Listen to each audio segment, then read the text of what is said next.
All right, everyone is here. How did everything go? Any luck with your missions? Let's report back one by one. I'll start first. We've made the necessary modifications to the Akasha terminal.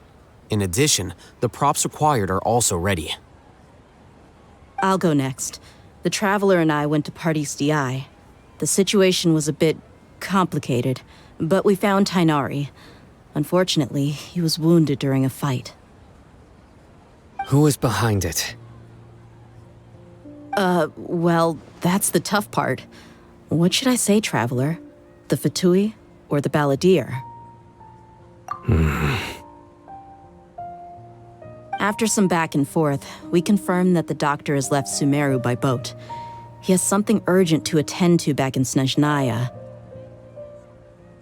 So, we've successfully removed the doctor from the picture. Also, Tainari's already resting, so he'll be okay. Good. Oh, Tainari also asked us to tell you this message. Trust your own senses and experiences. All right. I'll remember that. Everything also went smoothly on my side.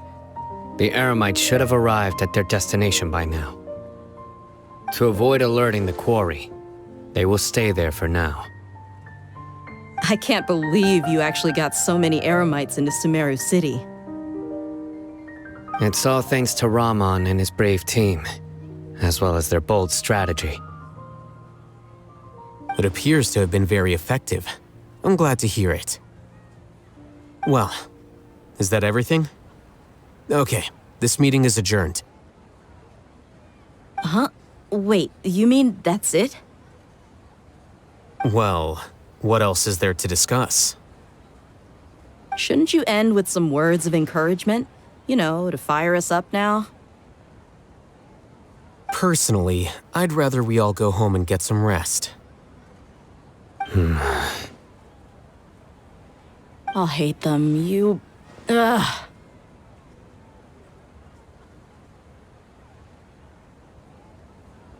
Oh, and if you wanted someone to say something to that effect, then I must reiterate that I'm here to strategize and not to lead. So you should find someone more suitable to do that. But I thought all of you academia big shots were great speakers. Then I should remind you that I'm the scribe. I know that. So what? A scribe is responsible for recording meetings, not speaking. Fine, whatever. Well, Cyno doesn't seem to be much of a talker either. I guess that leaves it to my employer. Employer? Yep, the Traveler hired me. That's right. So come on, boss. What do you have to say for the team? Yeah, say something to boost morale. Huh? What are you all doing here?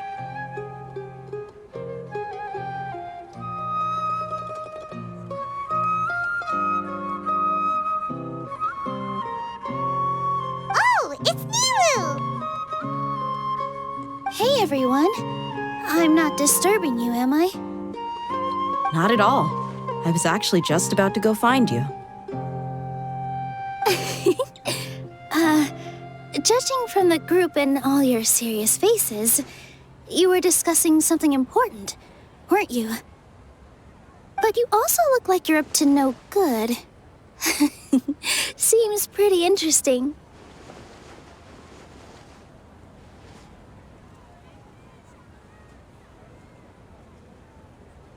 Welcome, Nilu. Would you like to join us? Huh? Join you? You mean, you also want to discuss something important with me? Yes, something very important. Nilu, are there any breaks in your performance schedule in the upcoming days? Huh? Wait, you're seriously inviting me?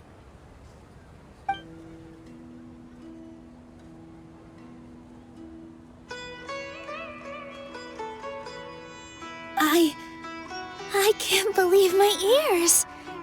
You are truly the bravest and most passionate people of Sumeru, well, that I've ever met.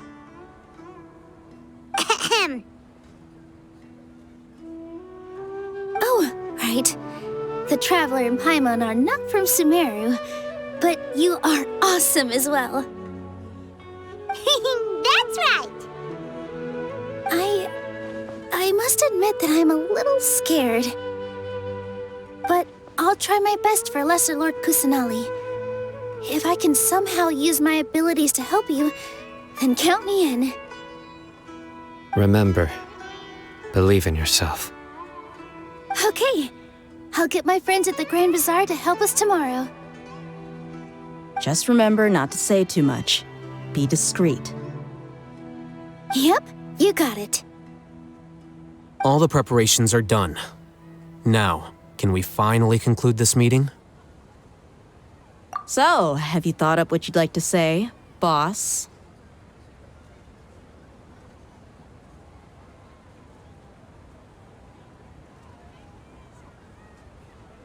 Yep. It's a grand plan and we're all super awesome!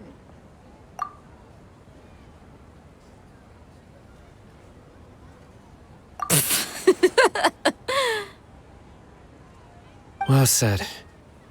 A good night's rest before an operation can be the difference between success and failure. Thankfully, I've had my place to myself recently. It's been nice and quiet. Huh? Oh, nothing. Alright, let's all go home and get a good night's sleep so we can be up early tomorrow! Okay, so I guess that means it's time to say goodnight now. Yep! Good night, everyone!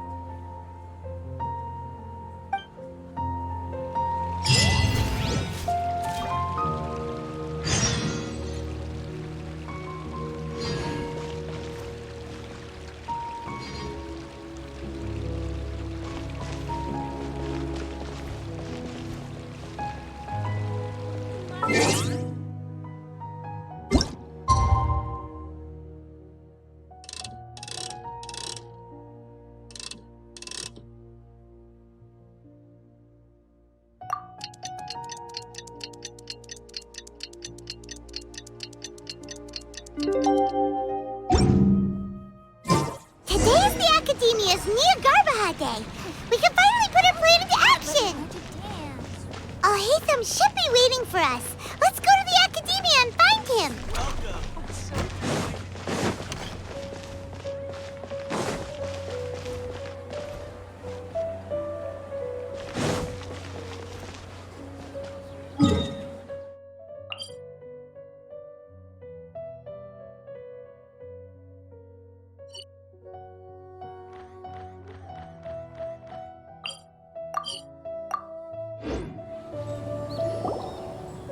Hello, you two.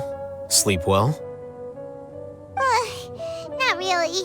Paimon got too nervous thinking about today and didn't fall asleep until the sun was almost up. What about you, Al-Haytham? Naturally, I slept just fine. After all, a good rest should be considered part of the plan, since energy is an important resource. You just want to show off how calm you are. It's crucial to dissipate any tension before we execute our plan.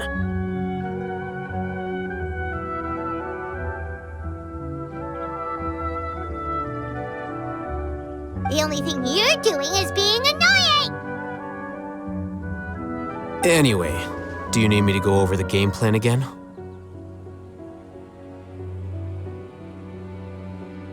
Our target is Grand Sage Azar's office. Everyone in the Academia knows that's where the Grand Sage's console is. Only they can operate it. Many restricted commands and operations are executed via that console. I'm sure that console has a way to free Lesser Lord Kusanali.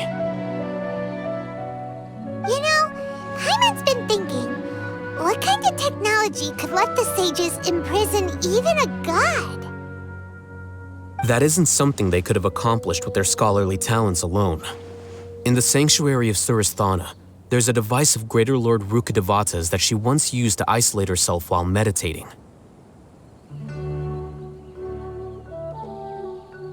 500 years ago, the Grand Sage at the time modified the device so that it could no longer be controlled from the inside. They were effectively trapping one god with the power of another. So, how are we gonna get to the Grand Sage's office? Don't forget, today is Nyagarbha Day, arguably the most important day to the Academia. The sages and core academia personnel are busy loading the latest batch of research developments and legal decrees into knowledge capsules so that they can be entered into the Akasha. All the Darshan's researchers have their noses to the grindstone, and the Academia's grounds are flowing with all sorts of people. It's the perfect time for an infiltration. When the Grand Sage leaves his office to supervise the entering process, that's our cue to access the console and free the Dendro Archon.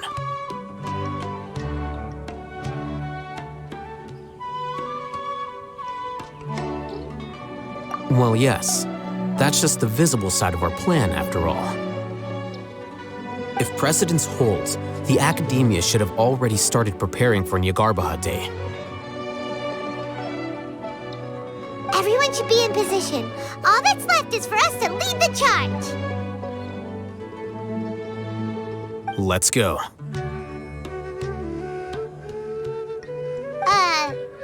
So are we just gonna walk in through the front door, or...? Yes. Were you expecting a stealthier approach? Paimon can't think of a good comeback. Alright, it's all on Alhaitham if things go south.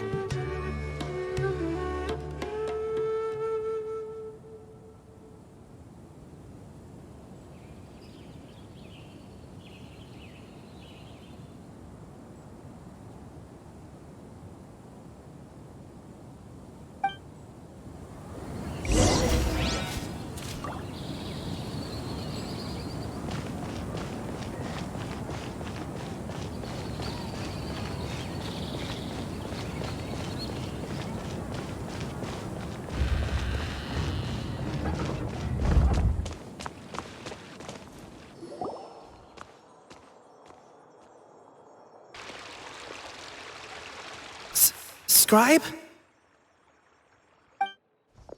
Please, wait. Are you Scribe Alhaitham?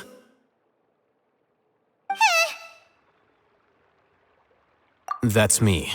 Is something the matter? I'm in a hurry. No. I was just surprised to see you here.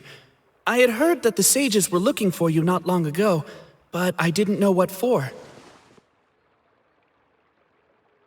And, also, please don't bring outside guests into the Academia.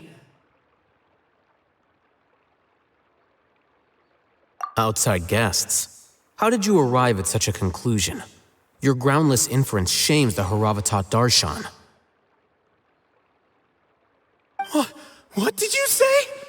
I'm the top student in Haravatat, and I earned 3rd place at the last Inter-Darshan debate. Don't look down on me!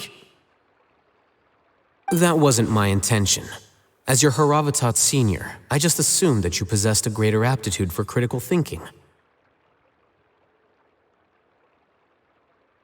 Look, based on what you already know, the purpose of my return and the reason they're here should be obvious. Is that so? Wait a moment. Let me think. Don't tell me the answer. The sages search for you, a blonde-haired traveler, outside guests. So, from the start, the sages weren't looking for you, but this traveler? And you were gone from the Academia for so long because... Hey, shh. Yes, you've proven yourself as the top student in Haravatat. I surmise you've arrived at the correct conclusion.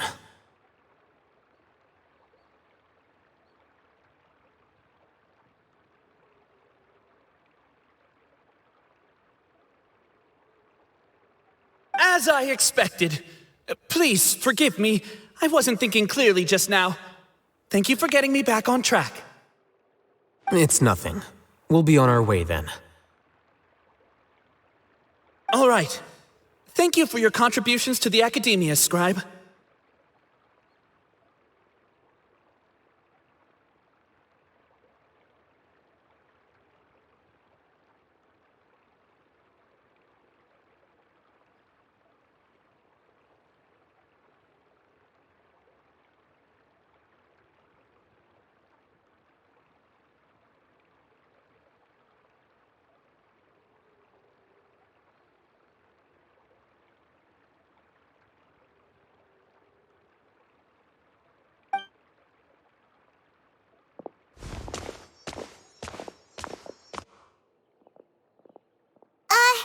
What the heck just happened now? What did he just guess?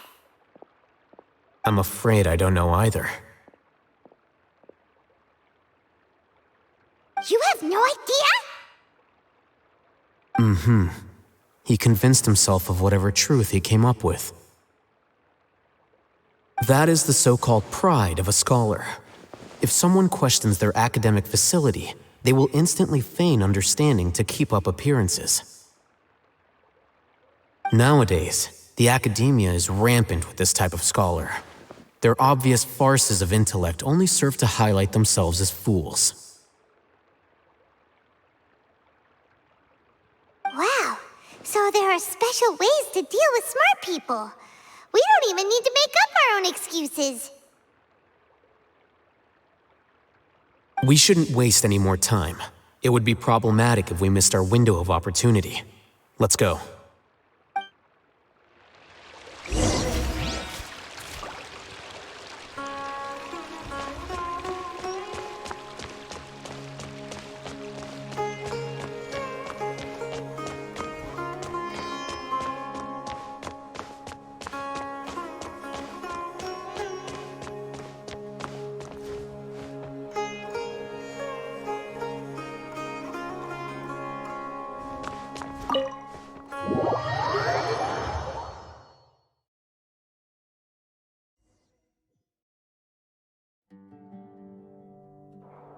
Is this the Academia's library?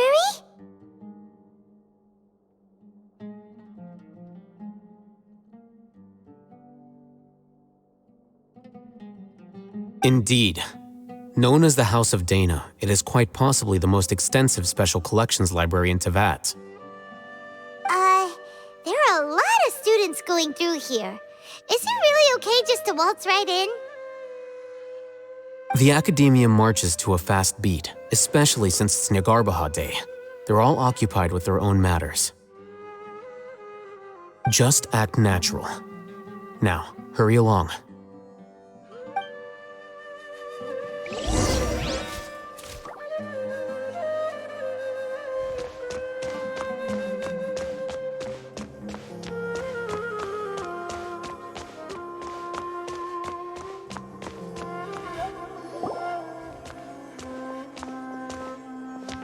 What's this platform for?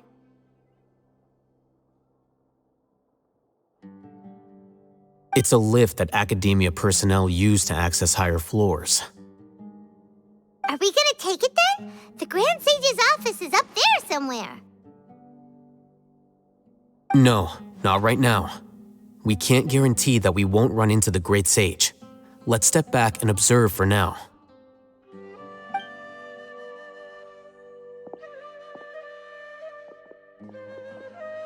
You think the Grand Sage will exit from there? And after he does, we'd sneak past him? Oh, Paimon thinks that's really dangerous.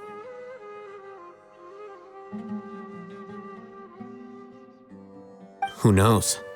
However, if we can confirm Azar's current location, our operation will be much safer if we...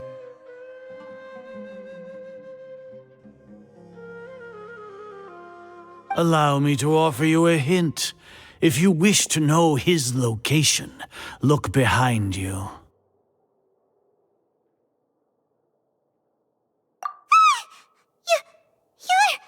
What's Grand Sage Azar doing here?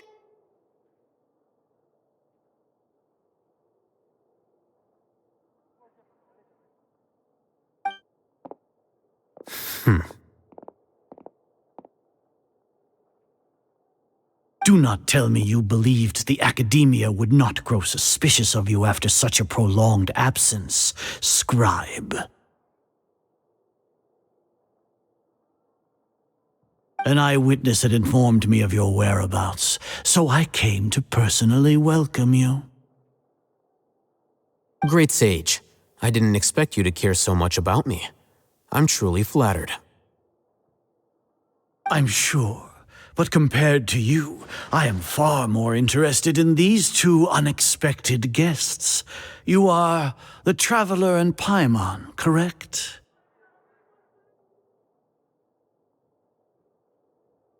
It's a pity that only now have I been afforded the opportunity to formally meet two of Sumeru's most esteemed guests. I do apologize for my lack of decorum.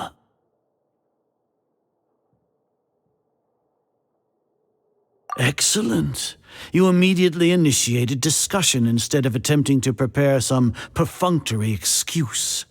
You clearly understand the situation at hand and have no intention of making a reckless stand. The foot traffic here renders this place unsuitable for discussion. Please, follow me to my office.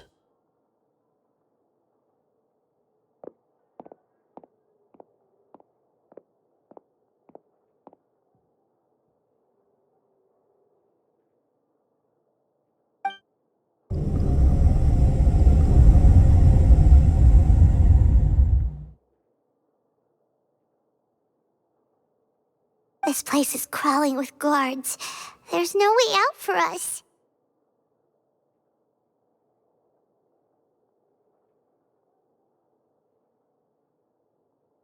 All right then, Traveler. What did you wish to discuss with me? Today is Nyagarbha Day, so I still have many responsibilities to attend to. There is little time for idle chit-chat before I detain you all.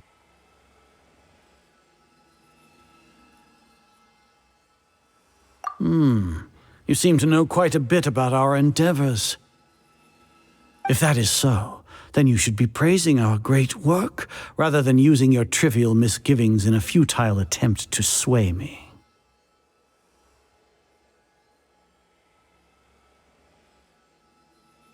Trivial?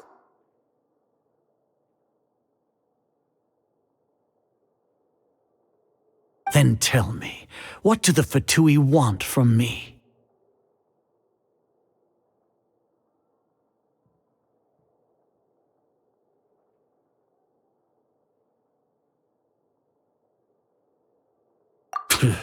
Worthless.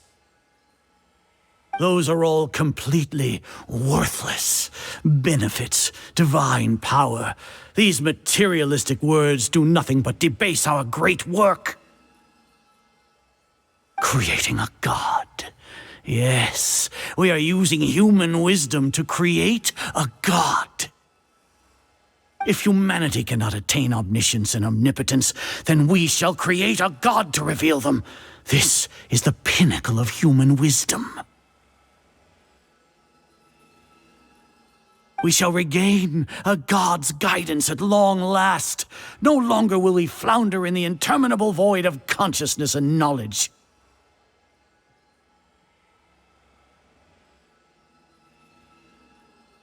Even Ermin's soul will be freed from its plight. For our nation of scholars, this is the ultimate aspiration. No cost is too great to realize it.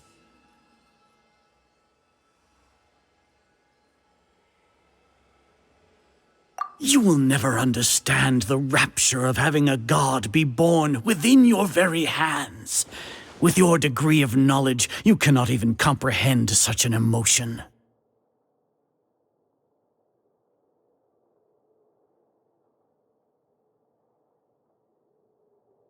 Gods exist on a plane that far eclipses humanity's. Lesser Lord Kusanali, what can she even do? Care for the people? Fend off sandstorms? Fabricate silly fairy tales? These are but child's play for the Academia. Does that make us equal to the gods? We are a people favored by Greater Lord Rukkhadevata. Though I may have personally not seen it, our forefathers bore witness to true wisdom.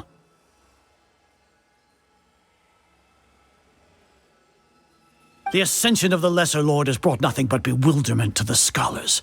They all ask, is that truly what true wisdom is supposed to look like?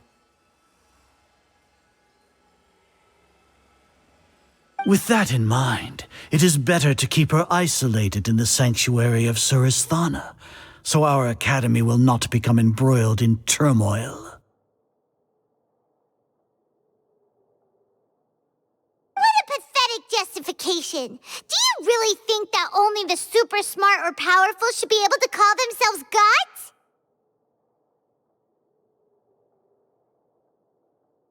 As per your judgment, Grand Sage, they are indeed dangerous individuals. Not only are they acting against the academia, but their ideologies have the potential to lead scholars astray. Looks like there really was merit in my assignment. Oh, Hatham? Are you talking about us? Anyway, I've brought them to the academia as ordered, but it took some time and trouble. Oh, that reminds me. Here's the investigation report you had requested. It's a summary of my time spent with the Traveler, an array of information about him ready for your perusal.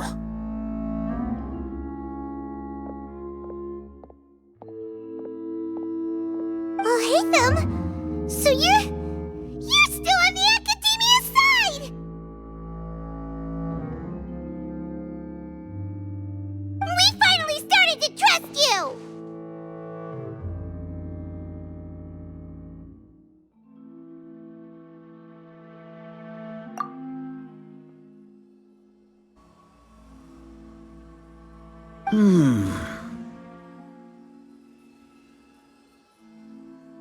Excellent. Detailed contents with no errors. I would expect nothing less than an immaculate report from the scribe. As it is Nyagarbha Day, I'll enter the information on you into the Akasha. Surely you know what that means.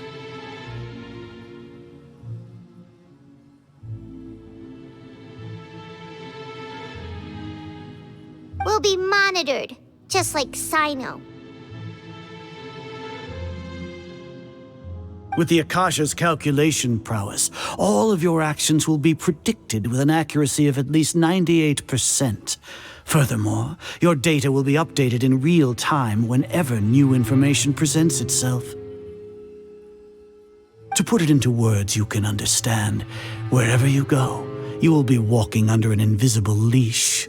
This is Sumeru's greatest penalty for dishonest persons.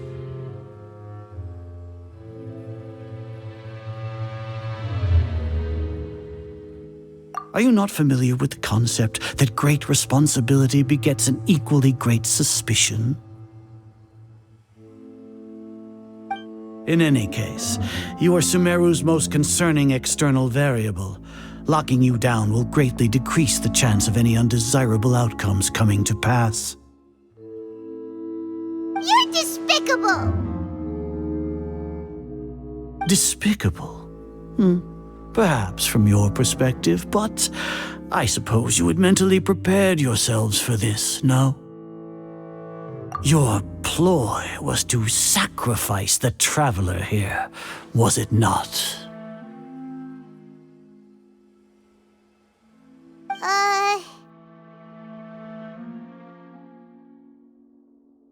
Lord Azar, I know what you're trying to say, but I've been following your plan this entire time. Why are you doubting me at this juncture? Must I delineate your entire plan? Very well, I will spell things out. First off, I received an eyewitness report that you were spotted with the Traveler at Caravan Ribat. However, you immediately departed for the desert and escaped surveillance range. Judging by the time, you all likely encountered the truant General Mahamatra in the desert. Am I correct?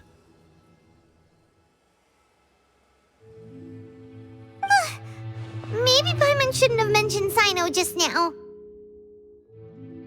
The Academia had not received correspondence from its scribe for a prolonged time.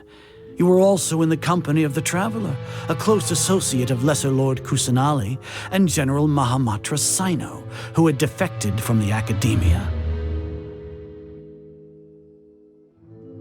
With their instigation, what was the probability that you would betray the Academia? Rationally speaking, 50%? 70%? What do you think? Regardless, that's only a guess. The facts are that I've brought the Traveler right before you, and I gave you my report. Indeed, your boldness deserves praise. To think that despite status as an outlander, the Traveler is still willing to sacrifice for the sake of your plan. If I'm correct, you have a contingency plan to save Lesser Lord Kusanali and ruin our great work. Sneak into the Academia on Niagarbaha Day, using Alhaitham's status as the scribe, for there is a good chance that an opportunity to save the Lesser Lord will arise.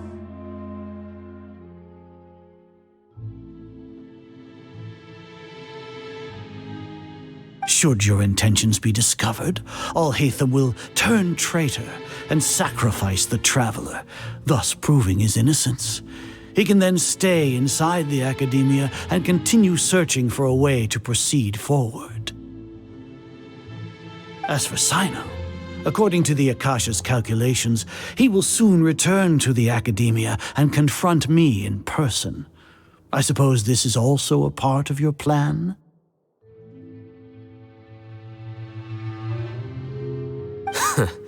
You'll see me as a traitor regardless of what I say, no?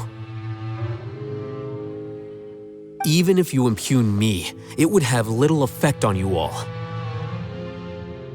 You misunderstand. Losing our scribe would irreparably damage the Academia's regular operations and the development of Sumeru's future academic systems. However, under the current circumstances, even that is trivial compared to what we stand to gain from our great work.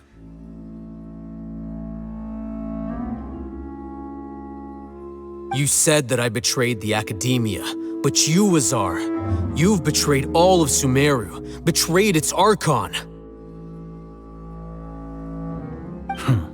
So flight has turned to fight at long last. Guards!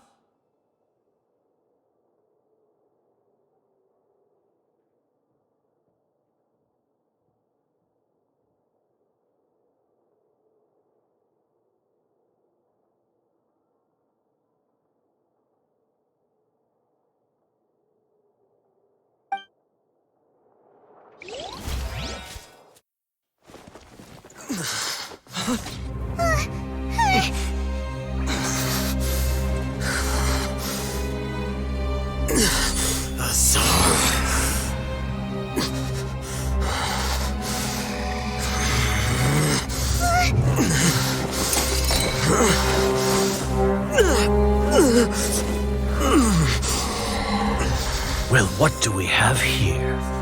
So you stole that divine knowledge capsule. Traitor! You traitor!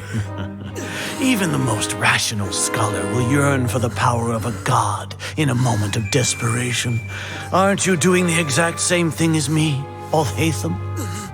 Unfortunately for you, no god will lend you their power. Azar!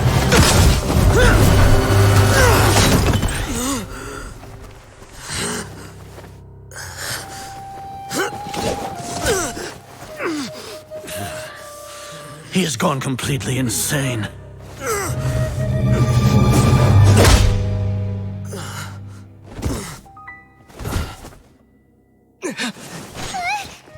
Take him to the Matra and exile him to Aru village.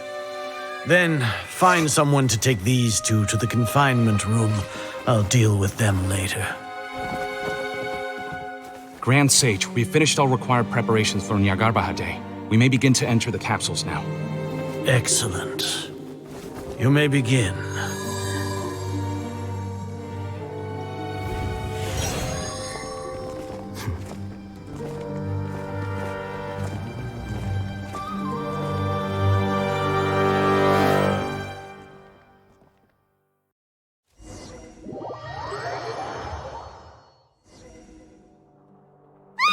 Don't lock us up! Let us out! Ah!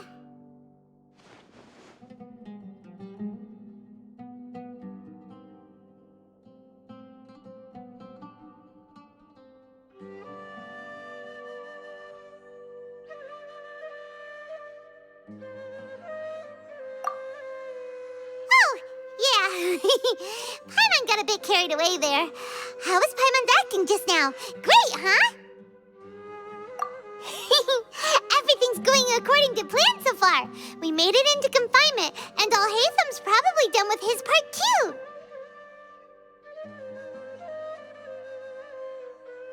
We even managed to trick Grand Sage Azar. Alhaitham sure knows how to cook up a plan. What are we doing next? Paimon has trouble remembering things when she's worked up. Right. Paimon thinks it went something like this.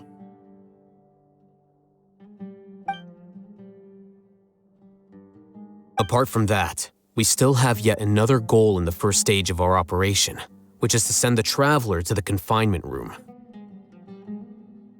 Why do we want to get him locked up on purpose? He's always been the person the sages are most afraid of, as well as the greatest obstacle to their successful implementation of their plan. They are very aware of the risk he poses to them. Once the Traveler is imprisoned, the sages will likely think that everything is under control.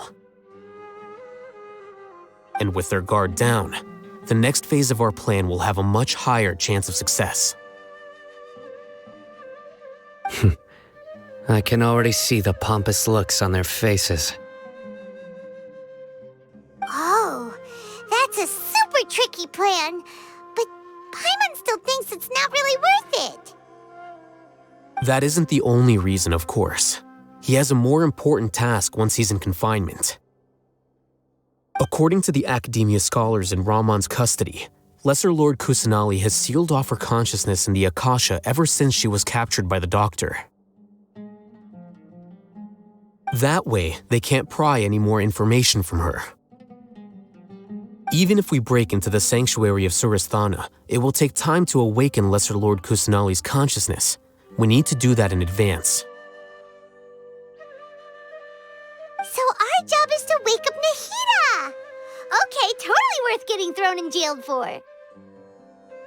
The confinement room is inside the Academia, close to the sanctuary of Surasthana. It's a completely enclosed space, and you won't be receiving any visitors. I'll work with Ramon's scholars to make some modifications to your Akasha terminal. Once you're in, get as close as you can to Lesser Lord Kusanali and try to connect to her consciousness. However, as for whether she'll actually wake up, that will depend on our luck.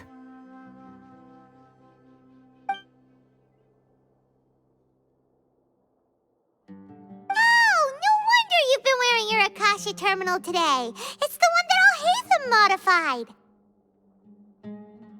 Paimon thought they'd take our Akasha terminals when they locked us up in here. Were they being careless?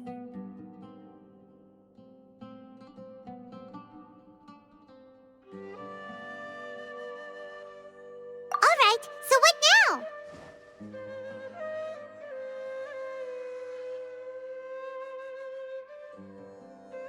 Sounds easy enough. We can finally talk with Nahida after all this time. Let's do it. There's a light flashing on your Akasha terminal. It's almost like... the faster it blinks, the better the signal.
No signal again.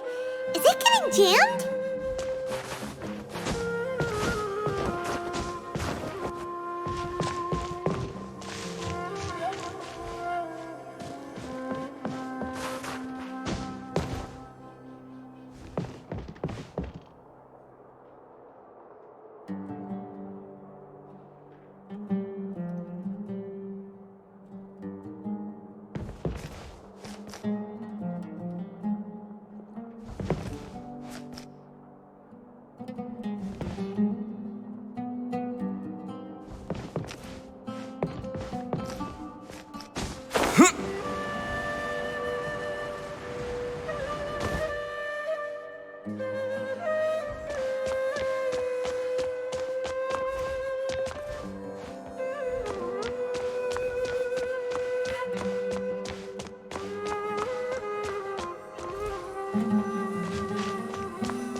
Here?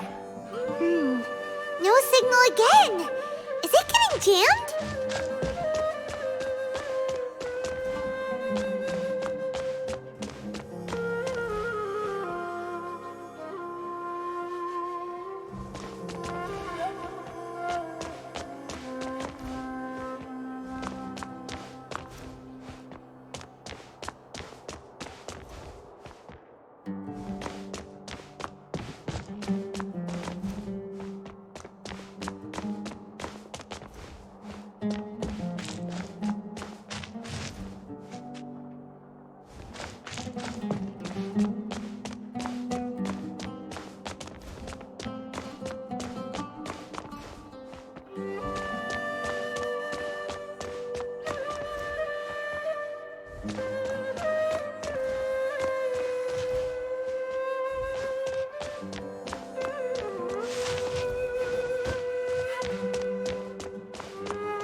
Is this the right spot?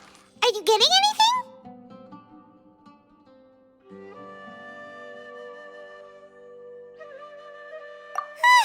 Please work.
Nahida!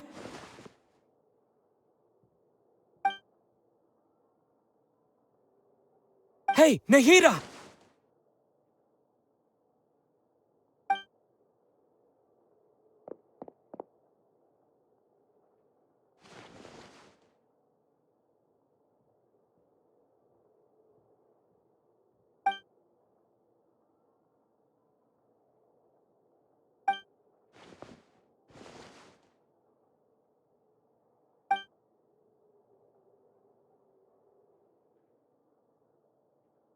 When did it first start?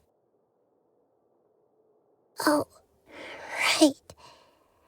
It started from the moment I was born. want to become a worthy Archon. So I've kept studying. Kept listening to my people and their hearts. Kept looking for a way to save Irminsul. So I can catch up. Catch up to Greater Lord Rukkhadevata. But I'm stuck in the sanctuary of Surasthana. The sages are creating a god to replace me. And I'm forced to lock my consciousness in this boundless darkness. Nahida!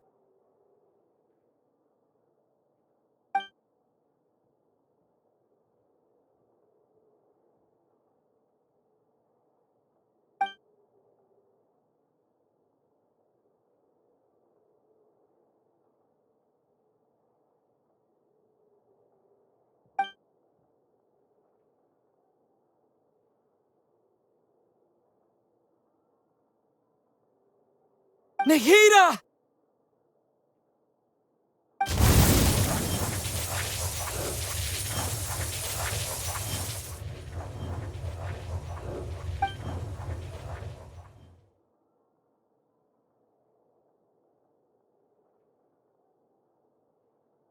It's so quiet here.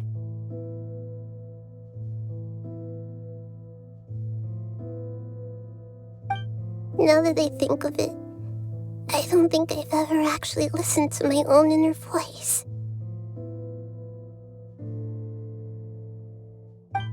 Do Archons have them? Should Archons have them? Have I been doing the right thing?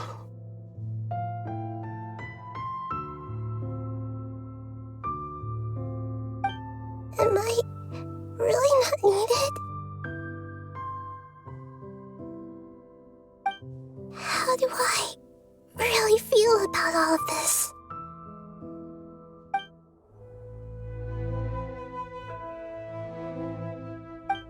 It's so quiet here.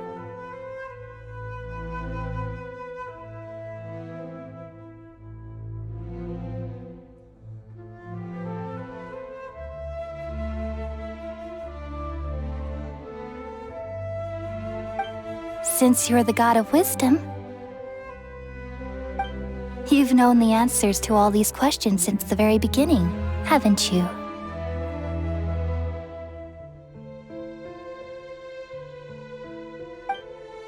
Who are you? Whose voice is that? It sounds familiar.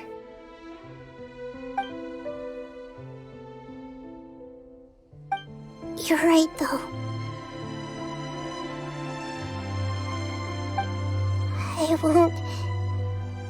I won't ignore my own voice anymore.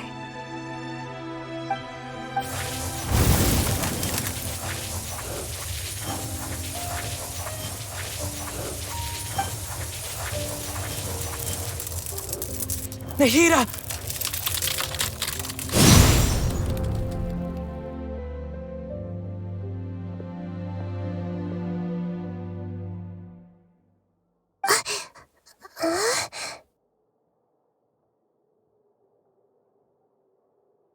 Nahida?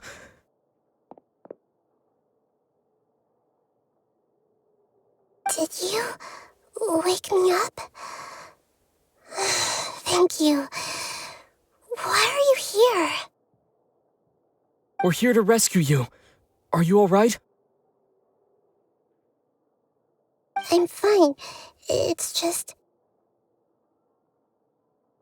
when I think of everything that's happened to me, I feel really angry now.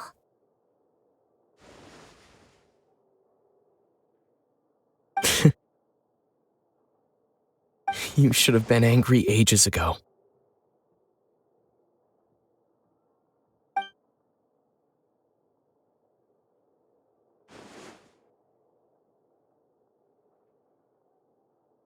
Huh?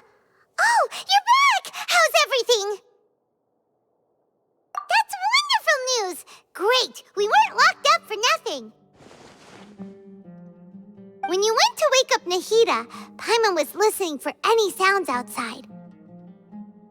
You were out for a long time. There are fewer and fewer scholars going about now.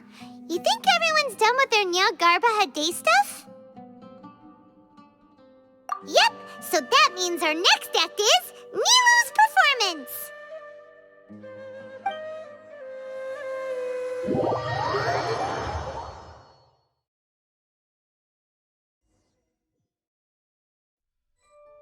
Nilu, are you sure about this? You're taking such a great risk for them.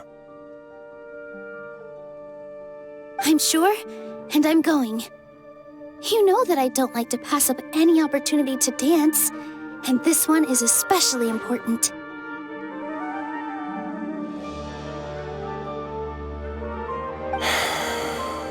All right. You seem to have a lot of trust in them, so I won't say more on the subject. But if anything happens, the few of us here may not be able to help you. Don't worry. They've been through worse. Everything's going to be fine. All right. You know, if you really do get arrested, we'll do everything we can to get you back. Be careful, even if it's only for our sakes. Thanks, Mr. Zubair. You're so very kind.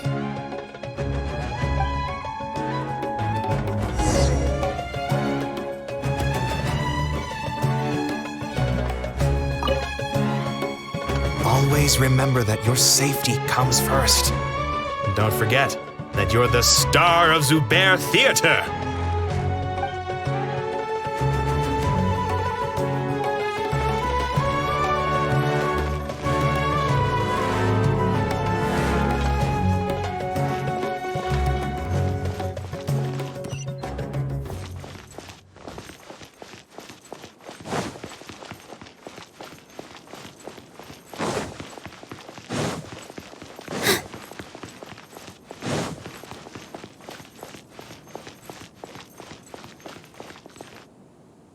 Nilu, how's it going? Nervous? Definitely more than usual. But it's because I'm worried I won't dance well enough. It's okay. Just focus on your performance. We'll take care of everything else. You sure know how to talk. Taking all the credit, even though we came here together to help out. Well, thank you both. I'll have to treat you to a meal after all this ends. I really appreciate all of your help. Ooh, that sounds great. How can we say no to that? All right, let's get back to business. Nilu, we'll be here to keep people from going to the academia so they don't interrupt your performance. I was planning on telling them something like, the Academia's been conducting a weird experiment, and some of their test subjects escaped. It's really dangerous there, so stay away. Oh, you couldn't think of anything better? Oh well, I guess it does sound like something the Academia would do. I think it sounds great. I'm counting on you guys. Don't worry, it'll be a piece of cake.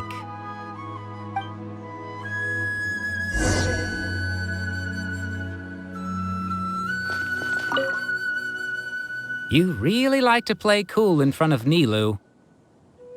Hey, cut it out. This isn't the time to chat about stuff like that.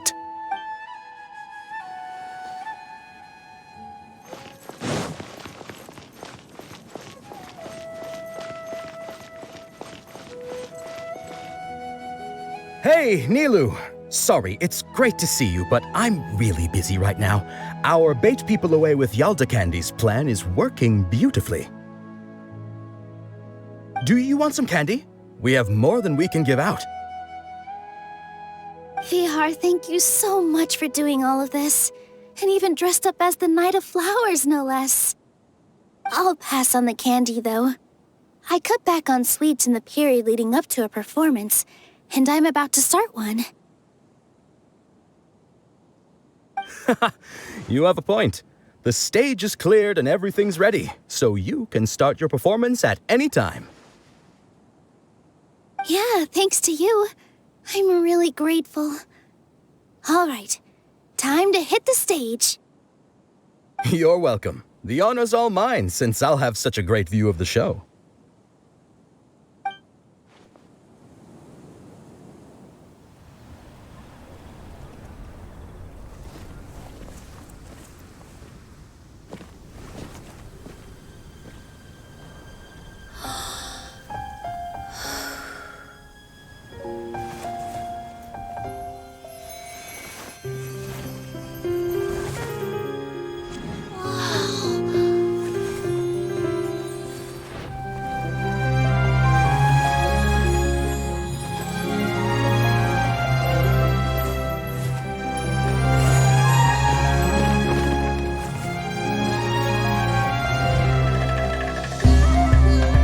I've never seen a performance like this.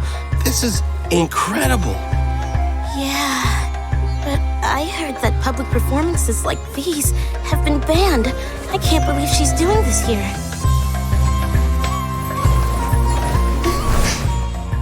Grand Sage, there's some commotion outside. How uninteresting. Issue the new Prohibition Act from the Akasha to the guards. They'll know what to do. Do you think we should, stop her? Let's just watch for a little bit longer.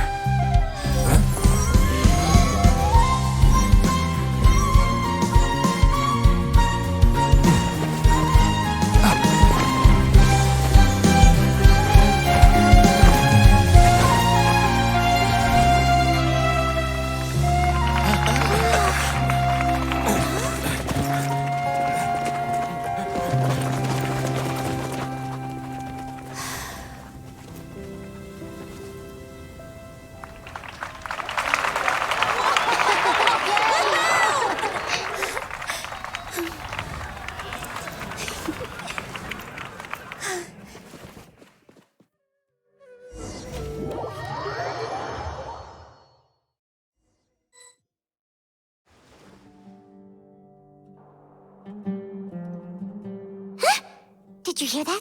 It sounds like a lot of guards just ran by. Does this mean the plan has moved on to the next stage? Yep. It's great that everything seems to be going well. Come to think of it, when did Alhaitham replace the knowledge capsule that was about to be entered into the Akasha?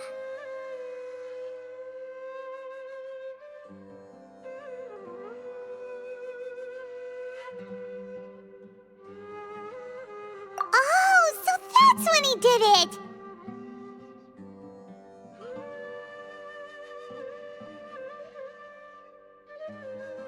Paimon was too nervous to notice.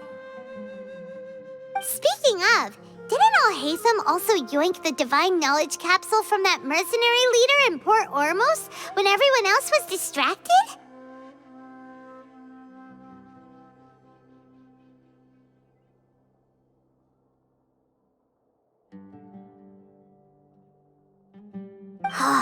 It's a time-tested trick of his.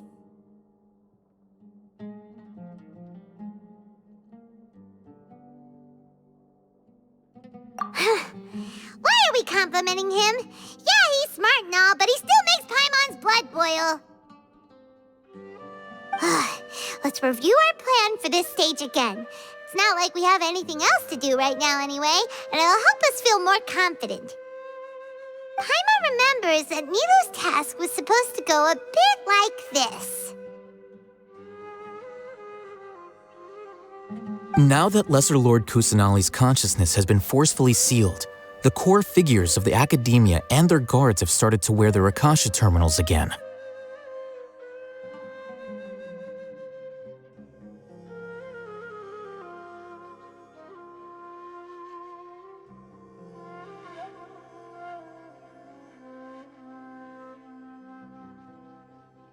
With the doctor's technological support, they think they have nothing to fear.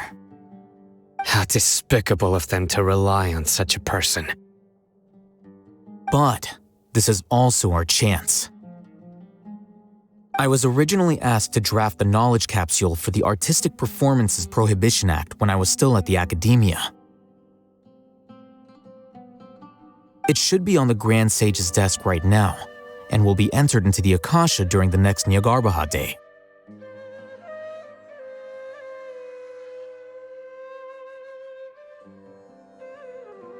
Are they really going to stop all artistic performances? That's horrible! I'll make an identical knowledge capsule, but this time, I'll smuggle some misleading information into it. We only need to find an opportunity to switch the capsules. Once it's been entered into the Akasha on Nyargarbaha Day, if someone were to be seen performing in public, the sages would definitely use that opportunity to announce the ban, and so the misleading information will be disseminated amongst the guards. Sure sounds complicated, but it seems like if everything goes well, we'll be able to get rid of all the guards in the Academia without any effort. That's pretty clever, getting right into their heads.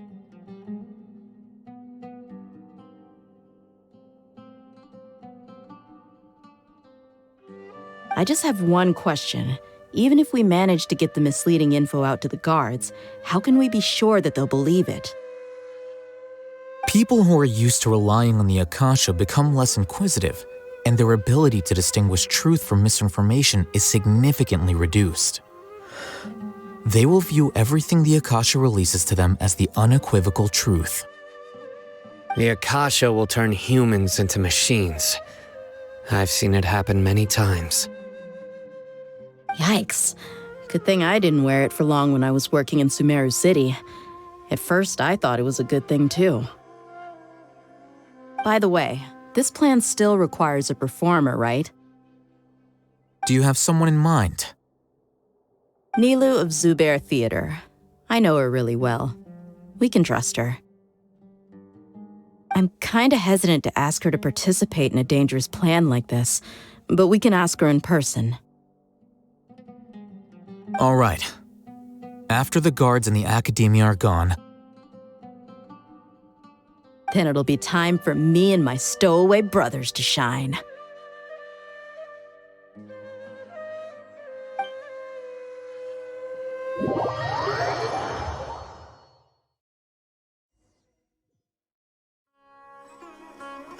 Here they come. Did you see that, Raman? They came out from the Academia in droves.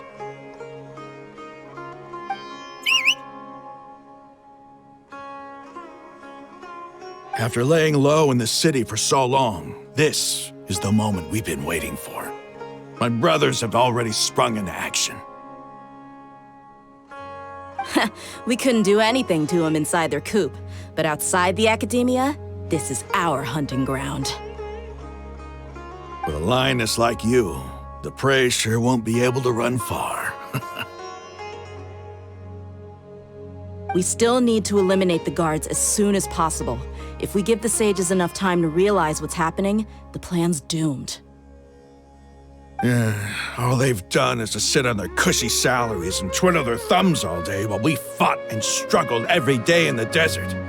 The only advantage they might have is their numbers. Speaking of which, most of the guards who report directly to the 6 sages belong to the Corps of 30, but they have a completely different reputation. Following those blasted sages every whim, throwing away all the principles of being a mercenary. As someone in the same profession, I'm obligated to teach them a good lesson today. Indeed, the trap has been set. All we need to do is lead them there. All right, let's each take a road and herd those scattered guards back into one place. Make sure to attract their attention. Isak will be the key.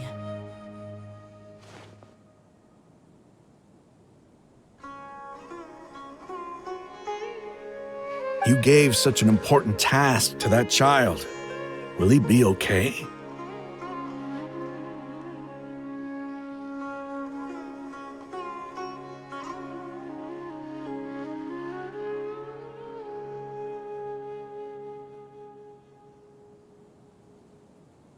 It'll be fine. Isak was so determined to help, so let's put our faith in him. Besides, even if he's caught, the guards would be too scared to do anything to him. They've never seen Lesser Lord Kusanali in person, after all. You've got a point. Anyway, I think I see them coming. Let's head out. Good luck.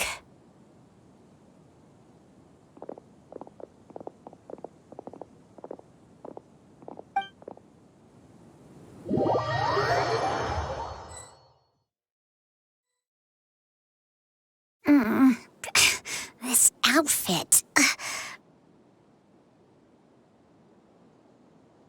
Hey, do you remember what you need to do, Isak? When the guards get here, you'll pretend to be Lesser Lord Kusanali and run away from them. Oh, yeah, I remember. Of course I do. I'm just a little nervous. Relax. Don't think about getting caught. Even if that happens, we won't leave you behind. You only need to think about getting the guards' attention and leading them to the Grand Bazaar. Leave the rest to us. Okay, got it. I'm here to pay back Lesser Lord Kusanali for helping Grandpa. I won't get cold feet. Hey, they're here. I can see the Academia guards. All right, it's time, Isak. Take a deep breath and go. You can do this.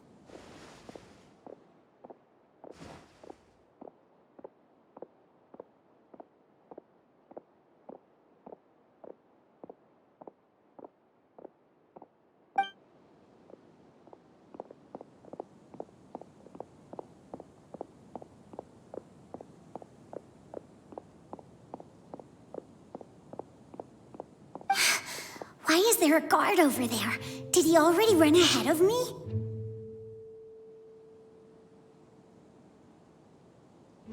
This is different from our plan. But there's no time. I need to make a choice.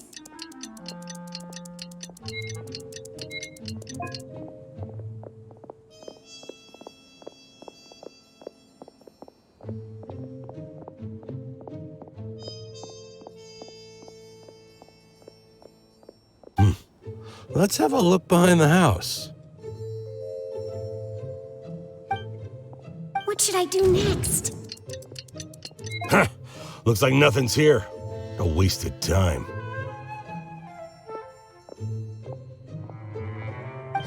Luckily, he didn't check behind the tree. What should I do?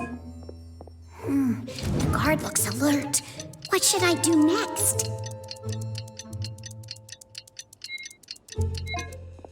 Hey, stop! I saw you. Don't try to run.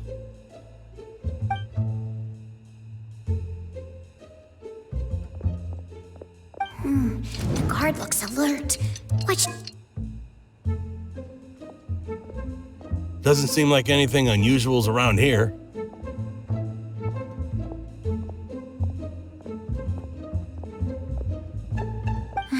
Looks like the guard finally left. I need to go.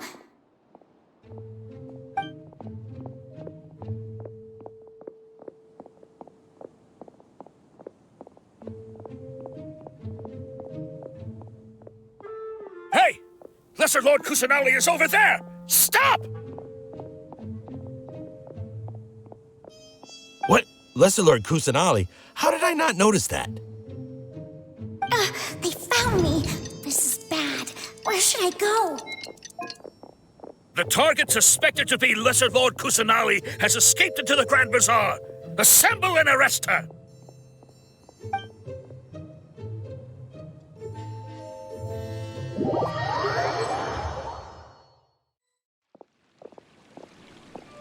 Where did she go?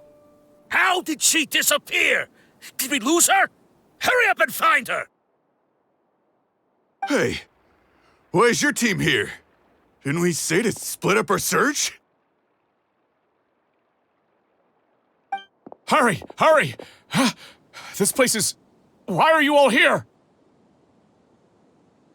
Yeah, isn't it one heck of a coincidence? Everybody's here. What on earth is going on? I suppose that's all of you? Who are you? Did you set us up?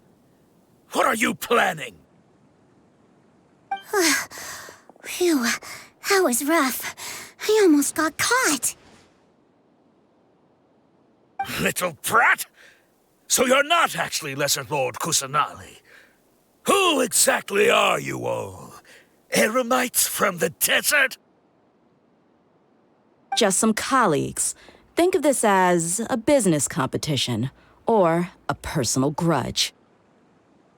After stepping into our traps, stop thinking of yourselves as hunters. Behave like the prey you are.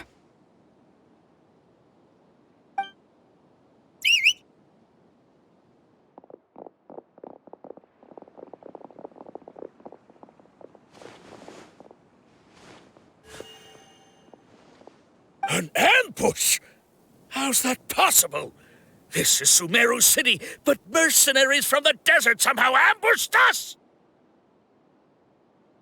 You've spent all your time hiding away in the academia. This place has long since become our hunting ground. Brace yourselves!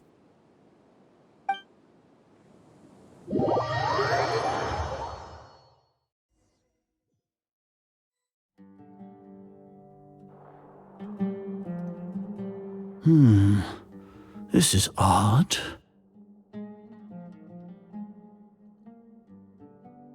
The academia has quieted down after the conclusion of the Nyagarbha Day ceremonies, but it's much quieter than usual. Where are the guards? Why have I not seen a single one? Guards? Guards!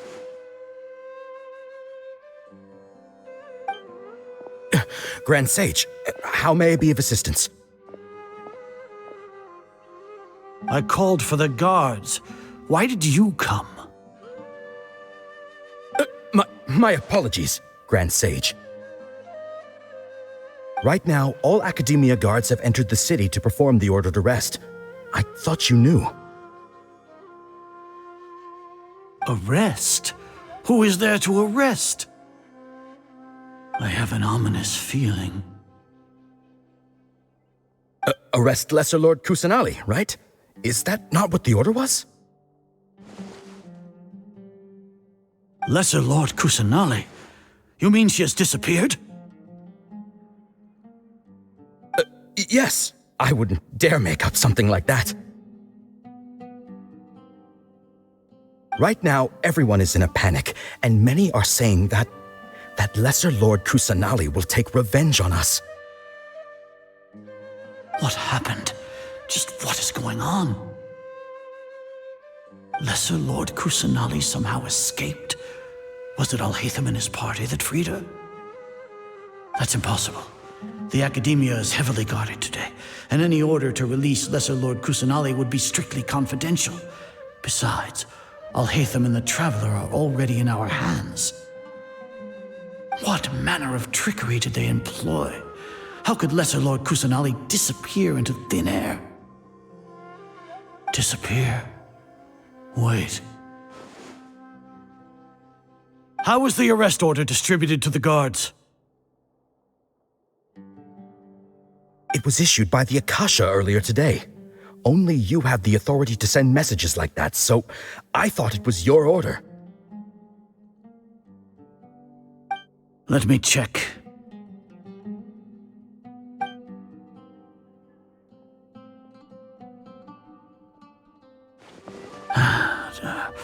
Here. Lesser Lord Kusanali has escaped from the sanctuary of Surasthana. Go to the city and arrest the escapee immediately.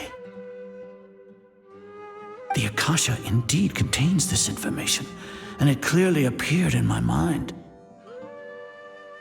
How did they bypass my permissions to issue this kind of message?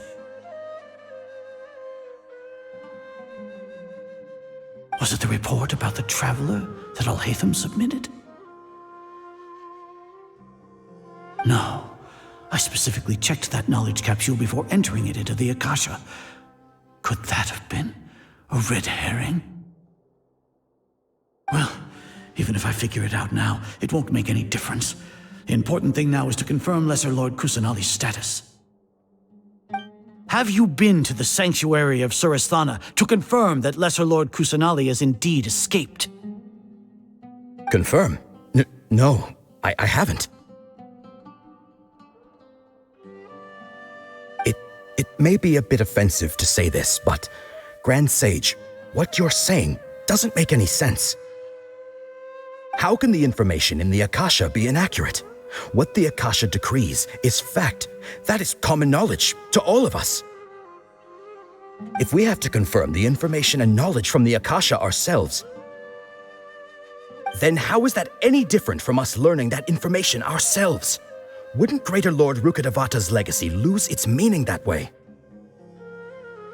In the beginning, it was I who asked you to believe in the Akasha, to believe in the legacy left by Greater Lord Rukkhadevata. Are you trying to use my words against me? No, Grand Sage. I'm merely confused because I believe in you. I never meant to refute you. Stay here and see if there are any suspicious people around. I'll go to the sanctuary of Suristhana on my own.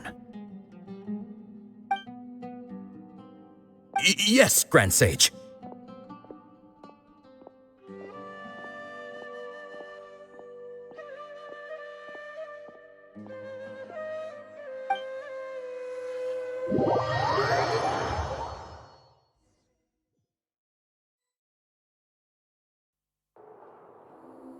Lesser Lord Kusanali has escaped from the sanctuary of Suristhana.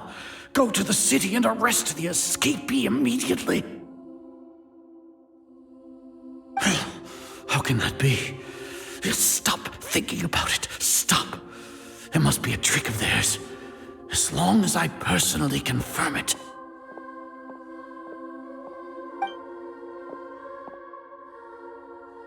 Ah!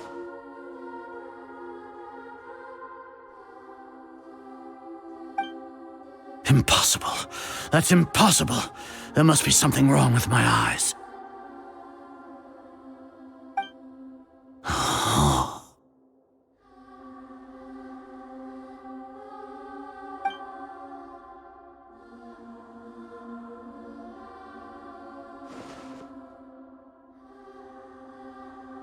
What a comical sight, Azar.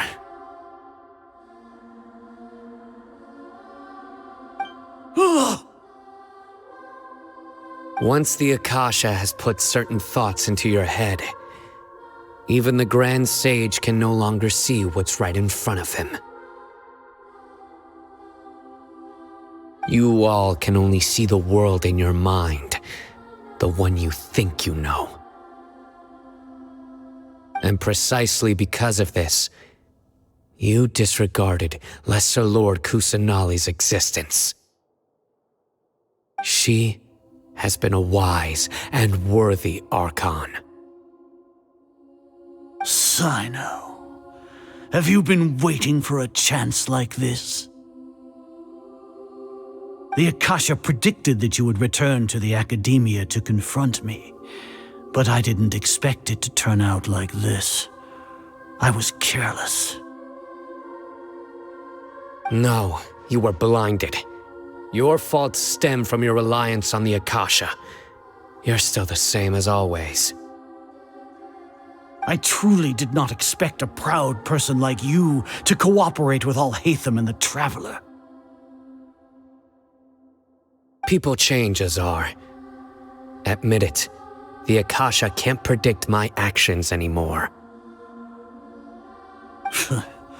Then tell me, what have you found during your investigation? You want to buy time?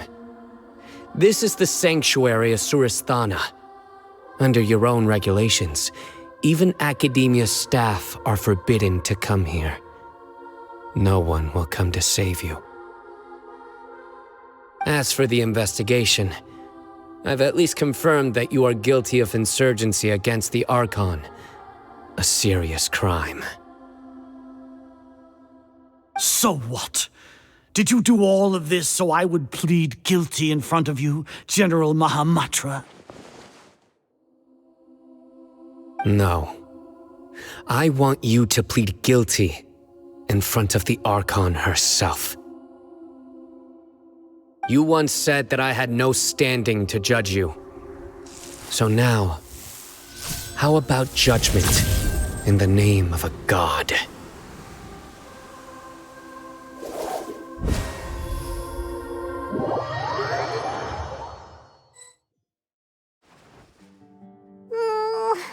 How long do we have to wait? Paimon wants to know how things are going out there. Paimon hasn't heard any sounds outside for a while. Hopefully something bad didn't happen.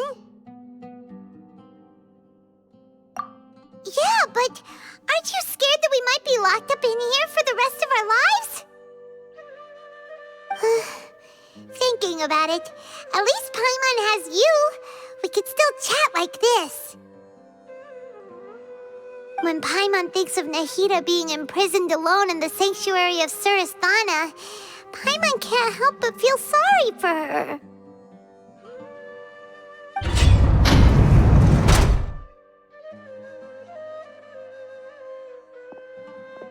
Here comes your savior.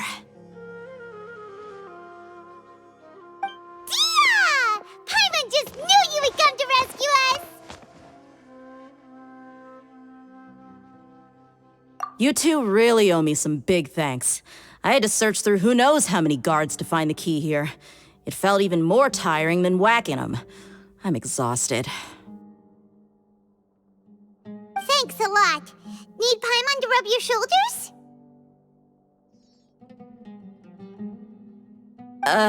No, that's, I'll pass. What are you afraid of? Oh, are you ticklish?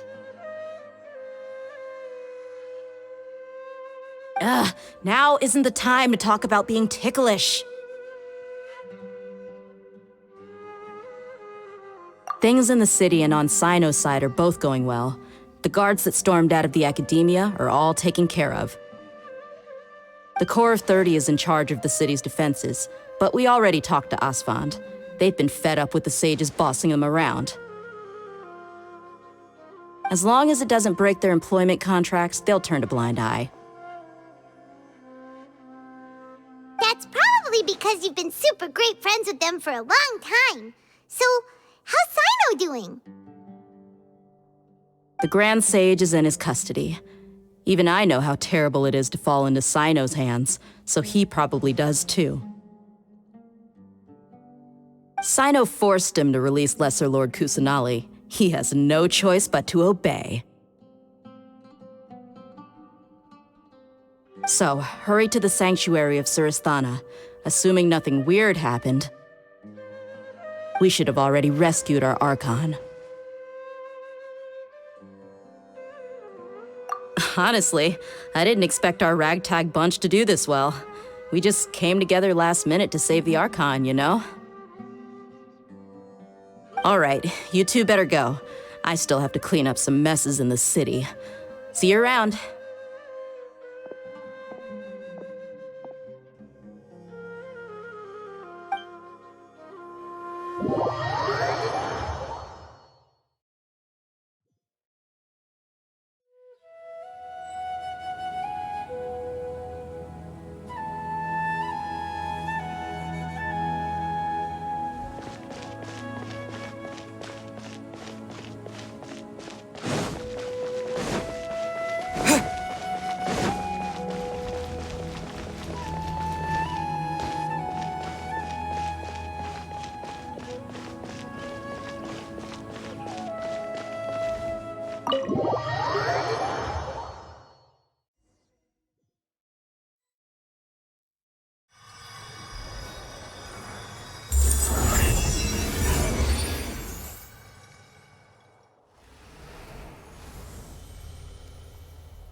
They say it's nice to meet you. This is the first time we've met in real life. Before, we've only met in dreams, consciousness, or when I was in someone else's body. Thank you so much for coming to rescue me, but I also need to apologize.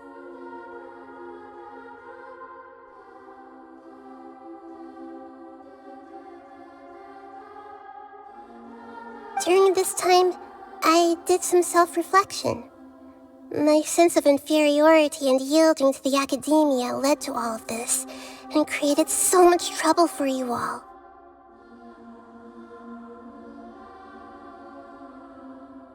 Exactly! We're here because you're a good Archon and one of our friends!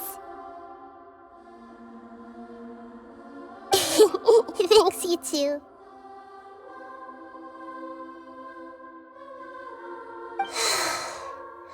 Amazing. So this is how it feels to walk out of that cage with my own body. It's like I just had an endlessly long dream. I can't even tell if I just woke up or was only now born into this world. My concept of self has become so clear. But now doesn't seem to be the time to indulge in this feeling.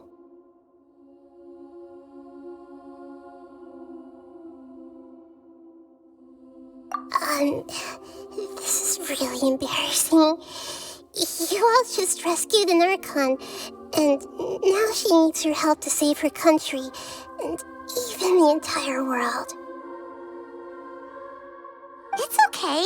With you here, Paimon's sure that everything will work out. There's one more thing. What is it? For all the things the academia did to me, and for all the folly it committed in the name of wisdom, as their Archon, I will make them pay.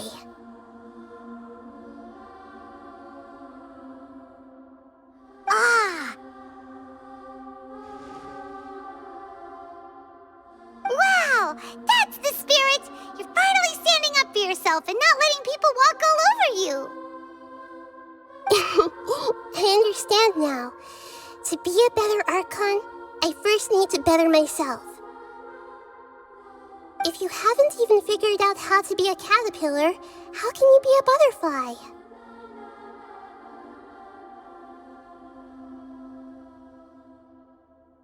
Yes, true. That reminds me. I wonder how far along the academia is with their god creation plan. We need to hurry and prevent the birth of that false god. I need to make some preparations. Since I'm now free, I can establish a direct link to the Akasha and control it. First things first, I need to remove the restrictions that the doctor put on me in the Akasha. After that, I'll make some adjustments and revoke the sage's permissions. The Akasha will then be like how it originally was, only operable by the Archon. After all, the academia betrayed Greater Lord Rukkhadevata's trust.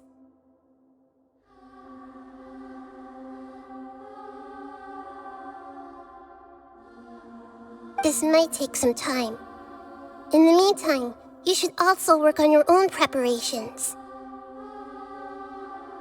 If we don't stop the god creation plan in time, we'll be in for a tough fight.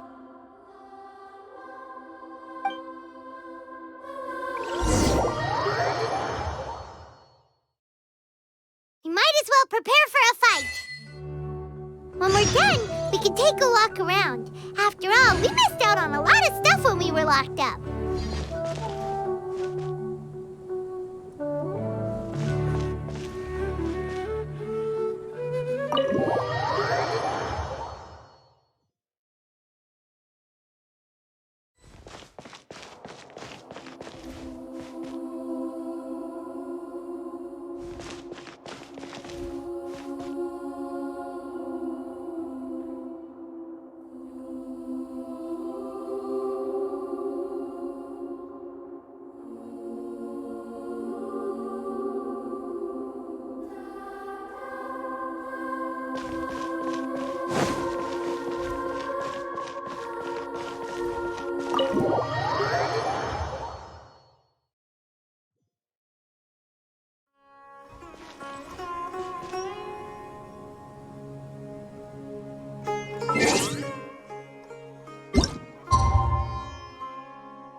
How's it going, Nahida?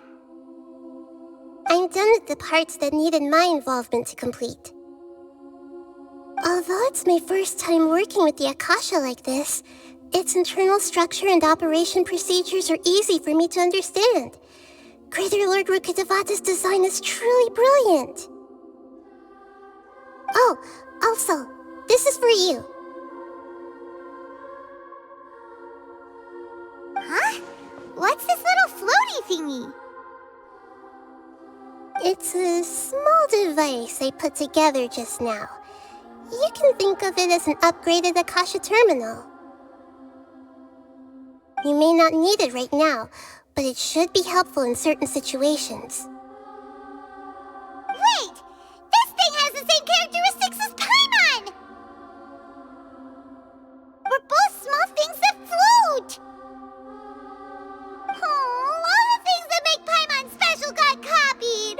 When Paimon appears with the Traveler from now on, people won't remember Paimon because she isn't unique anymore!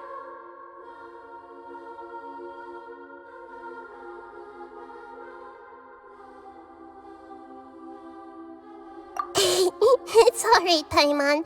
It can't replace you. It's only a flying device, but you're the Traveler's irreplaceable friend.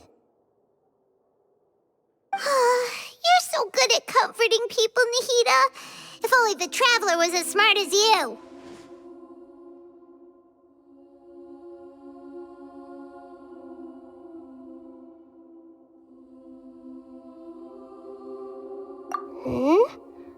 I was simply telling you what I feel to be the truth. I wasn't trying to comfort you. Nahida, you're natural at this. What you just said made Paimon even happier. By the way, there's something I need to confess. Even though I'm the Archon and in control of myself again, I'm not very good at fighting. You may have heard that an Archon's power is derived from their people's faith. However, I'm not as well loved as Greater Lord Rukkhadevata. If we get into a situation where combat is our only option, I'll have to count on you, and I'll do my best to provide support. I'm glad I can rely on you. So the God of Wisdom isn't good at fighting? That actually sounds about right. I've located where the false god is. Time is of the essence, so let's skip to it.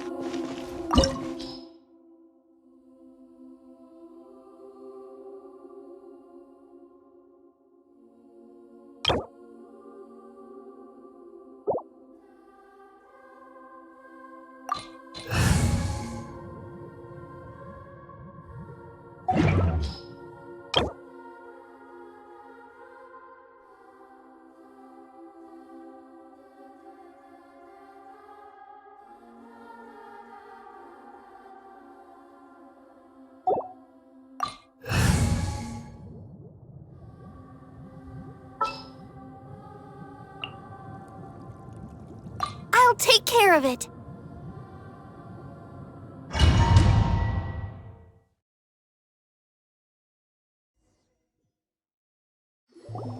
What is this place? Is this really the way we need to go?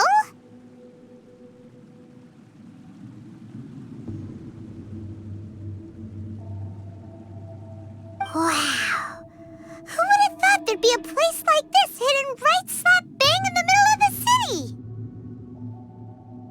The sages wanted to realize their god creation plan without being discovered. The safest and most convenient way would be to build within the academia itself. That's true. They were already hiding one god, so why not two? Judging from the structure here, the project is a huge undertaking. The sages really saw the God creation plan as their ultimate goal. But this place doesn't look like it could have been constructed by the Academia alone.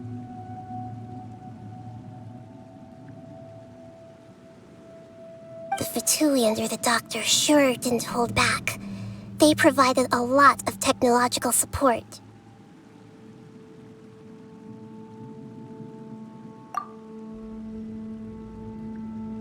Yeah, or else they wouldn't have been that generous.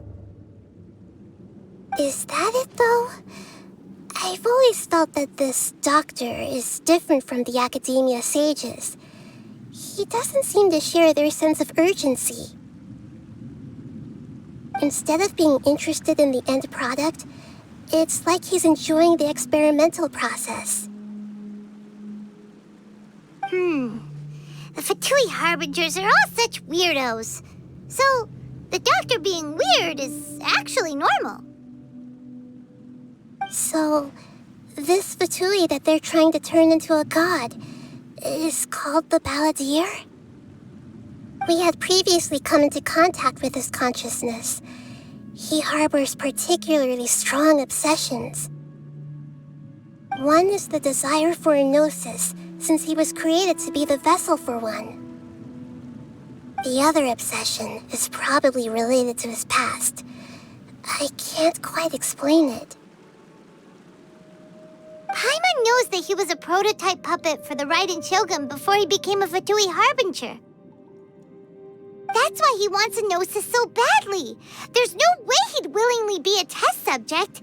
Now with that temper and ego of his. It sounds like you know the Balladeer quite well.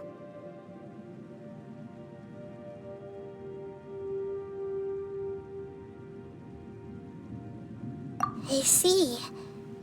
Tell me more about him and what he's like. The more we know now, the better we can plan for and react to any future situation.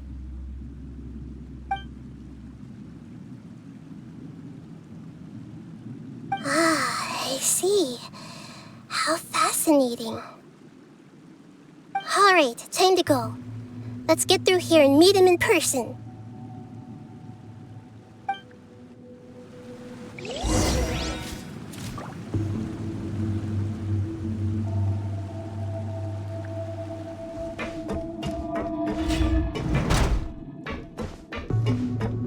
Time to work! Scatter! No more wax! Work back into it again! Wings of darkness! Come, sever night from day! Get out of my way! Stay right there. Let's do this quickly!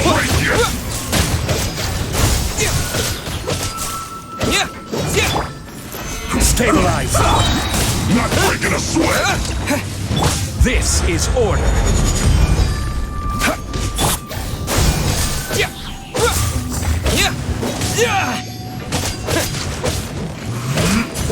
My work. Finished. Gather! Germinate! I'll protect us. Oz, reveal thyself! Send this quickly!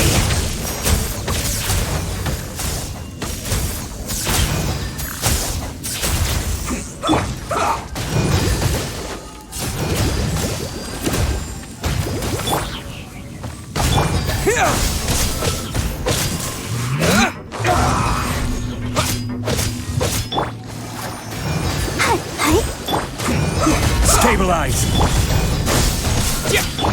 By royal decree, I summon thee! Send this quickly!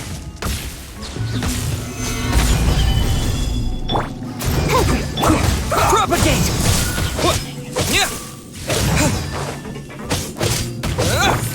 Midnight vent. Let's dance. Spring forth! I will have order. Crumble! Oz, reveal the... Propagate! No rest for the wicked. Let's end this quickly! Scatter!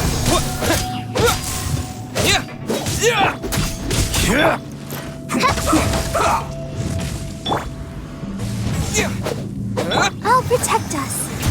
Huh? By royal decree! Solidify! I guess this is it.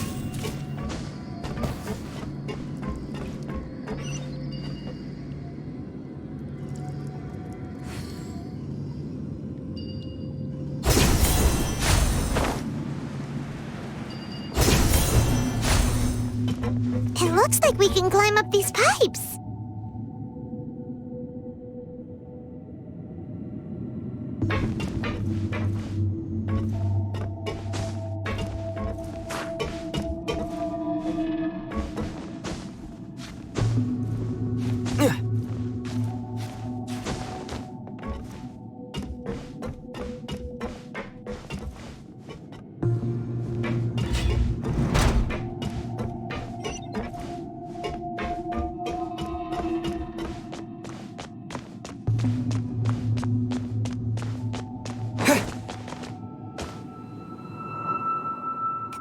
The ground seems all messed up.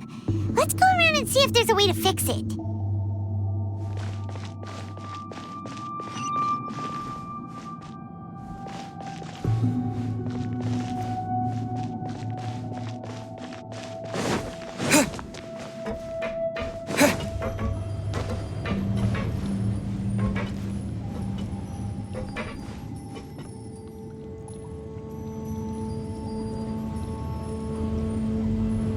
Seems to have stopped. Let's continue.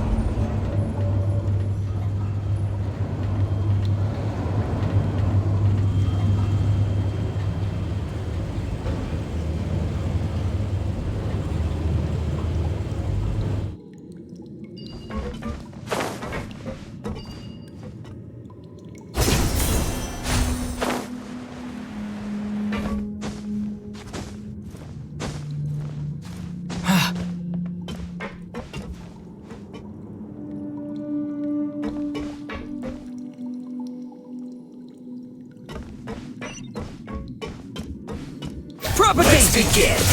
Yeah! Let's dance! Oz, reveal! Scatter! Let's end this quickly!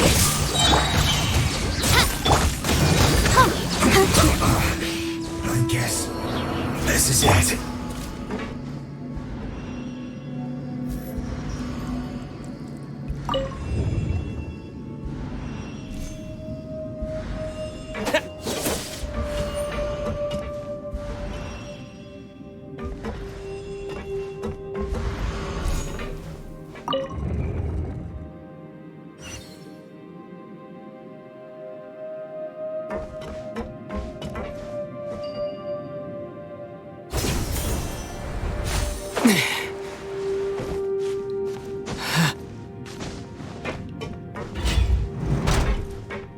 You'll get frostbite. Frozen. This is order. Let the show begin. By royal decree! Propagate! Yeah! Freshness preserved. Yeah! Yeah! Yeah! Disgusting. Shadow Raven! Gather!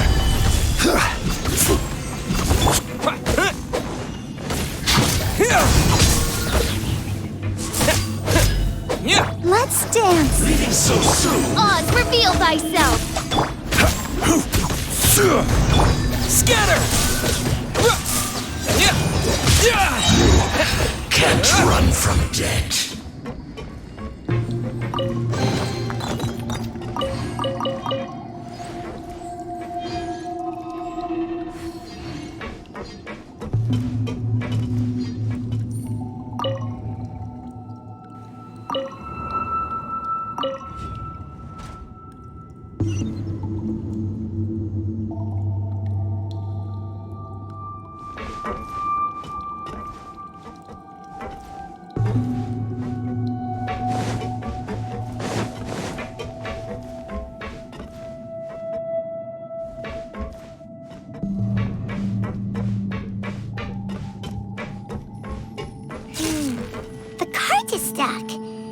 Maybe there's something wrong with the tracks.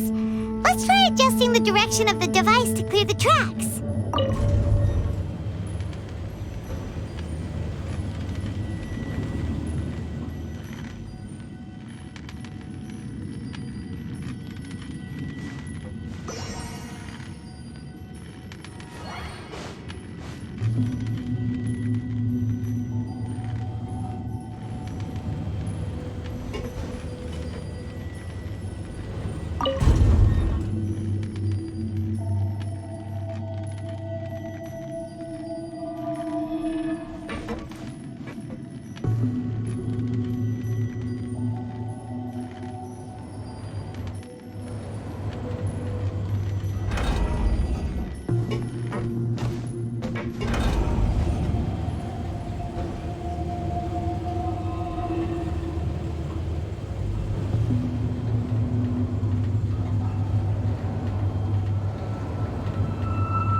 I'll put you on.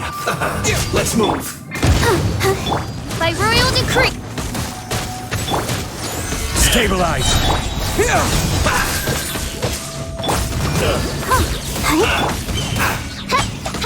Detoxifying heat. You need to hurry up. This was well done. Feels clogged.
Terminator!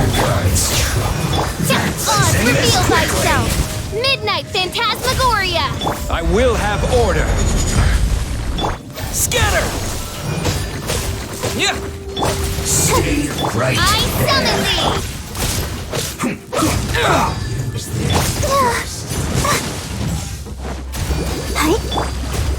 Solidify!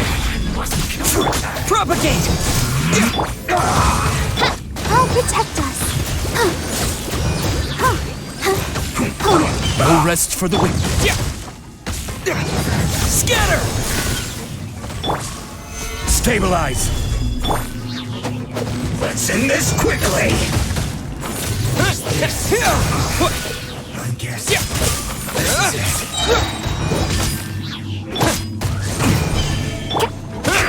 Propagate! Well met. Spring forward! This is order. Killjoy! Shadow Raven! We've only just begun. Let's dance. Calculated. You need to hurry up. Roast and fry. Feels clogged. By royal decree!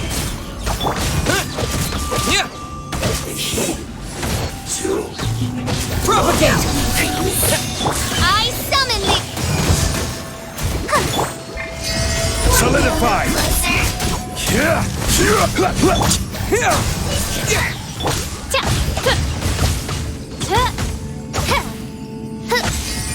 Oz, reveal thyself! Order guide you. Propagate! Midnight Phantasmagoria! Scatter!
Looking at its operational status, we must prepare for the worst. The god they wanted to create is likely close to completion or already completed.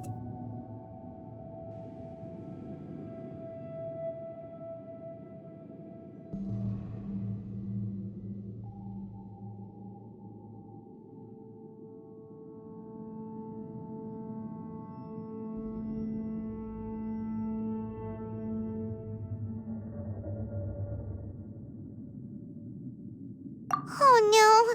What should we do? Paimon can't imagine how hard it would be to fight against a Fatui Harbinger with a Gnosis!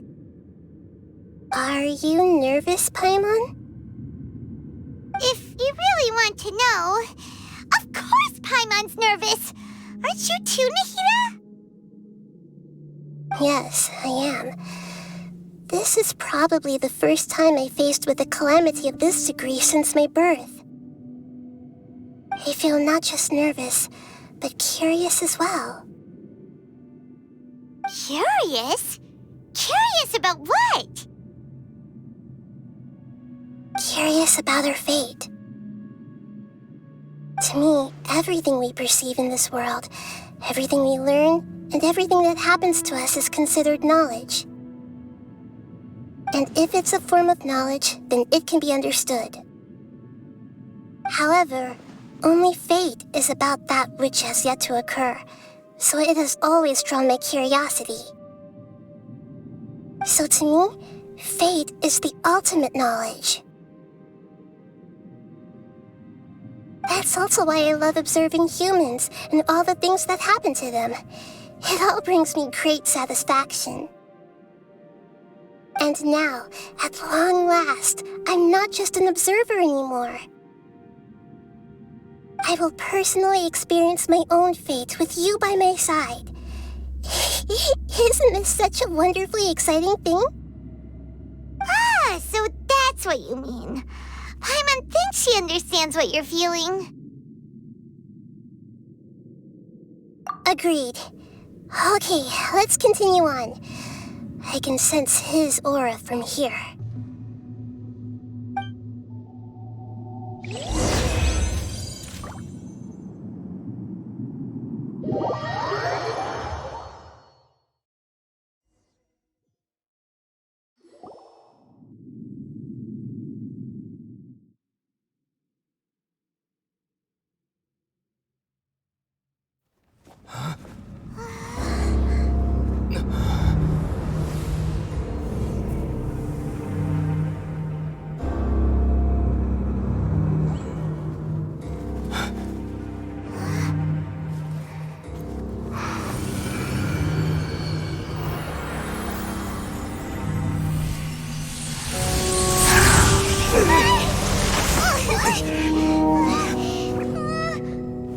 Who would have thought the world would be so eager for my birth? I remember you, Booer, the god of wisdom, and standing beside you, the traveler. Is he all-knowing and powerful now like Greater Lord Rukkhadevata? No, I can't feel the same kind of divinity I felt from the Greater Lord. It seems that the sages didn't get the chance to infuse the divine knowledge capsules into him. But even still, he has undoubtedly become a true god now. So we're too late? The Balladeer has already become a god? The Balladeer. A long bygone title. When my spirit ascended to divinity, I felt as if I had existed for the same number of epochs as heaven and earth. Looking back, the existence of what once called itself Kunikazushi appears infinitely small and ugly.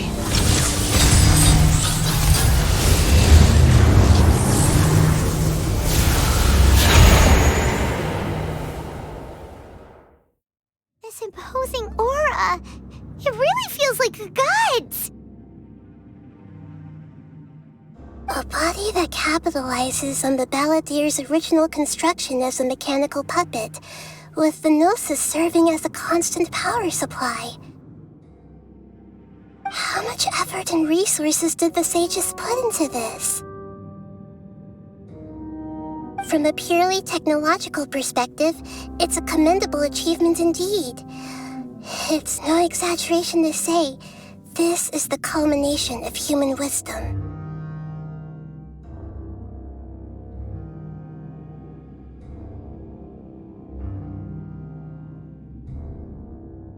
You sure are something! Dishing out compliments at a time like this? But I don't think he's reached the spiritual height of a god.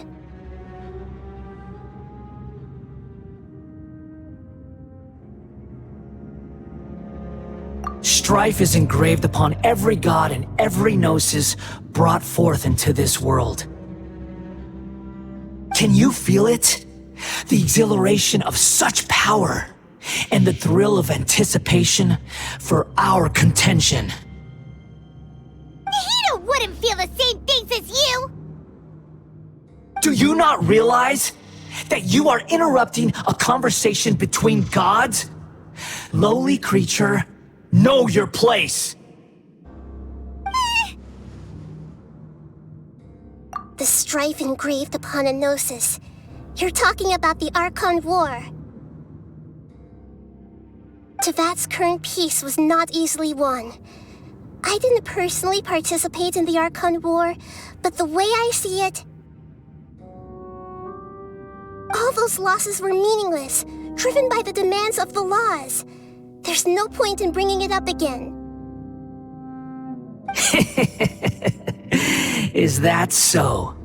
Yet I am deeply disappointed that I was never allowed the fortuity to personally participate in the Archon War. This is a first. Encountering a god in this world who does not crave power.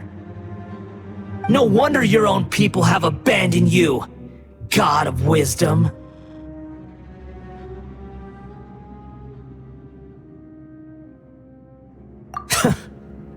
Your judgment is as your existence, unsubstantial.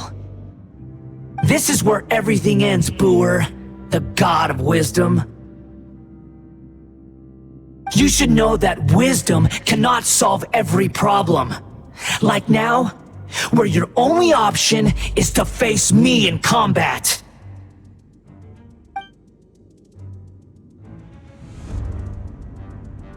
Come! Let us reenact a scene of the Archon War. Come and inaugurate my birth as a god.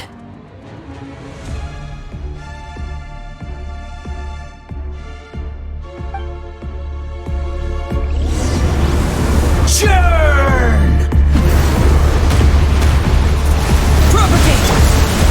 Stabilize!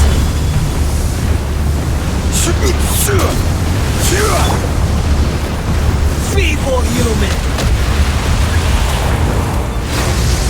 Go, Barber, go!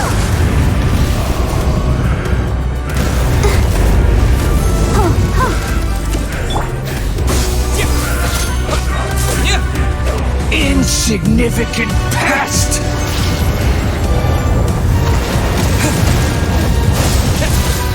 Rise!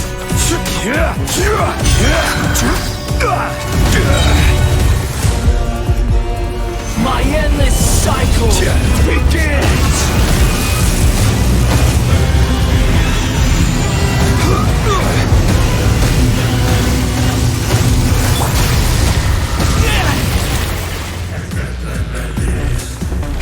Insignificant pest!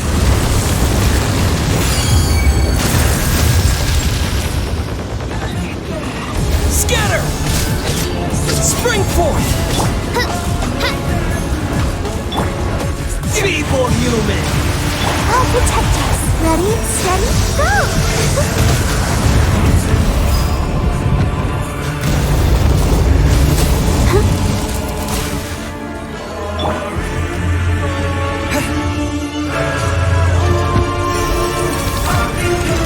At my command, you shall fall!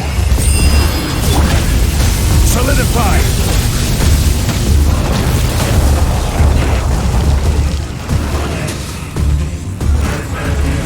Insignificant pest!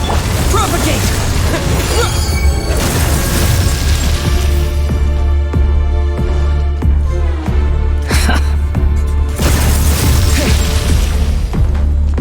Feeble human!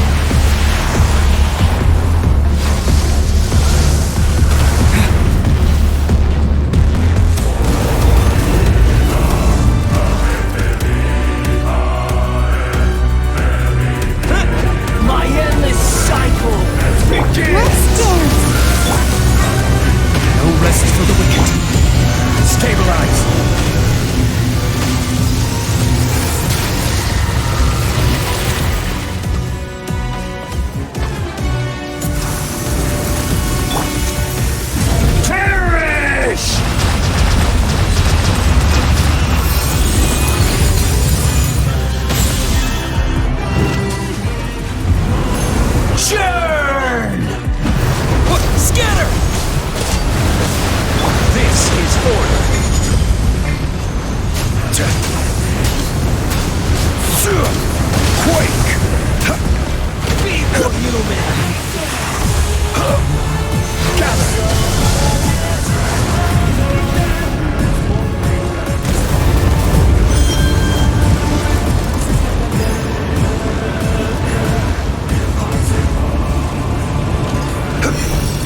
Insignificant past! Go, Barbara, go!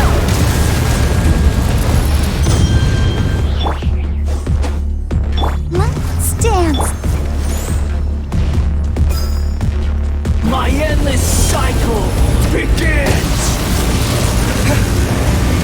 By royal decree! Solidify!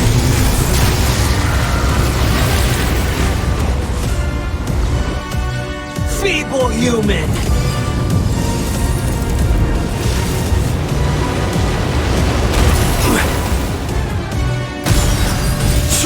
Rise! Oz, reveal thyself! Insignificant past!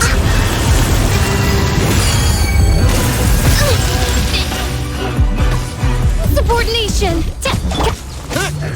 Terminate!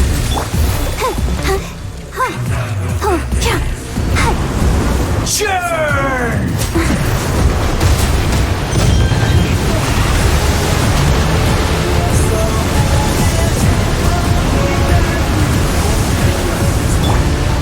Stabilize! At my command, you shall fall!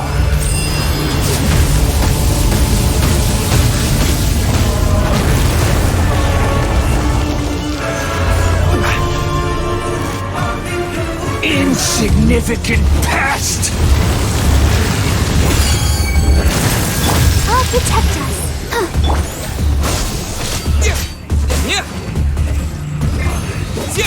By royal decree! Shadow Raven! Let night fall! Feeble human! Solidify!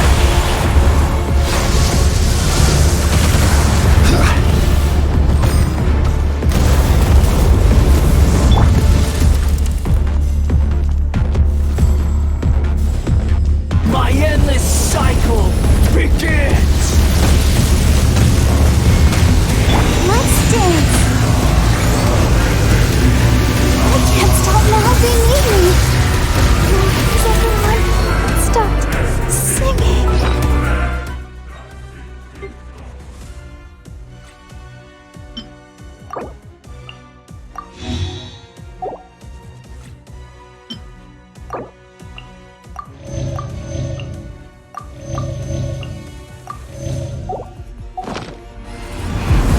Churn!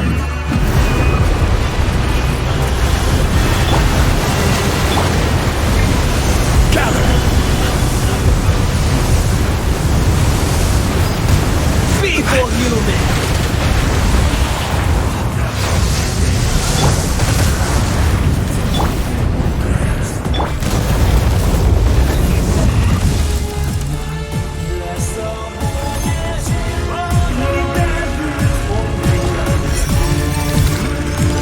At my command, you shall fall! Propagate! Careless! Insignificant past!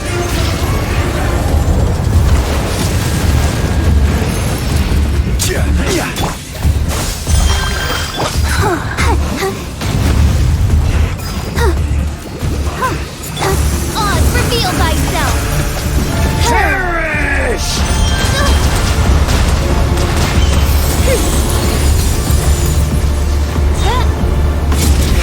Feeble human!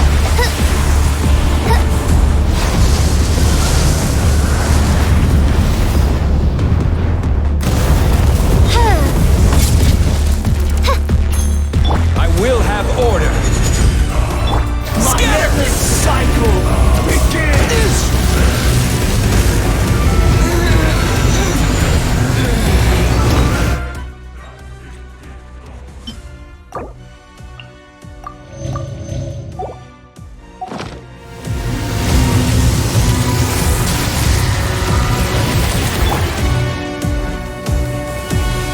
Insignificant past!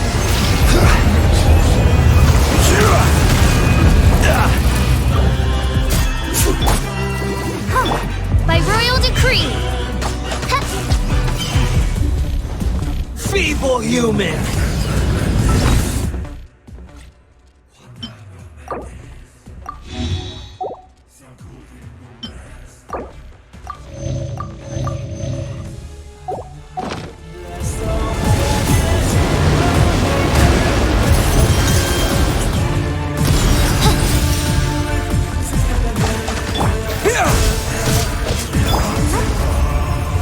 begin.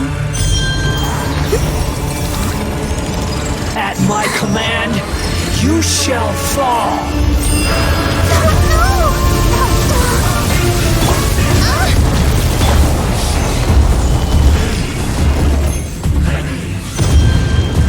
Insignificant past!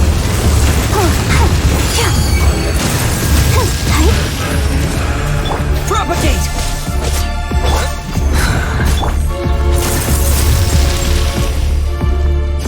Feeble human! Go, Barbara, go!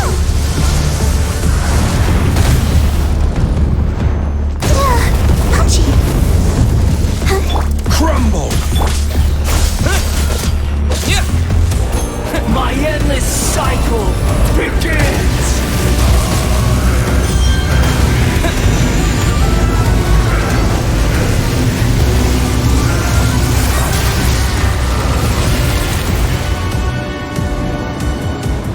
Insignificant past!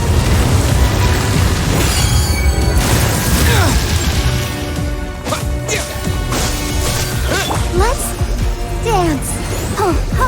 Hey. Feeble human!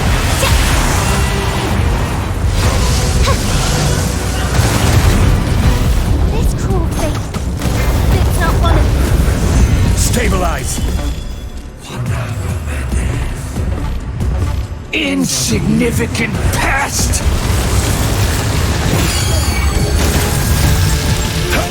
Scatter!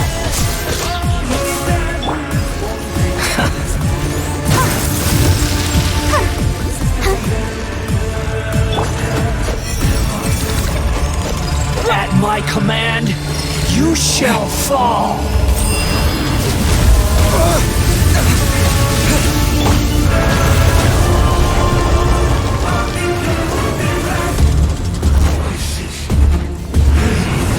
Churn!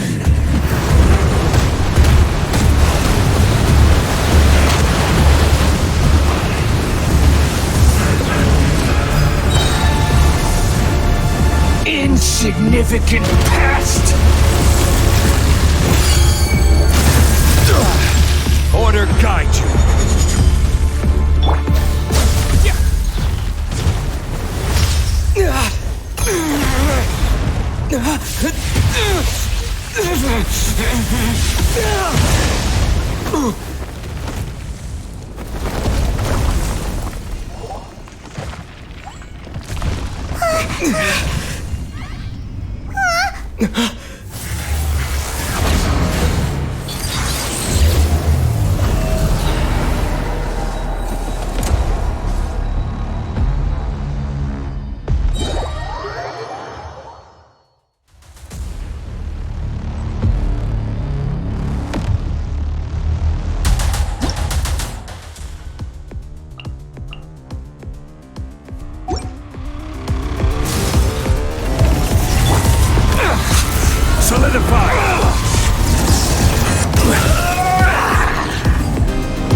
I'll protect us.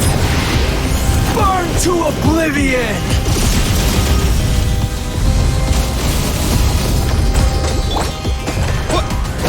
Filth! Springforth!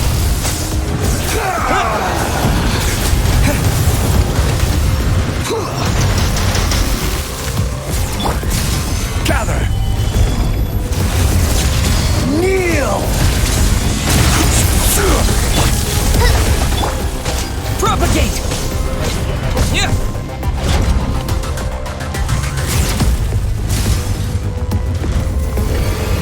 Reality is pain!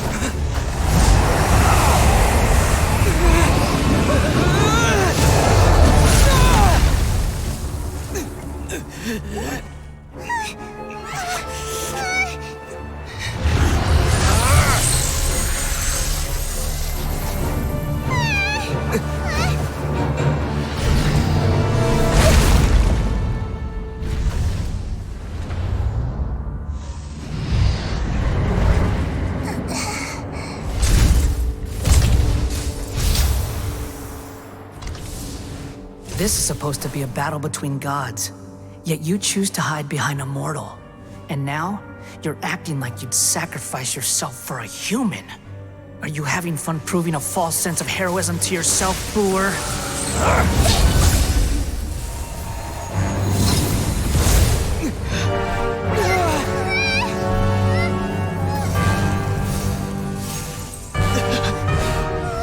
The data collection is almost complete.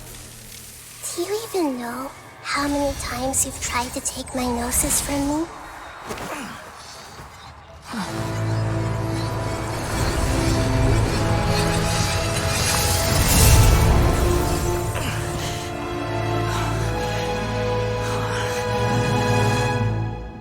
We just concluded the 168th loop. Did you know that in the effort to create you, the people of Sumeru were forced to live through the exact same number of Sub-Zerus festivals and Samsara cycles? The power of dreams. When did you use it on me?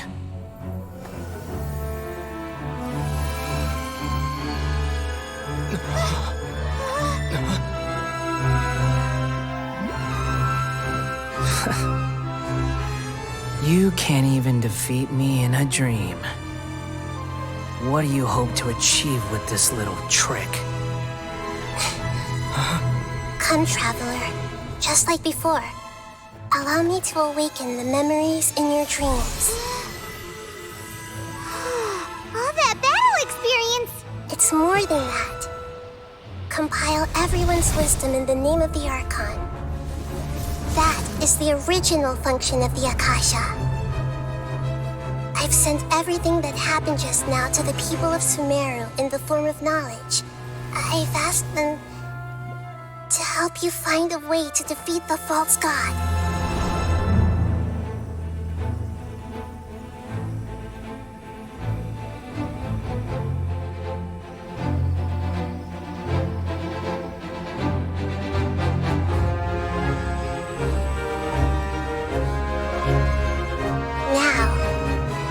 Sumeru's wisdom is at your disposal.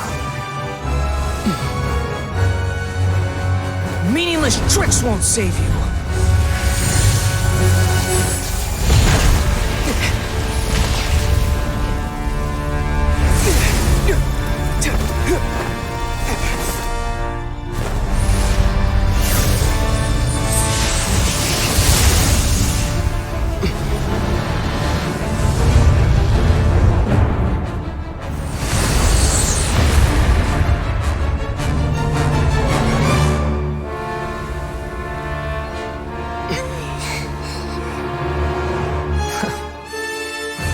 Are you done with your tricks? Can I finally take this as a real battle between gods? I'll leave this to you, the first sage of Boor.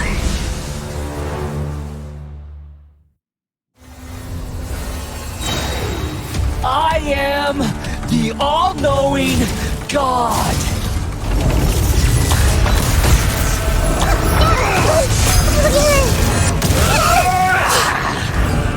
This might hurt a little. Burn to oblivion! Stabilize! Kneel! Roll! Make yourselves at home!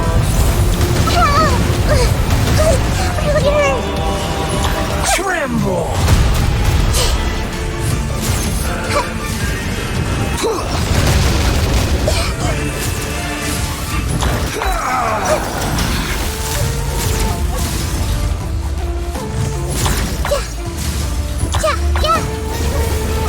Reality is pain!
Our new god awakens!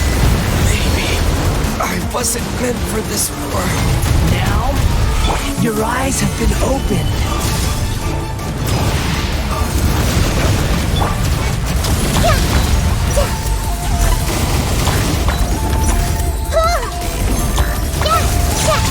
Kneel!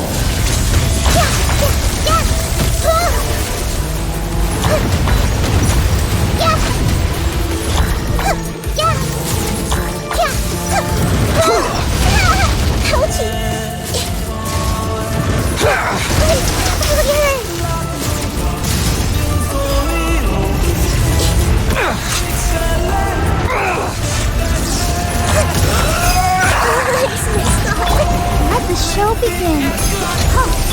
By royal decree.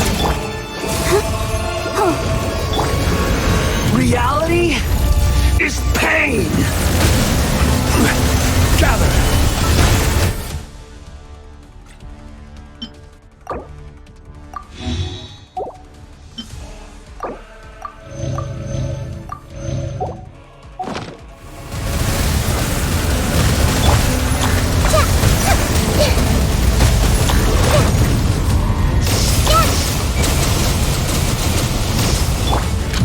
Solidify!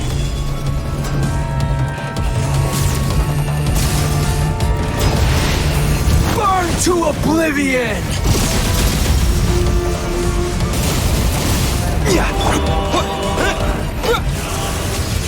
Kneel!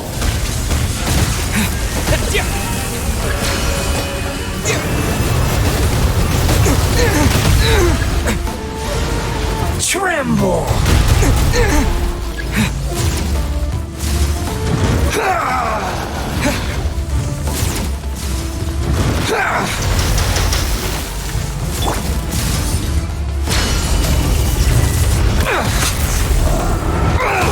Stabilize!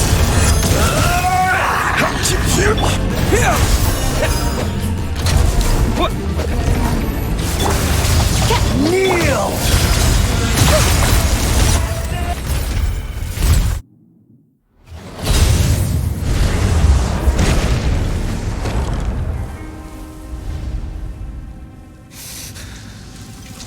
Humans. Filthy humans.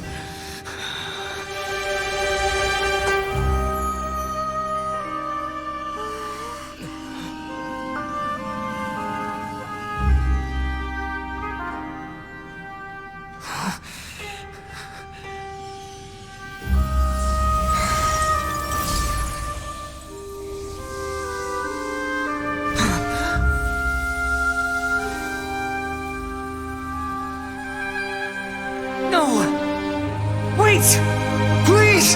Anything but the Gnosis!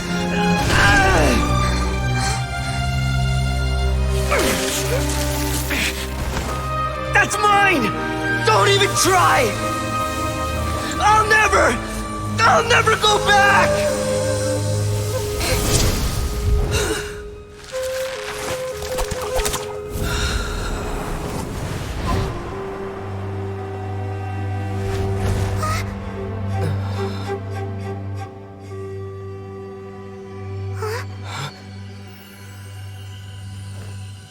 We haven't yet found the answer to the most important mystery. Irminsul is still waiting to be saved. With the power of another Gnosis, we may now finally understand the last memory of Greater Lord Rukkhadevata.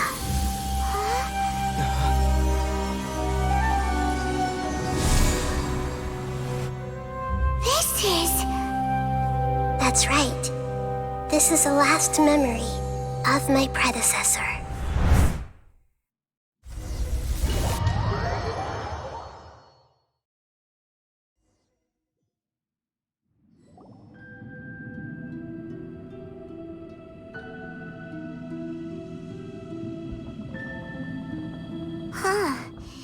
This sure seems very different from what Paimon imagined.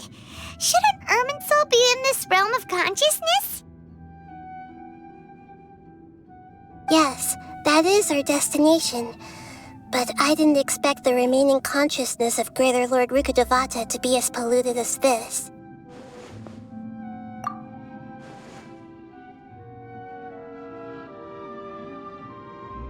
Forbidden knowledge? It seems you know about a concept that even I don't completely understand. Could you tell me what you know?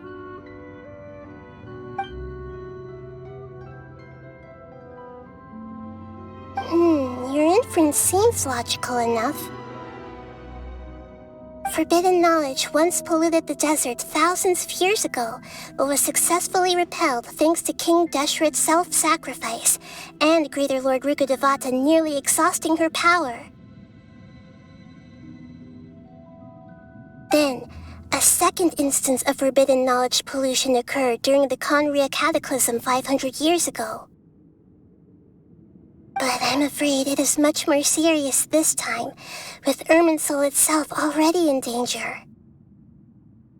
So, if we're in the remaining consciousness of Greater Lord Rukkhadevata, and it's also been affected by forbidden knowledge pollution, then does that mean, in order to save us, Greater Lord Rukkhadevata? Yes. It's very possible that she sacrificed her life in the fight against forbidden knowledge. She didn't completely eradicate forbidden knowledge, but if it weren't for her actions, the pollution would have been far more rampant over these past 500 years. The way that everyone, including me, has forgotten everything about forbidden knowledge may very well be due to her restoration of Irminsul.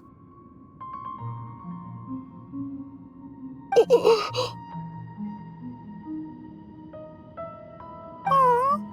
Do you feel sad, Nahida?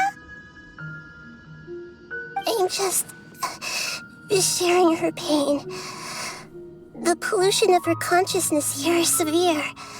There is madness, chaos, and pain all around us. Did she fight to resist the forbidden knowledge pollution in such terrible conditions, all the way up to her last breath?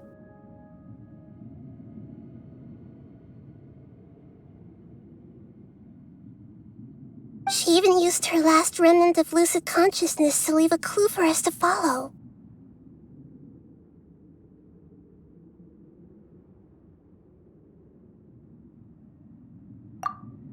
Yes. Her words were distorted by forbidden knowledge, so that's all we could hear. But now, we have a chance to find the answer to this mystery. We can cross the polluted consciousness until we found the right path to meet with her lucid consciousness. And then, we'll let Greater Lord Rukkhadevata tell us the truth in person. Each of us need to be mindful of the state of our own consciousness while we are here. Even with the Gnosis' protection, we must always keep a clear mind. Otherwise, we could go mad at any moment. That's so scary. Don't worry, it should be easy enough for you to keep that mind of yours clear, Paimon. Let's go.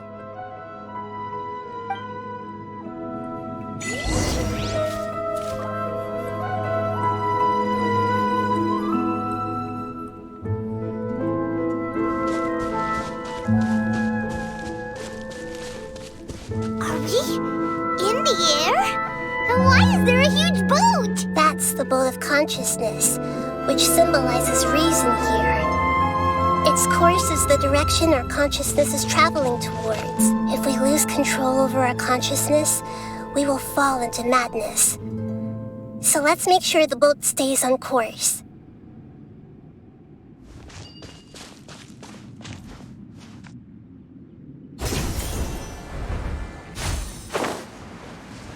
Wow!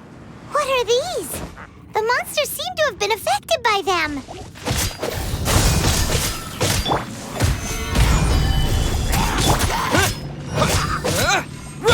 Oz, reveal by...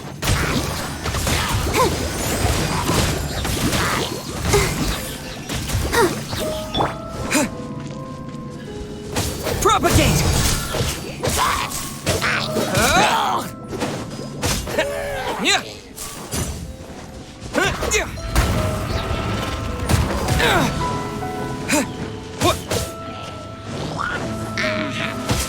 Scatter! Let's dance.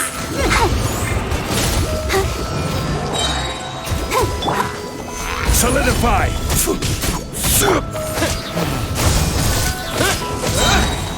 Germinate!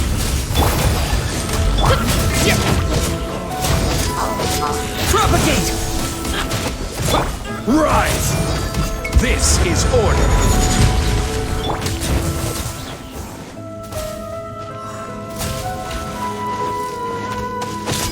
Scatter! I'll protect her.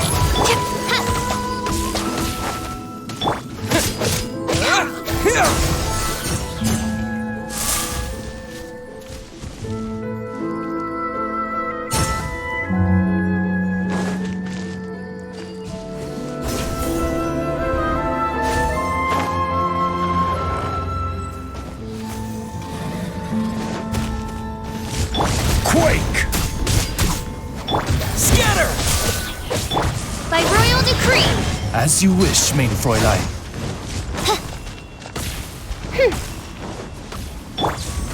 Stabilize! Propagate! Spring forth!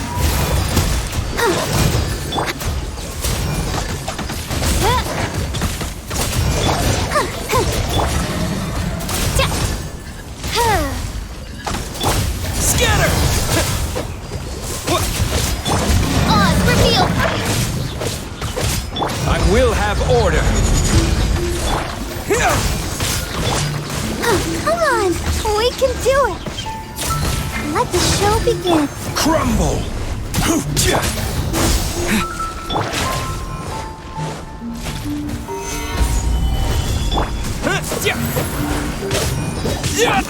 By royal decree, I summon...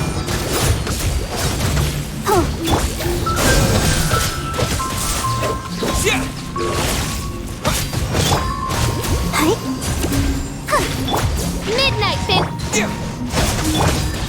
I'll protect us.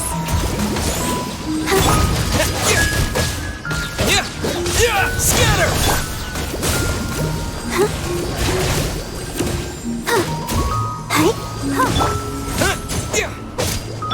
Oz, reveal by...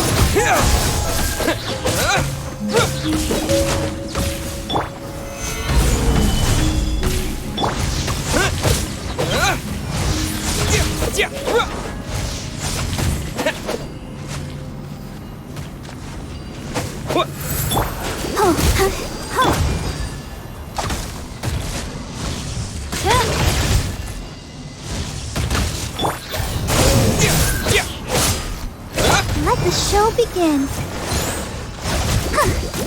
Look! A four-leaf sigil has appeared in the sky!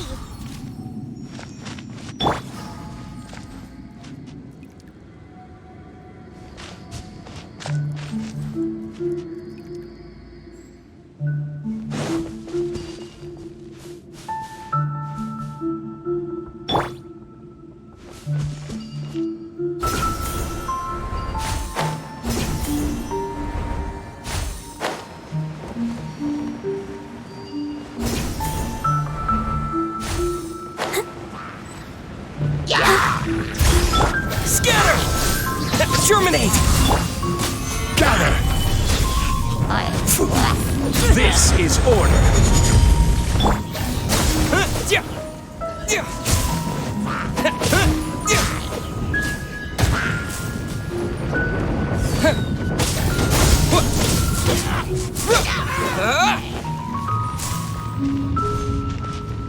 Let's dance.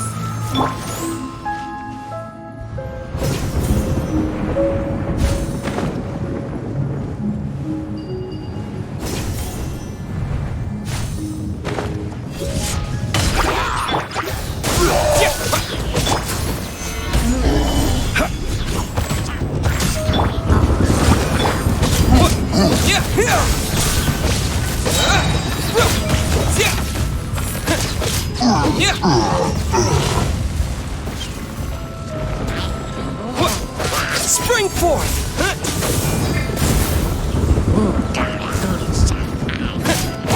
I will have order! Scatter! Quake!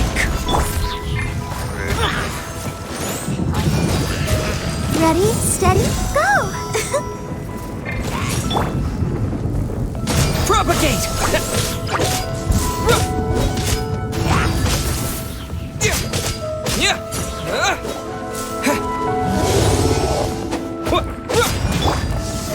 Solidify!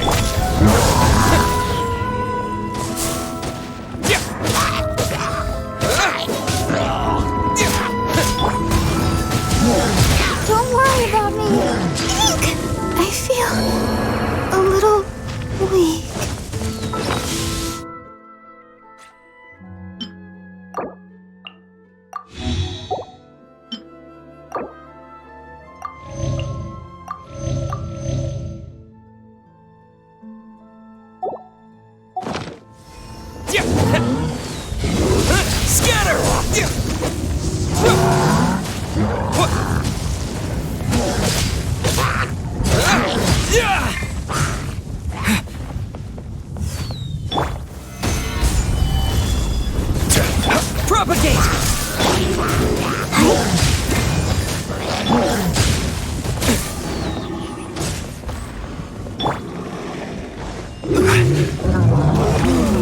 Stabilize! Scatter! I'll protect us. This is order. By royal decree.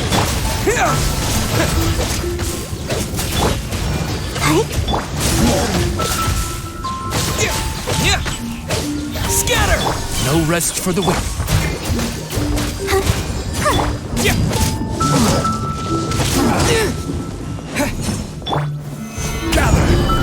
Propagate! To control the boat of consciousness, we need to find the helm first.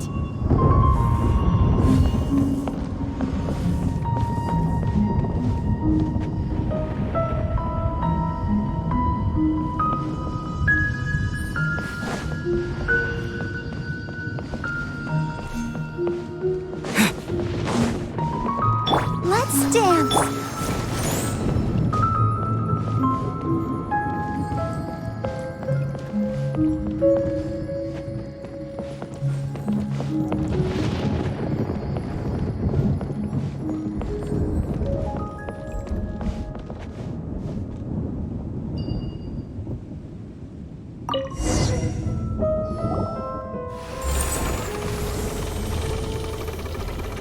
We changed direction. Are we still going the right way, Nahida? Mm-hmm. Judging from the current route, the boat of consciousness will soon take us out of here.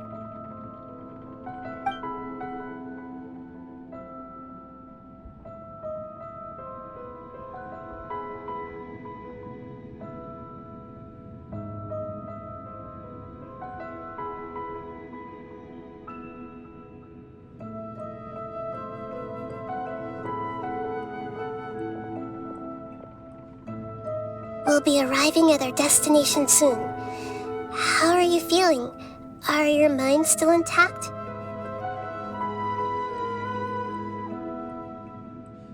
Huh? But everything's been completely normal for Paimon. Hopefully there won't be any more interruptions. This time, we should be able to meet Greater Lord Rukkhadevata.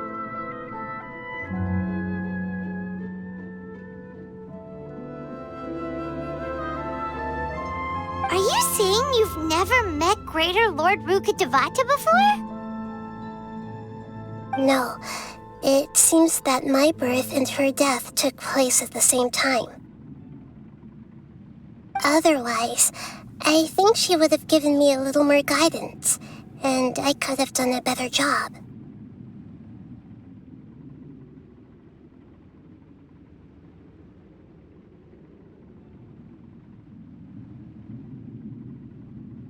Hey, you've done a great job, Nahida. Let's get out of this creepy place and go meet her.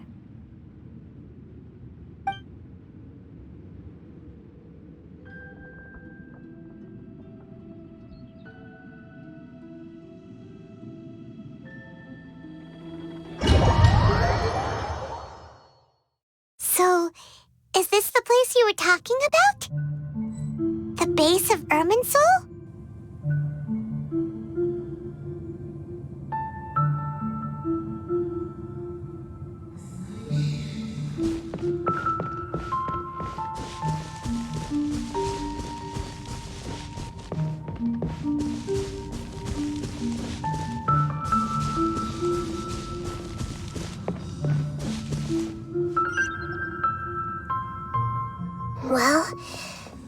the place.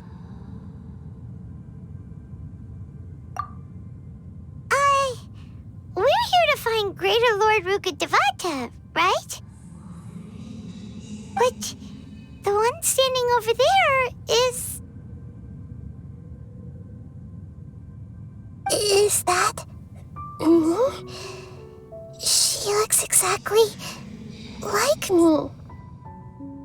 Are you Greater Lord Rukkhadevata? Yes, that's me. Are you surprised by my appearance?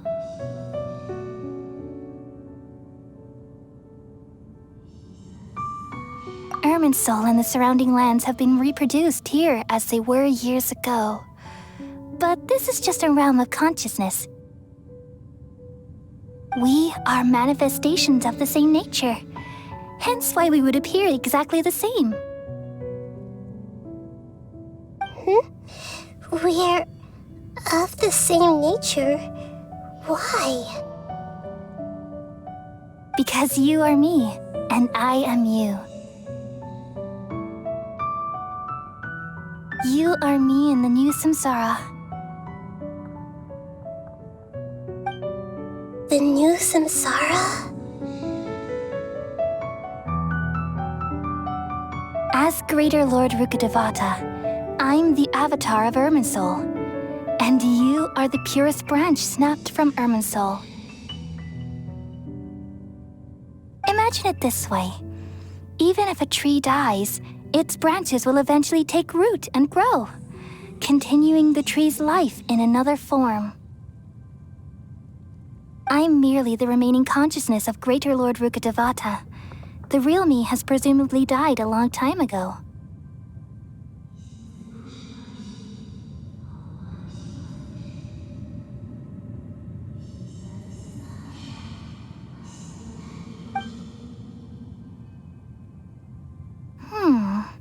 Judging from your appearance, I've probably been dead for 500 years. But you're finally here.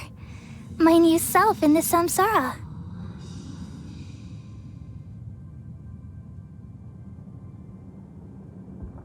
If this is true, then am I going to be a great Archon like you someday? Though we share the same nature, our fates are bound to be different. All things have their own fate. When a branch grows into a mature tree, it won't be the same as the original tree. That's why fate is the ultimate knowledge, isn't it? That's a great insight. Yes, very good. It's also precisely why you won't become like me. Really? But perhaps you may become an even greater Archon than I.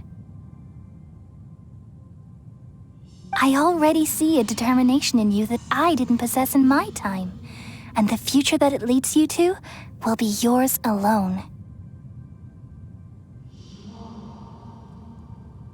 Along with the blessings from your past experiences. Don't worry. The growth of wisdom is like that of a plant. You only need to wait quietly for the flower to bloom. Come to think of it, the sages never had the faintest inkling of the meaning of wisdom. Thank you. Nothing makes me happier than discovering that the Archon I always admired was in fact myself in another fate. It's so nice to speak with you, Greater Lord Rukkhadevata. I've always wanted to meet you. The feeling is mutual. From the moment I snapped the branch off Irminsul and created you, I've also looked forward to talking with you. Could you tell me why you wanted to create me? And what exactly happened when you died? Ah, I see. You're here seeking answers, right?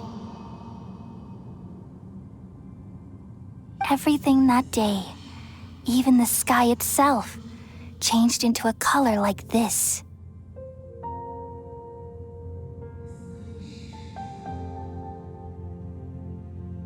At that time, the 7 were all summoned to the nation of Conria. Except for me. I had a more important task to attend to.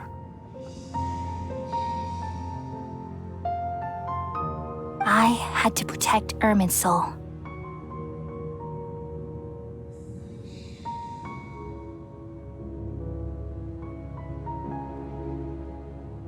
The disaster occurred together with the pollution of forbidden knowledge. At that very moment, with my consciousness connected to Irminsul, I sensed something was wrong. The pain started to torment my mind. By the time I reached Irminsul, it was already displaying signs of corruption. Had I not repelled the pollution of forbidden knowledge with King Deshret thousands of years ago, I might have felt even more hopeless and lost. So what exactly is forbidden knowledge? It's a kind of knowledge that doesn't belong to this world, and a form of truth that can't be understood. It came from the very bottom of the abyss. Even I could never understand it. The world is constantly rejecting it, leading to all kinds of bad phenomena. If we allow forbidden knowledge to pollute Irminsul, I'm afraid the entirety of Tevat could fall apart. So, there's knowledge that even the God of Wisdom can't understand? At that time, I knew I couldn't repel the forbidden knowledge with my strength alone. Which is why I created a device that compiled human wisdom and named it the Akasha. It's truly the world's most amazing invention. Thank you. For a long time, I thought dreams were the fruit of human wisdom. Though it was selfish to do so, I borrowed people's dreams using the Akasha. Then I compiled their wisdom and all of my own power. Well, did it work? Thanks to the wisdom of the people of Sumeru, almost all the forbidden knowledge was cleared from Irminsul. But things didn't go as smoothly as I thought. I had a terrible headache, which gave me an uneasy feeling. And then, I remembered that my consciousness was also connected with Irminsul. It brought me knowledge and wisdom, but vile corruption as well. From the very beginning, my existence had been polluted by the forbidden knowledge. Oh no! How could that happen? I've experienced that pain in your consciousness. It must have been a horrible experience. Yes, but my feelings weren't important. The important thing was that even if I died, my existence and everything related to me would continue to exist in Irminsul as memories and knowledge, meaning that the forbidden knowledge couldn't ever be permanently eradicated. And there's no way for me to eliminate myself. It would be a sort of paradox. So, I took the purest branch of Irminsul as my incarnation in the next samsara and left a trail of clues. All in hopes that you would come here and remove me and my pollution from Irminsul forever. Wait, no, I can't.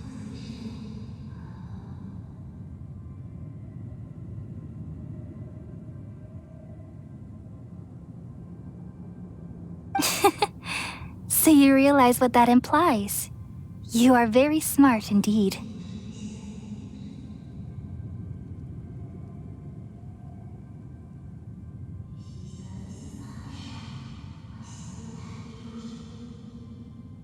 Ermin's soul has all the knowledge and memories of this world. And as you've realized just now, removing me from Ermin's soul means I essentially will never have existed in this world. But this is the only way to save Ermin's soul.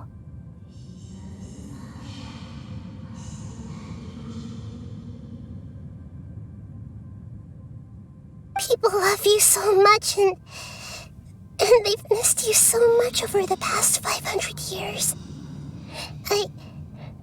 I am exactly the same. So how can we just forget you like this? Is there really no other way? There must be something else I can do. You're the god of wisdom, Buer.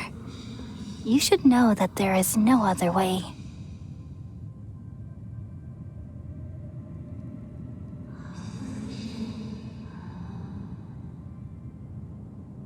But this is so cruel.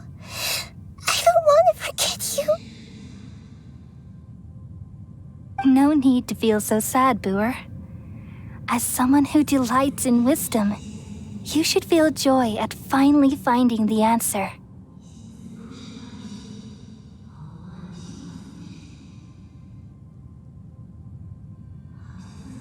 These are the words in their entirety, the answer you've been seeking all along. Let the world completely forget me.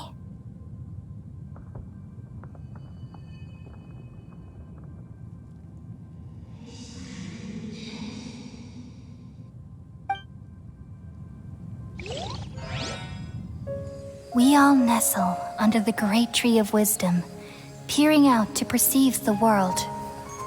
From the earth and from the rain, we perceive its wonders, until we become a white bird to perch atop a branch, and finally snap off the most important leaf. Once upon a time, I alone dreamed in this world. In my dreams, everybody would also dream after they fell asleep. Wild and wonderful thoughts would emerge from their minds. Some tumbled to the ground, and others floated to the sky, connecting all things in the world into one dazzling net. Among a plethora of worlds were numerous smaller worlds, all of fate, finding within the tapestry their brilliant glow. I gradually understood that these indescribable and constantly changing things are the most profound things in the world. Only they can completely repel the madness. Only dreams can awaken consciousness from the deepest darkness.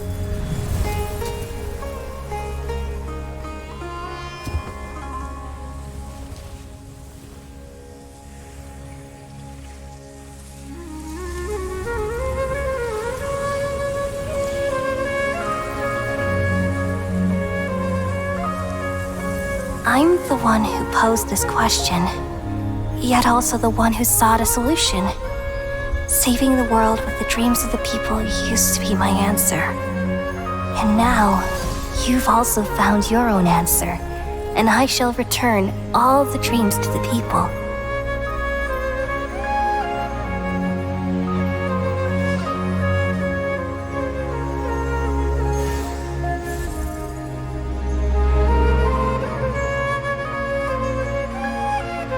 Goodbye, people of Sumeru.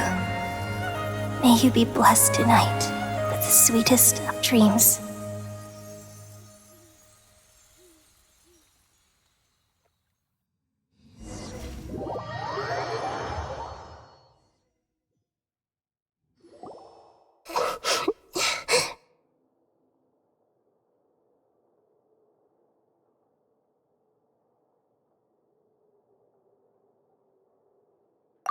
I'm alright.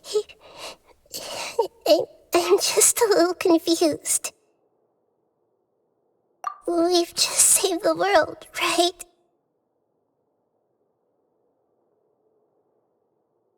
So why am I crying?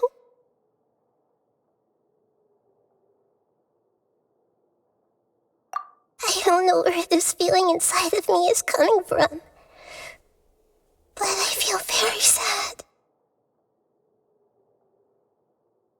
Just now, we used the power of two gnosis to successfully connect with the Ermin soul consciousness from 500 years ago. Then, we removed the remaining pollution from Merman soul.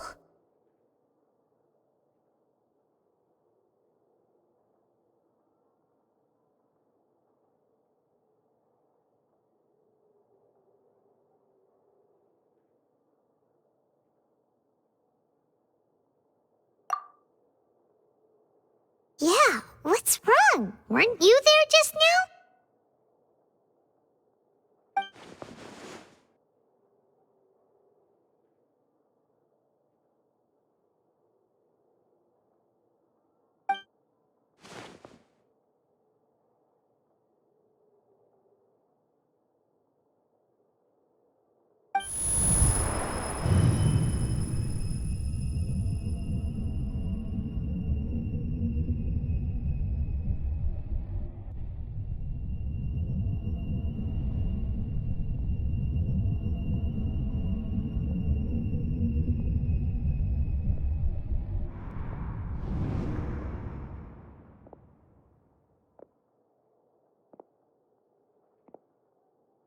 Huh?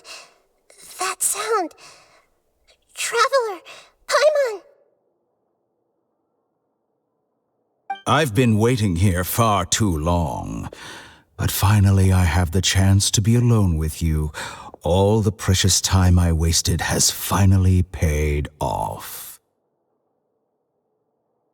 The doctor! What have you done? Just a type of sound wave that can quickly put defenseless people into a dream. As I expected, it doesn't have any effect on gods. This is the only thing of interest I found among the sage's research. I thought I'd take it for a little spin. Don't worry. I know you would never forgive me if I actually killed them. I'm here to negotiate with you. Naturally, I won't do anything dangerous that could potentially damage our relationship. Negotiate with me? I heard you had already left Sumeru. Why are you here again now? I left Sumeru, but I also stayed in Sumeru. Even the God of Wisdom is restricted by the habits of cognition. How disappointing. You mean there are many different versions of you in this world?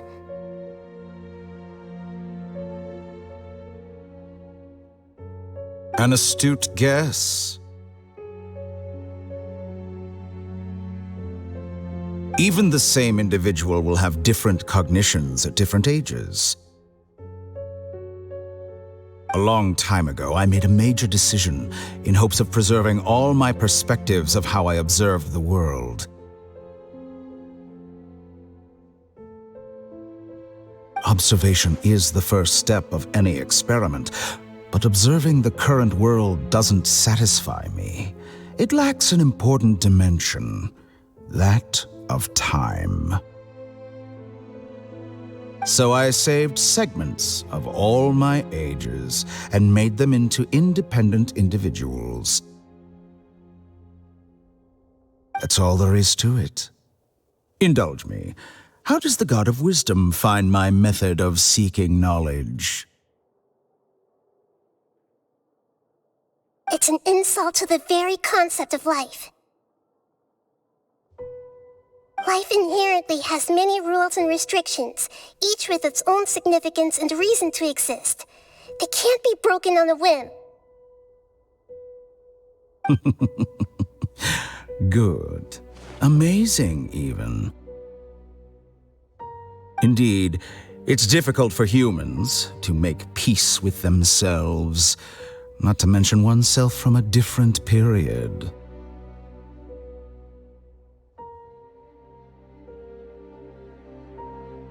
Since you're in the academia, why wait until now to show up? You could very well have stopped us and helped that fake god. Simple. Let me ask you this. Would any staff member ever help the subject in the middle of an experiment?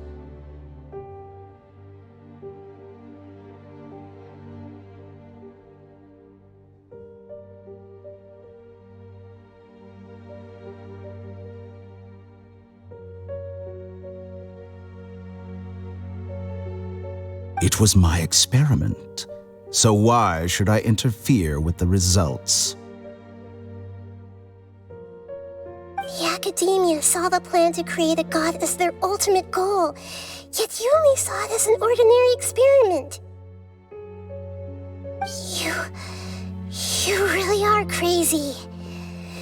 If the experiment succeeded, you would have had a new god on your hands. How would you have faced your own god then?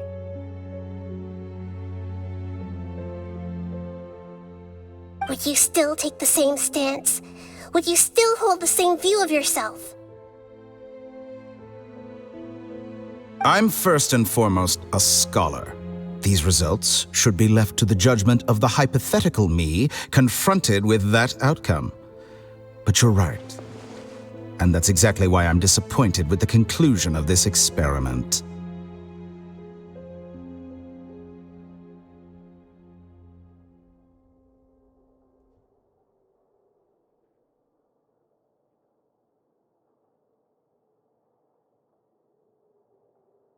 As an individual, you don't have any sense of belonging.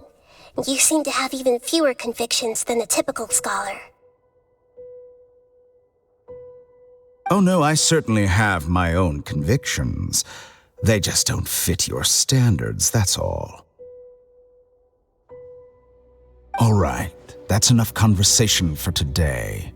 The experiment is over, and it's time to tidy up the equipment and reclaim any useful materials. For example, the Gnosis.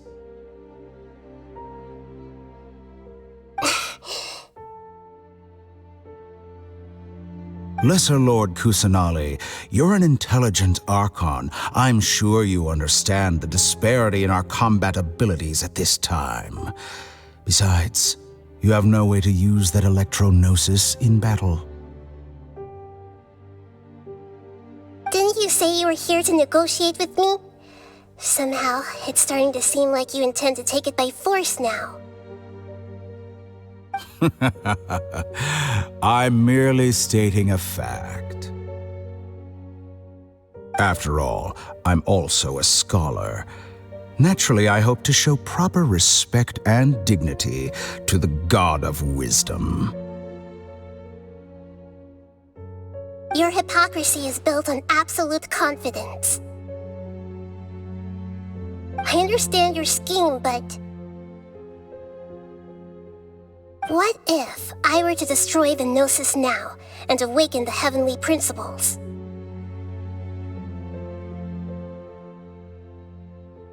Awaken the heavenly principles? Do you think that's really possible?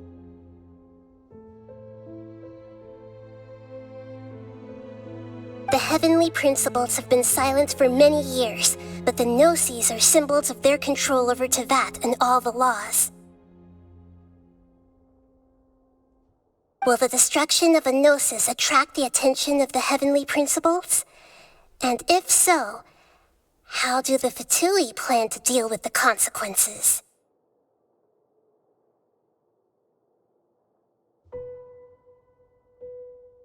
Do you dare to gamble such a possibility with me?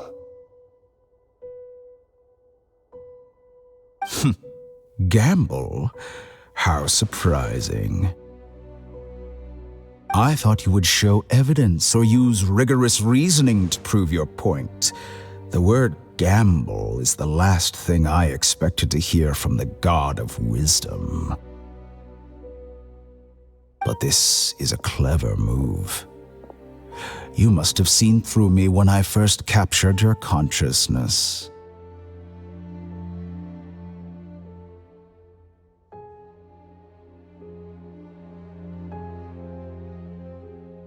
As a scholar, I respect all possibilities. This has always been my principle and is an essential trait as an experimenter.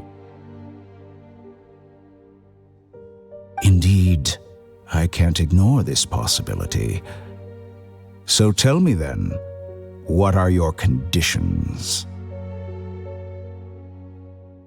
This foreign gnosis will only lead to disaster if it stays in Sumeru. But this electro-gnosis is the prize I obtained after defeating one of your fellow harbingers.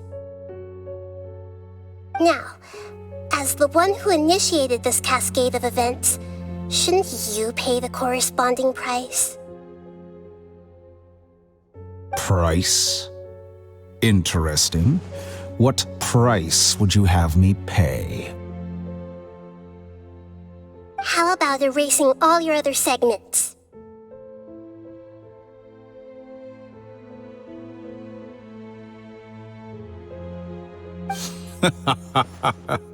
So this is how you wish to restrict me, the most threatening opponent of the Nation of Wisdom. What you request of me is like plucking out the eyes I have placed in the dimension of time. Segments are extraordinarily difficult to make. They require extremely rare resources and enormous amounts of time and effort.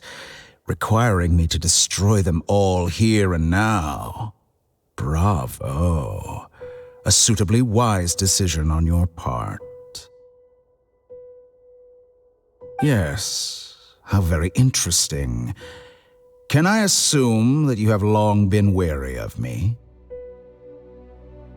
Among all the versions of me, this segment you see now is the most selfish.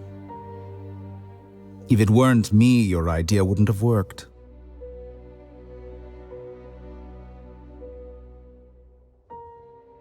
What did you see when you were imprisoned? You were observing me, and that's how you know I've long grown tired of their doubts and endless arguments. Like you said, it's difficult to make peace with yourself. Being as smart as you are, have you managed to do that?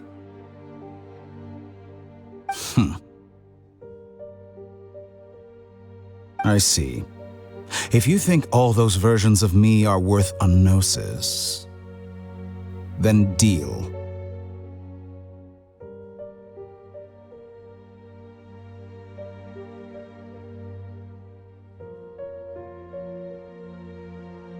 You sure didn't hesitate much.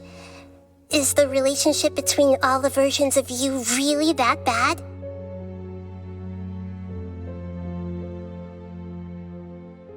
I don't think there's any need to dwell on that.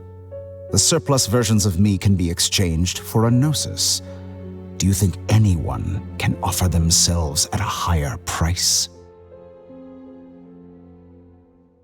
Besides, with my abilities, it's only a matter of time until I find better perspectives. Perhaps it's best to say, you're just temporarily ahead. But what I'd like to know is, how can you be sure that I've really erased them?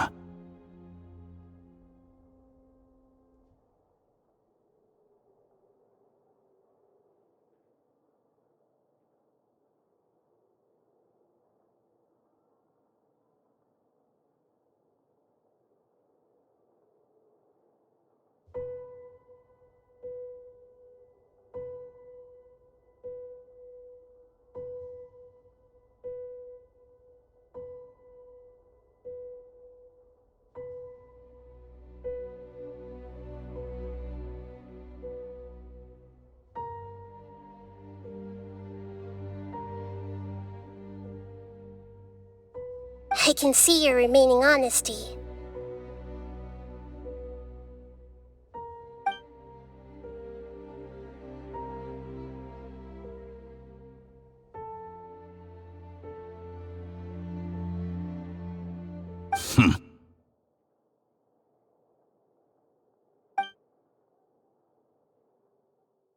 What a ridiculous decision! You can't be serious! How could I have been so short-sighted? You think that this is the end? Wait, I'll have revenge. You'll make Good this riddance. moment count. You will regret this. Well, have you confirmed that it's complete? Here, take it.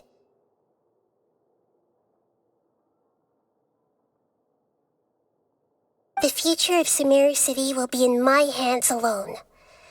I will shut down the Akasha and let curiosity and the thirst for knowledge drive the realm of academics once again.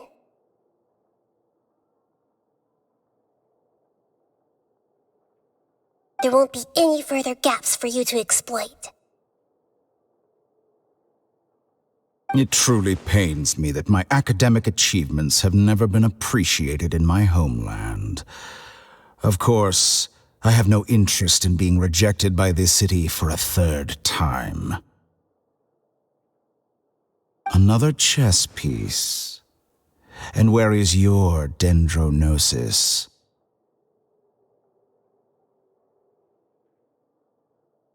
Don't be greedy, Harbinger of Snezhnaya. No, this is a different transaction. If you intend to turn off the Akasha anyway, then there's no further use for the Gnosis of Sumeru, is there? Besides, isn't it the Archon's duty to deliver what's desired of the Seeker? Oh, judging from your expression, you don't seem to find the idea very agreeable. Then let's think of it this way. Since you're the god of wisdom, how about I exchange some knowledge with you?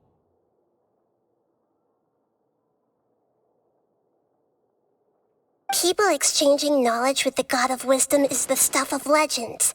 Yet here you wish to exchange knowledge for the god of wisdom's property. Arrogant as that is, it has piqued my interest. Let me ask you, have you in all your mighty knowledge ever heard the rumor that the skies of Tevat are fake?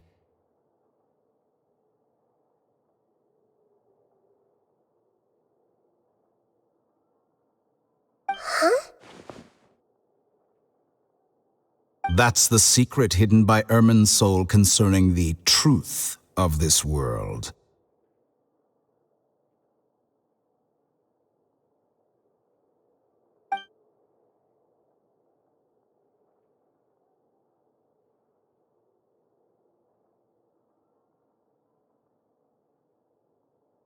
Once I finish telling you about this, it will be time for me to say goodbye. With negotiations, we've all gotten what we wanted. I'm very glad I got to meet you like this. Your arrogance may know no bounds, and convictions may mean nothing to you. But I'll still listen to what you have to say.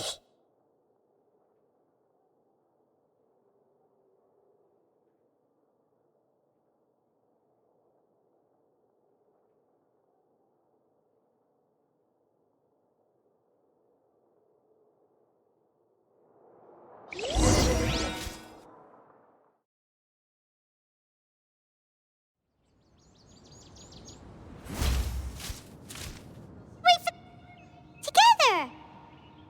Okay. Wake him up.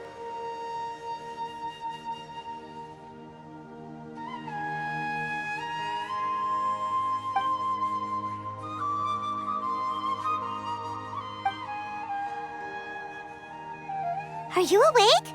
Kali says it's time for breakfast. Come on, get up! morning! How are you feeling today? Good to hear. It looks like we've recovered pretty well. Not even Tainari could stop us from going out now, right?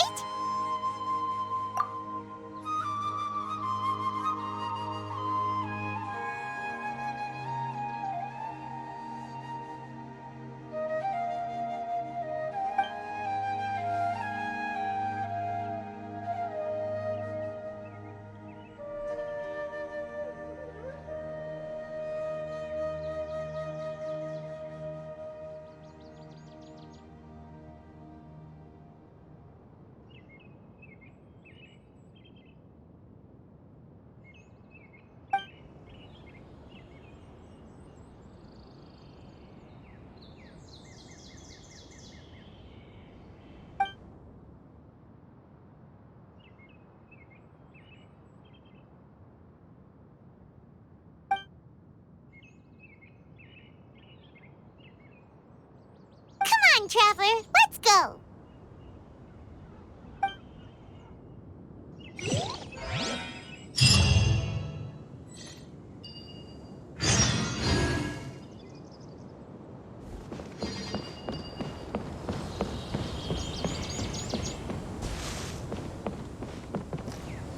Good morning! Looks like you're awake.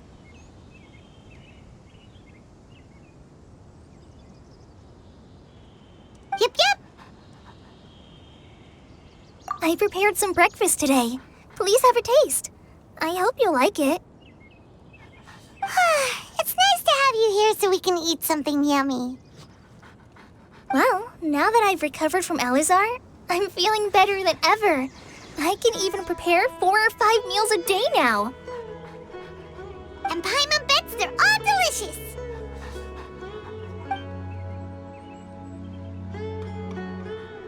Oh, by the way, someone brought a letter for you after you went to sleep last night. Nope, Paimon wanted to read the letter with you after you woke up, so Paimon didn't open it. All right, let's read it now. Oh, it's from Milu!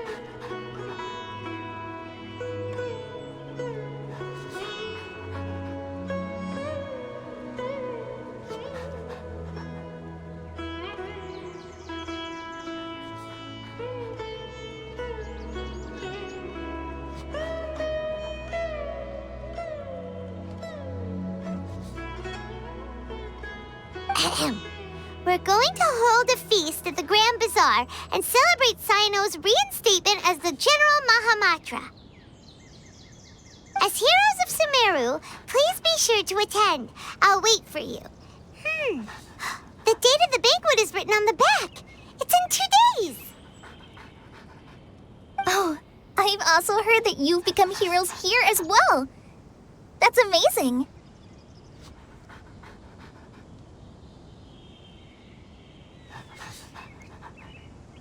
Sometimes I'm really envious of strong and confident people like you.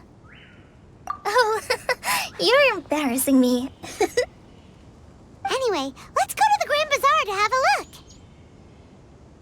Oh, before you leave, be sure to inform Master Tainari.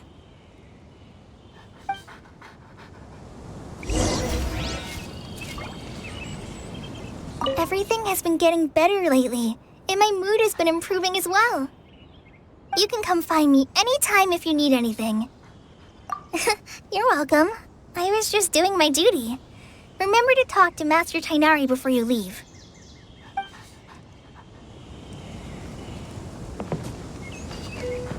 Yesterday, a total of 5 dusk birds flew by.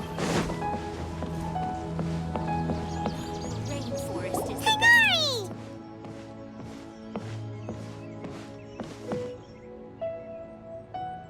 Good morning. How do you feel today? We feel much better. How about you? I'm recovering well. Thanks for asking.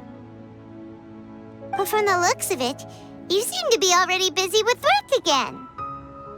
It's fine. I'm not that busy, really.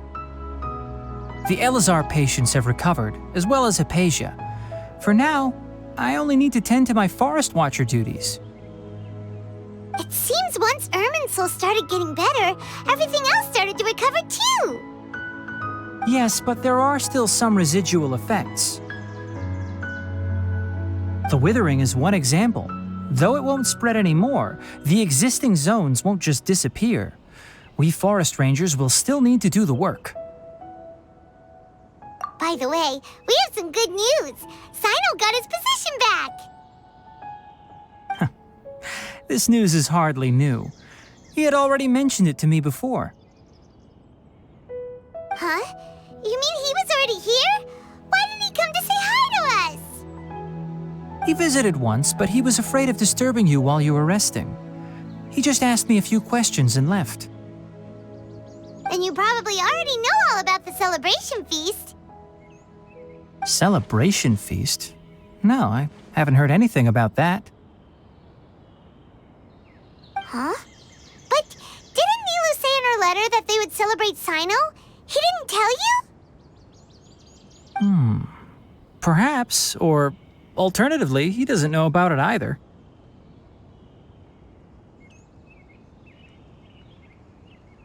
Come to think of it, Sino doesn't seem like the type who'd enjoy a celebration feast.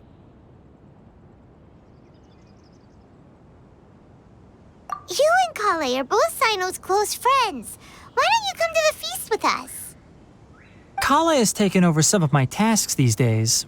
I don't think she'll have time for it. Not to mention me. You see, some VIPs have come to the forest recently. Huh? VIPs? Very important Paimons? Well, technically speaking, they are former VIPs. The sages involved in recent incidents have begun their training in the Avidya forest, and the people they had previously imprisoned have all been released.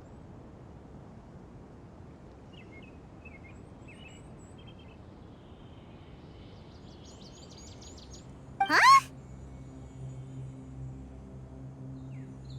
Yes, he's a little weak, but he isn't injured and his condition is stable. Lesser Lord Kusanali, in her boundless mercy, has decided to spare Azar and the other wrongdoers.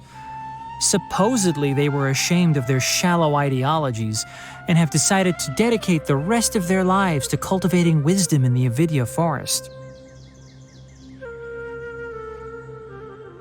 When they learned that Lesser Lord Kusanali had defeated the Balladeer and saved Irminsul, they were shocked at first, but also became happy, feeling that the sacred light guiding them on the path of discovering wisdom had begun to shine once again. As a result, work has increased for the forest rangers. That sounds really exhausting. There's nothing we can do, really. But that's another topic. Back to the matter at hand. Are you two planning to head out?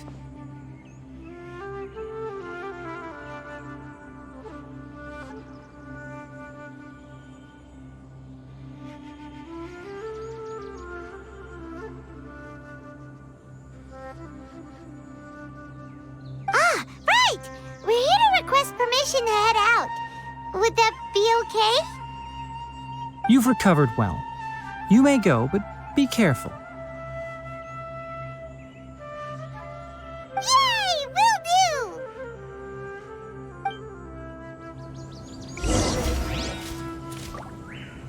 do! Is there anything else you'd like to ask about? Ah, yes. Thanks for remembering her. She continued her training in the forest after she recovered. As a scholar, she never slacks off. A lot has happened lately. Kale and I have been busy, but don't worry, we'll take care of ourselves. As for Sino's reinstatement, the more I think about it, the more I suspect that he just doesn't have a single clue about this feast. But this does remind me that Kale and I should find an opportunity to celebrate him as well. He has helped me a lot during this time. And you as well. Thank you. Take care. Please, find me if you need anything.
Well, there won't be any problems if the feast starts at that time.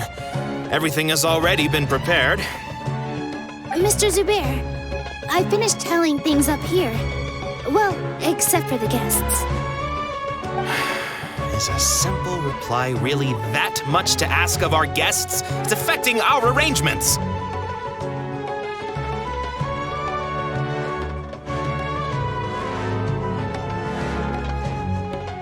Oh, it'll be fine. Besides, it never hurts to get things ready in advance. I was thinking the same thing. The feast will be held sooner or later, right? Hey, Nilu!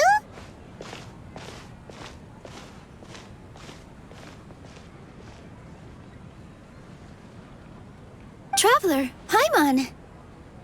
We got your letters, so here we are! You're the best! The other guests haven't even replied yet.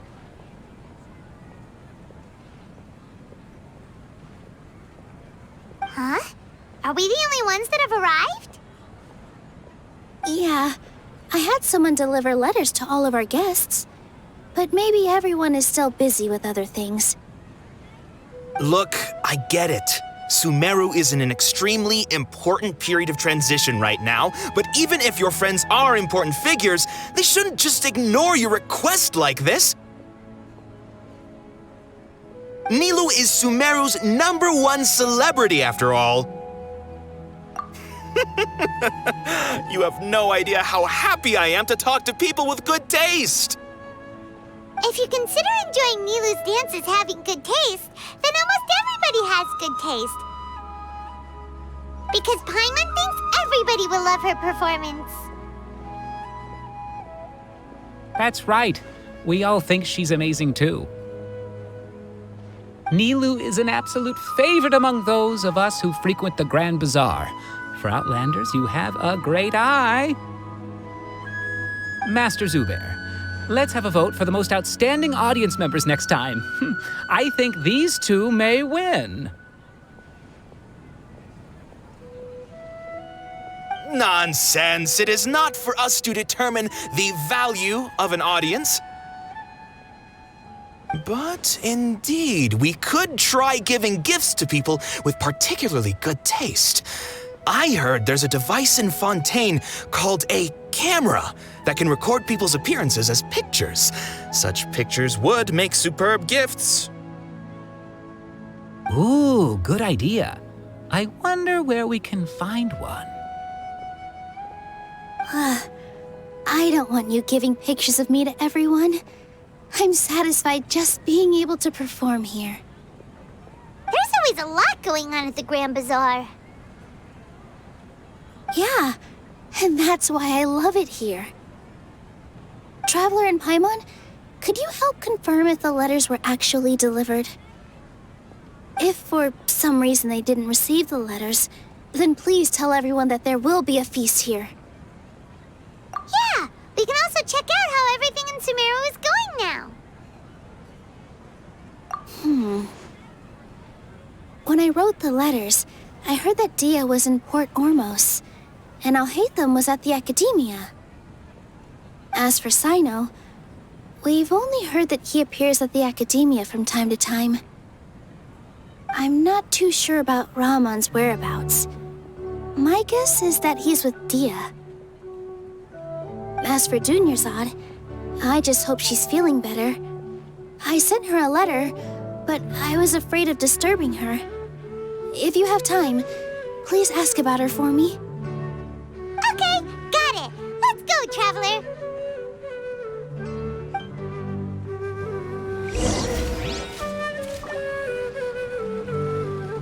I'll go to the Adventurers Guild later and ask Miss Catherine if she knows how to get one of those cameras. Yes, please do. I'm sure the audience would be thrilled at the chance of receiving commemorative gifts. It could be our special surprise that we prepare for everyone. I think it's an amazing idea. Who knows? If we take more pictures, they might even become the signature souvenir of the Grand Bazaar. And Nilu will become even more famous. Ha! It won't be long till people are fighting for front row at your performances. I've heard that this camera is not just something anyone can use as they please. It must be aimed properly, and subjects should pose for the best results. Oh, should we get ready then? Perhaps we should wear something a little more appropriate. No. I think we look absolutely fine. If anything, when we pose for this, clever invention, we should just be ourselves, You really think so?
We haven't seen Alhaitham anywhere. Let's ask that person over there.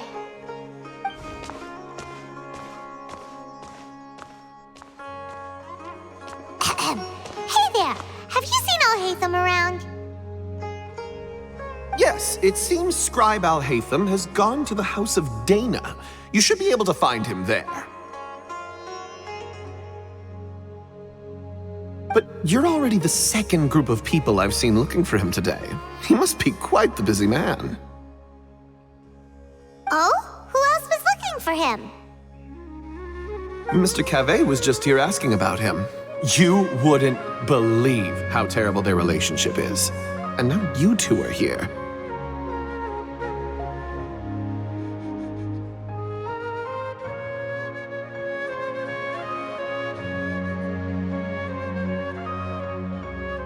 Don't tell me everyone's here looking for gossip about the sages.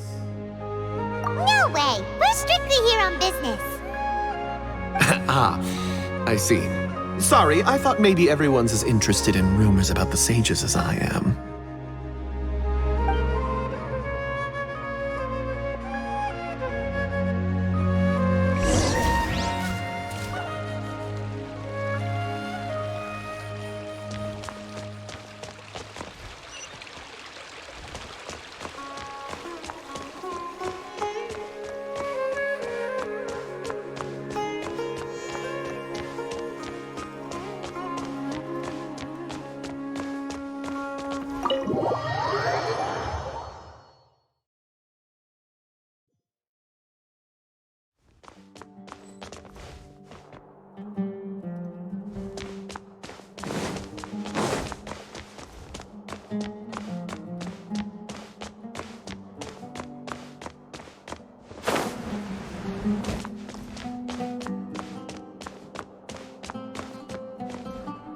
Alhaitham should be around here somewhere, right?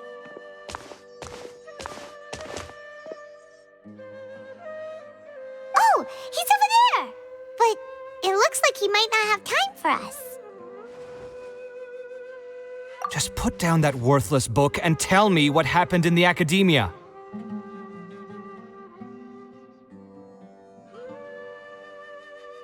This is not just some worthless book. Do you have any idea how difficult it is to find a physical book like this in Sumeru?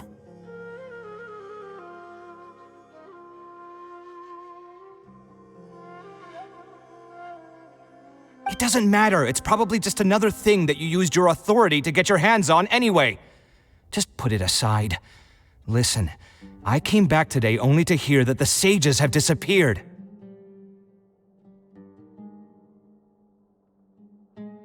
Oh, you sound surprised. I thought you would already know the inside story. Would I be here asking you if I knew? You're the scribe, not me. So just tell me what you know already. Well, I almost became a sage. Huh?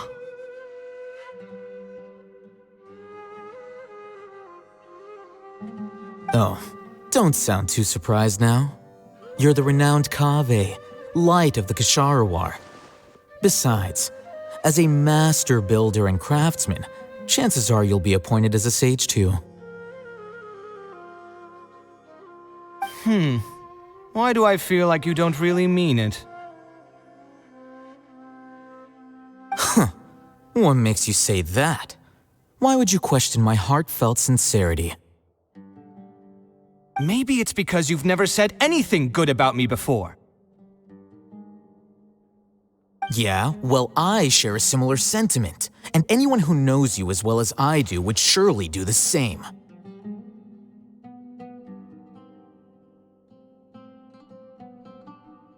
Ugh, you... See? This is why I hate discussing anything with you. Your ridiculous and arrogant attitude always gets in the way.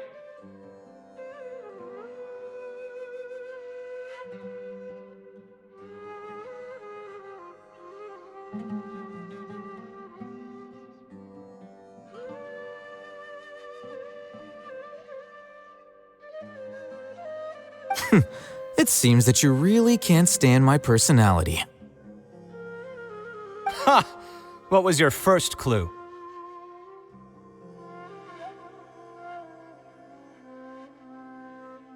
Well, then you might as well move out of my house. Are you threatening me? Stooping to a new low, I see. Ugh, and don't change the subject. You, a sage? What a joke. The academia might as well just close tomorrow.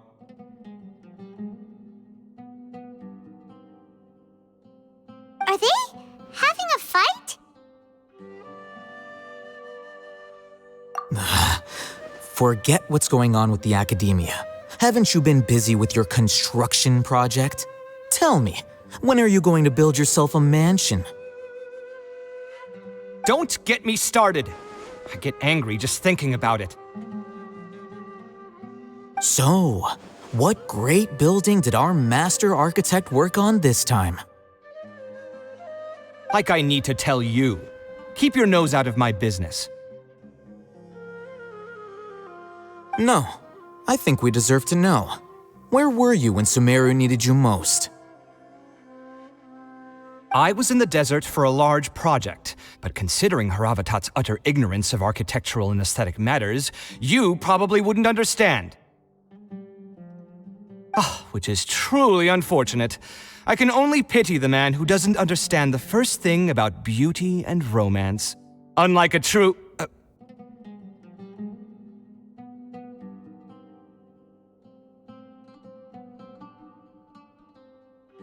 Hold on, wait a second. What do you mean by when Sumeru needed me most? Well, while you were out fiddling around in the desert, many people came together to save Sumeru from a crisis.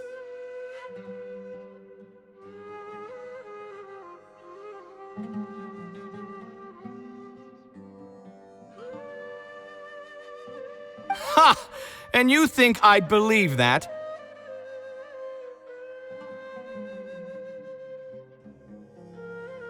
Look, all you really need to know is that Azar and all his accomplices have all been overthrown. Huh? What nonsense are you talking about? It's no skin off my nose if you don't believe me. It's not like my Darshan was the one trying to apply for funding from the Grand Sage. Yours, though, on the other hand. You know what? I'll ask around. I'm sure someone knows what's going on here. You're dead if I find out you're lying to me.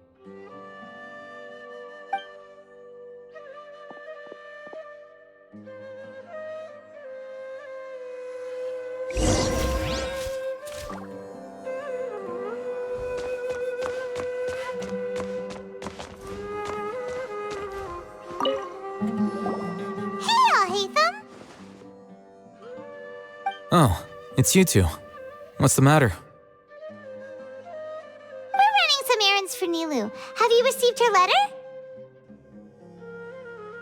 Letter?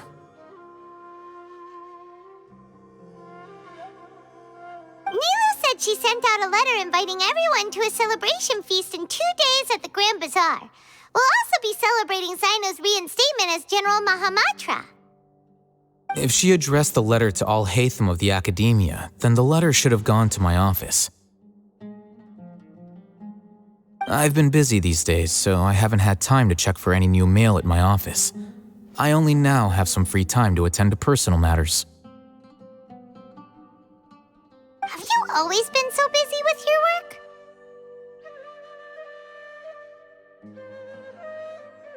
Of course not. I'm only busy these days because several sages have been dismissed recently and the whole academia was practically turned upside down. Kainari told us they all went to train in the Avidia Forest. Apparently they will spend the rest of their lives there. That is already the best possible ending for the likes of them. 4 of the 6 great sages were possessed by their desire for power and attempted to create a new god. In order to pull it off, they even imprisoned the other 2 rational sages. To imagine such things could take place in the academia. I don't know where to begin. Yeah, you're right. Huh. Feels kind of strange to hear them called that after all this time. But then again, the 6 great schools sounded pretty impressive too. Yes, at least that's how they're supposed to sound.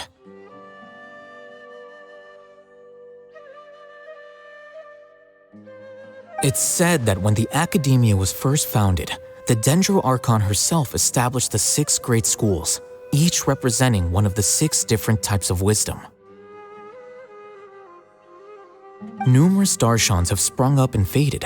Only the 6 Darshans attaching themselves to the 6 great schools have stood the test of time and obtained permanent seats in the academia.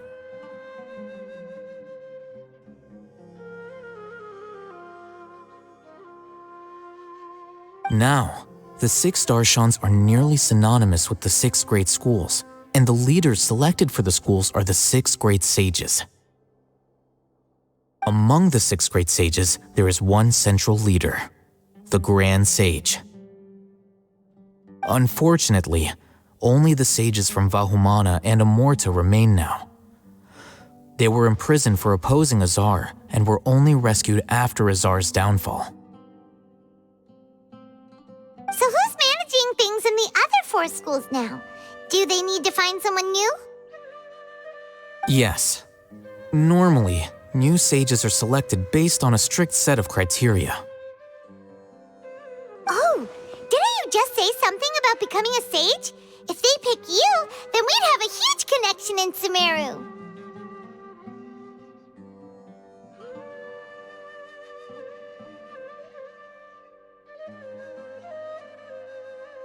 Yes, about that.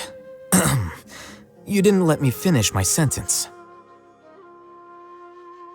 The person in charge of personnel affairs nominated me to be the Grand Sage in place of Azar and help Lesser Lord Kusanali manage the academia. But I refused.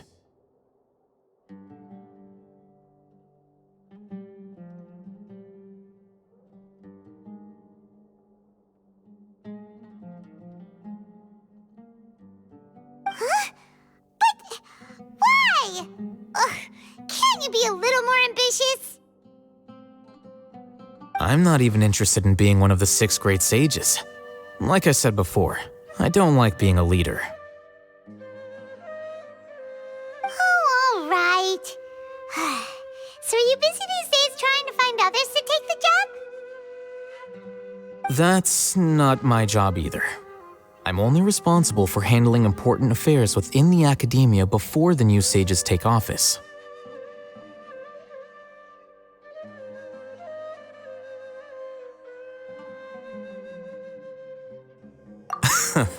And the first thing I'll do is reject Kasharawar's application for funding. By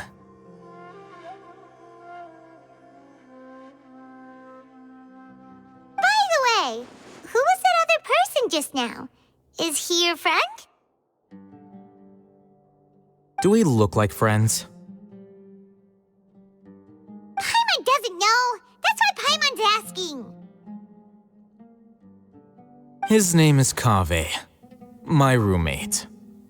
You could say he's the representative for Ksharawar scholars. Which is exactly why he always has so many problems.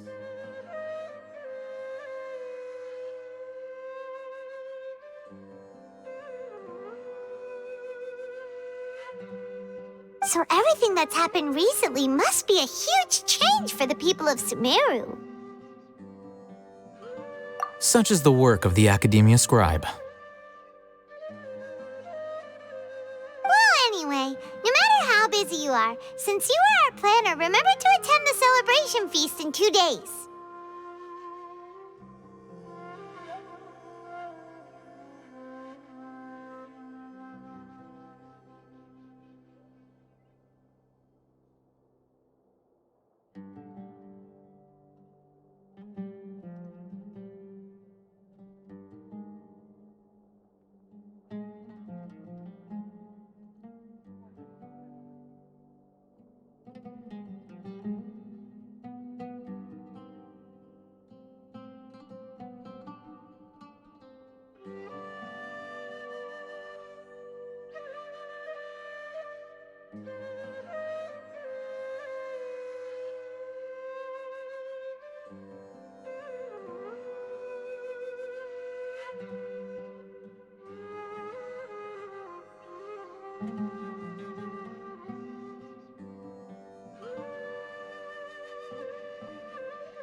All right, I'll see you there.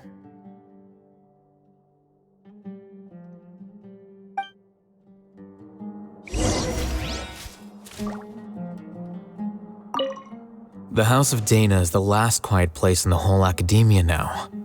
I was originally planning to stay here a little longer, but there's a chance that Kaveh might show up again. Tuh, what a nuisance. I'd better go somewhere else.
Is that Paimon I hear?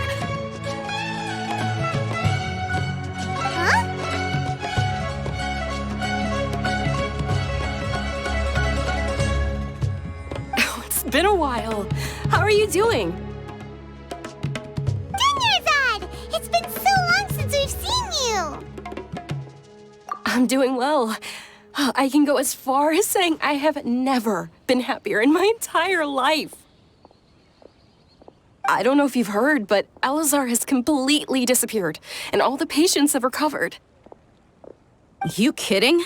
Knowing them and the connections they've got, I'm sure they've heard about it. Yeah! That's right. My lady is feeling better now, so I'm accompanying her for a walk. Why do you still call me that, Dia? You've already informed my father of your resignation.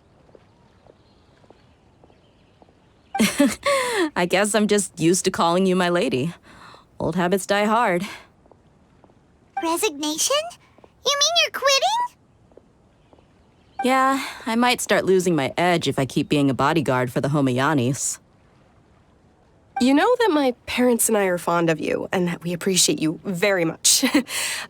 It wouldn't be a problem if you wish to continue to be our bodyguard. I'm not a woman that's easily persuaded. You should know that by now, my lady. When I took this job, I had already decided that I'd quit as soon as you'd recovered. It's time for me to get back out there and chase that horizon. So what are you gonna do now if you're not gonna be a bodyguard anymore? I want to take a risky job and put my body to the test again. Huh? But we literally just finished one of the most dangerous jobs ever! Are you getting bored already? I know. If I hadn't joined in that plan with you, I wouldn't have come up with this idea. I guess I still get fired up by that feeling of going all out in a fight. It made me realize that I'm still a mercenary through and through. Life is short, and I'm happy that I got to be a part of that operation. But the whole thing also made me realize that there are still many problems in Sumeru, and as a desert dweller, I'm still not completely ready to settle down on this side of the wall. Well, I remember a friend had someone bring you a message. You mean I'll hate them? I didn't expect him to still remember that. I thought he was joking. We just came from talking with Alhaitham at the Academia. Did he tell you that he suggested that I come work at the Academia? What?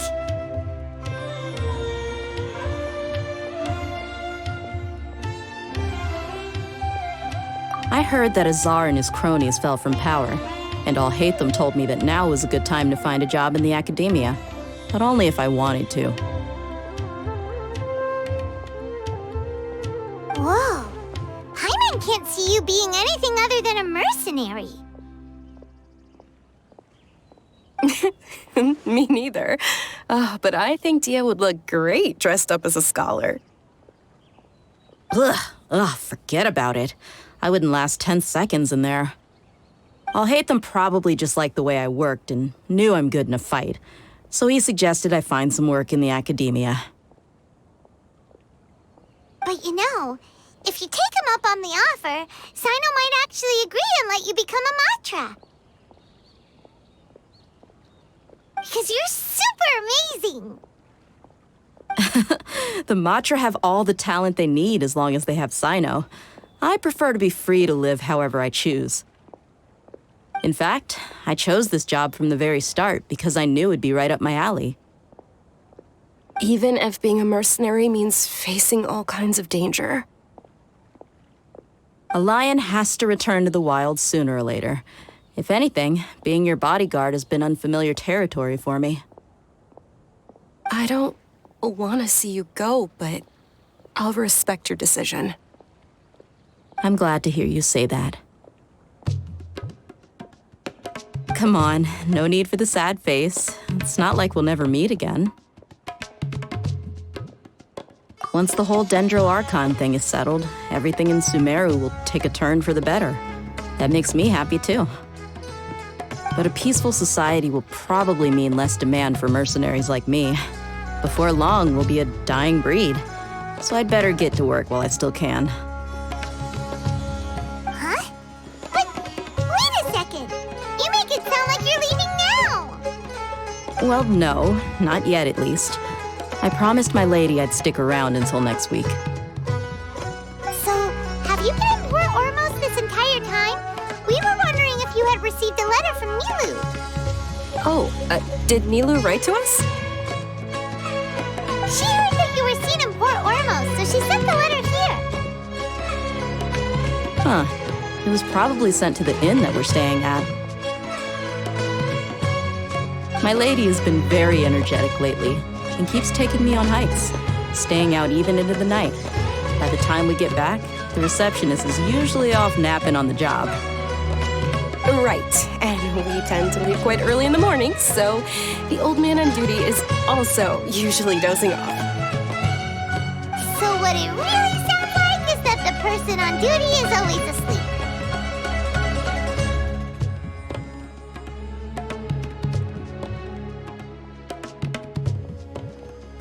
I bet the letter's at the reception desk.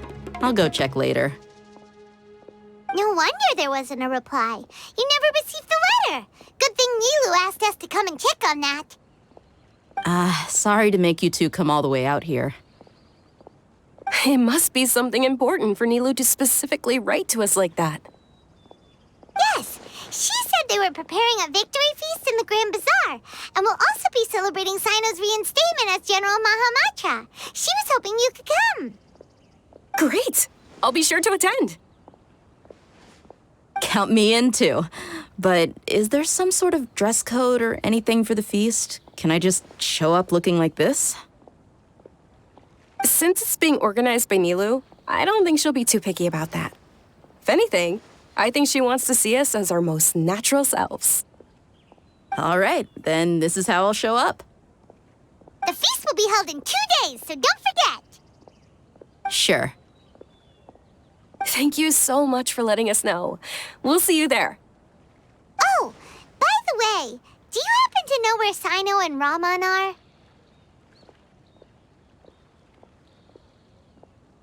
The General Mahamatra always comes and goes without a trace. Normally no one knows his whereabouts.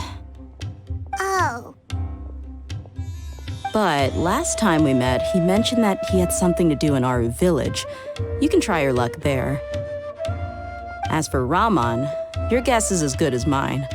I only remember he said that he had something to discuss with Sino. You can ask Sino when you meet him. Don't mention it. You'd better get going. All right, on to our next stop.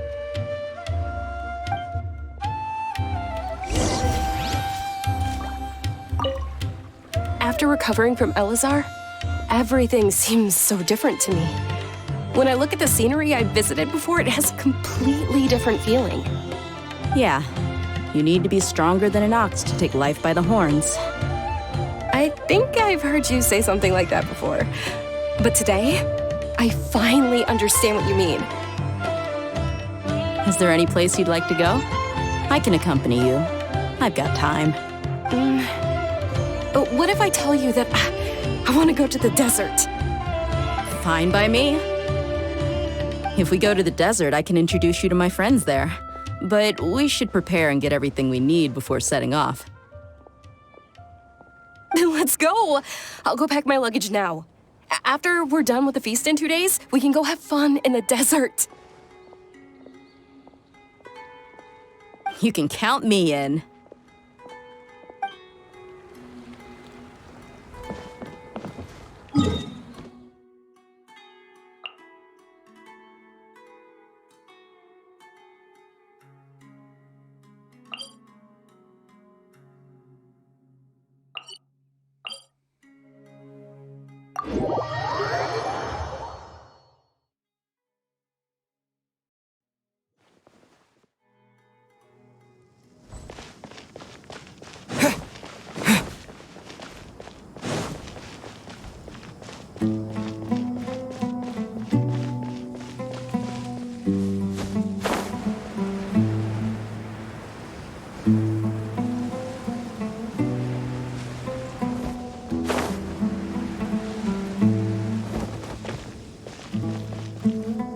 It's been a while since we last visited Aru Village. Ah, there's Sino!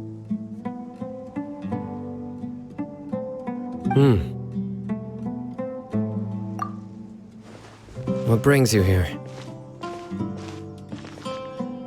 We recovered well, and Tanari agreed to let us leave, so now we're out and about again. It seems Gandharvaville's medical treatment is still as good as ever. And Tanari is recovering well, too. That's good to hear. Yeah, you're the one who brought us to him when we lost consciousness, right? Thanks for that. You're welcome. Tainari has excellent medical skills, and Kale is quite attentive. It was the best place for you. But why are you just standing here like a dead tree? I'm meeting some people. Oh, you mean Candace? I've already talked with Candace and the village chief. They're still at the usual place. You can go there if you'd like to see them. But you know one of the people I'm meeting as well. Oh, by King Deshret's blessing, my friend suddenly appears in the desert. Don't tell me you've run into trouble and need us to help now. Raman! And, Sataria?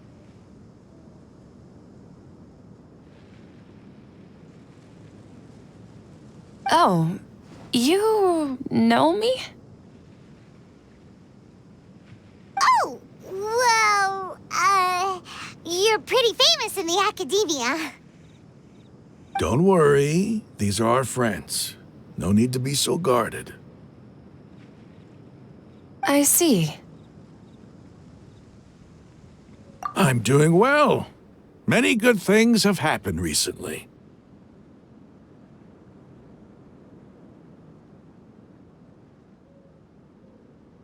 Same here. Really, I feel that my whole life has started to shine after suddenly finding a new direction. Oh, tell us everything. Yeah, you go ahead. All right, well, I suppose I should start by saying I've decided to leave the academia. What?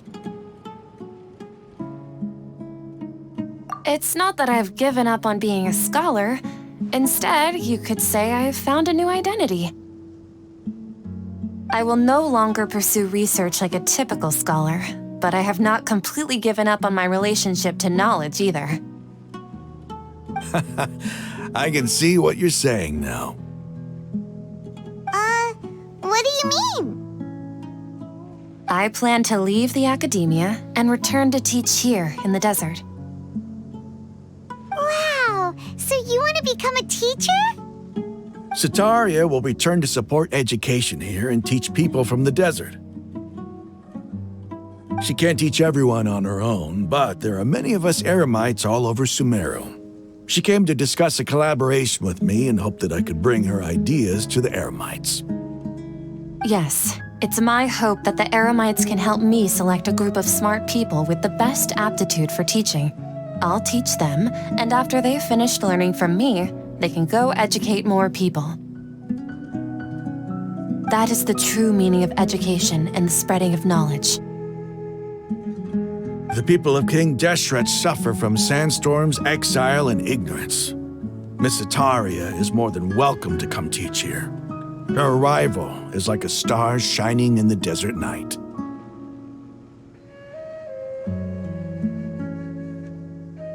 The stars have always guided caravans, thieves, soldiers, and travelers who get lost in the night. They lead those in the dark out of trouble and back to safety. Oh, please. Where's all of this coming from? I'm starting to feel a little embarrassed. You deserve these compliments. Mercenaries are accustomed to danger and don't fear death, which is why we recognize extraordinary actions that common people would easily overlook. Setaria's idea will bring much good to many people. At first, I feared it was destined to fail. Everyone knows that the Academia doesn't allow scholars to teach in the desert without permission. As you know, all knowledge is under their surveillance and control, and very few desert dwellers are as lucky as me.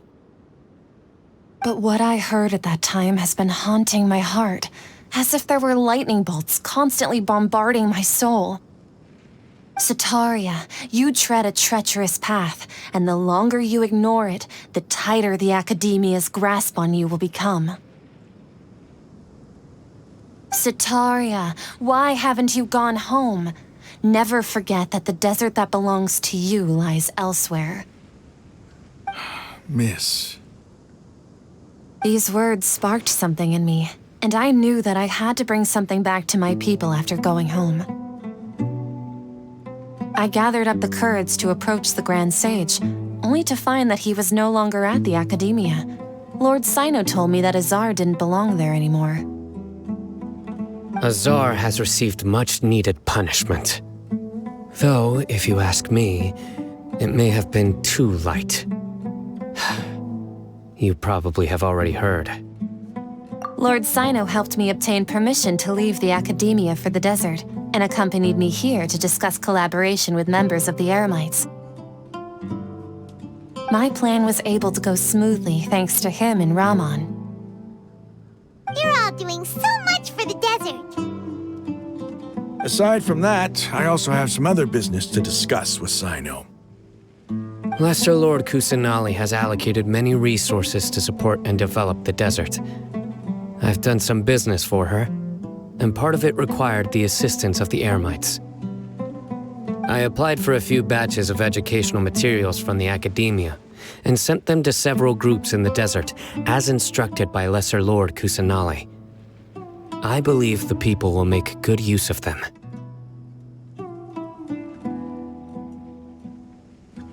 That's exactly what the people here need. Physical books and other related items.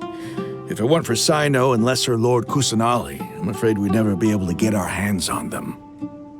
Apart from this, the Academia is also recruiting scholars that are willing to teach in the desert.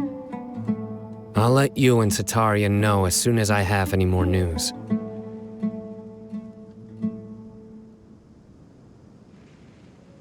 We must be persistent about this, and maintain these resources to ensure long-term effectiveness. This is the first time in hundreds of years we've had a glimmer of hope.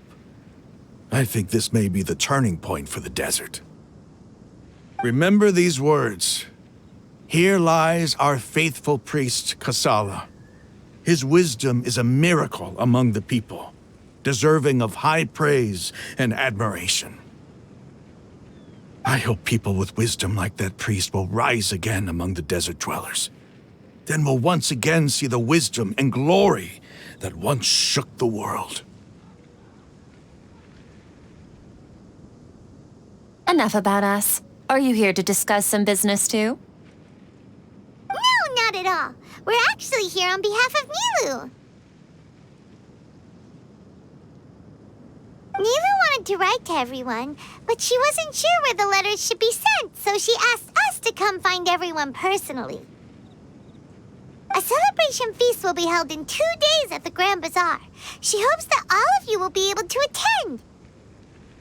At the feast, we'll also be celebrating Sino's reinstatement as General Mahamatra. Although, judging from your appearance, it seems you've already been reinstated. Paimon thought you would only start working for the Academia after the feast. Celebration? Feast? It's the first I've heard of it. Tighnari was right. He really didn't know. This feast is for you, Sino. Sounds to me like you'll have to be there.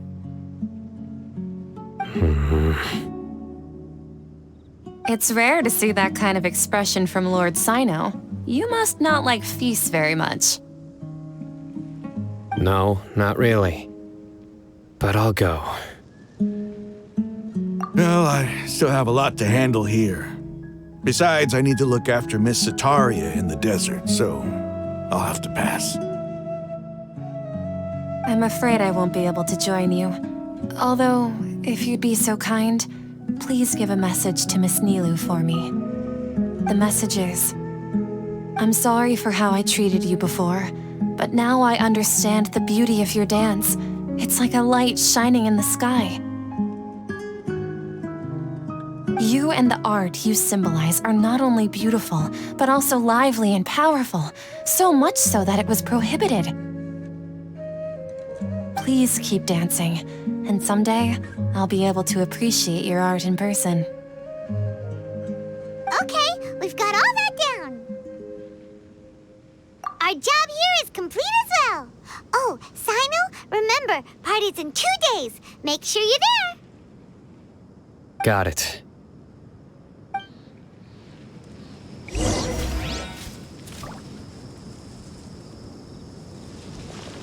Anyway, our preparation has been going smoothly these days. Can such good things really be happening in the desert? It's almost hard to believe.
Yes, even if you can't bring yourself to believe it, you should at least believe in those of us who are working hard to make it a reality. Indeed. Take it one step at a time. There is still a long journey before you. What heartwarming words.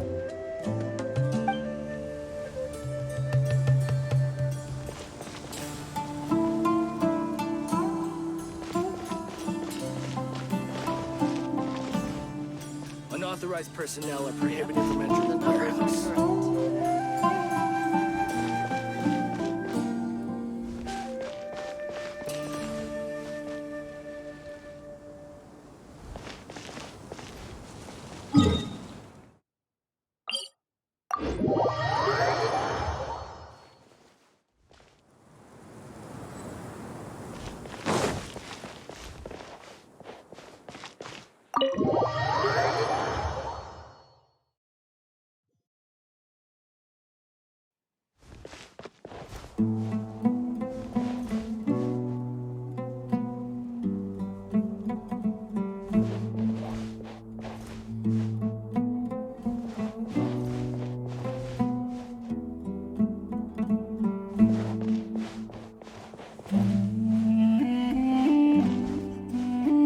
Hello there. Is there anything you need?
Today's the big day! Let's go to the Grand Bazaar and see how the celebration's coming along.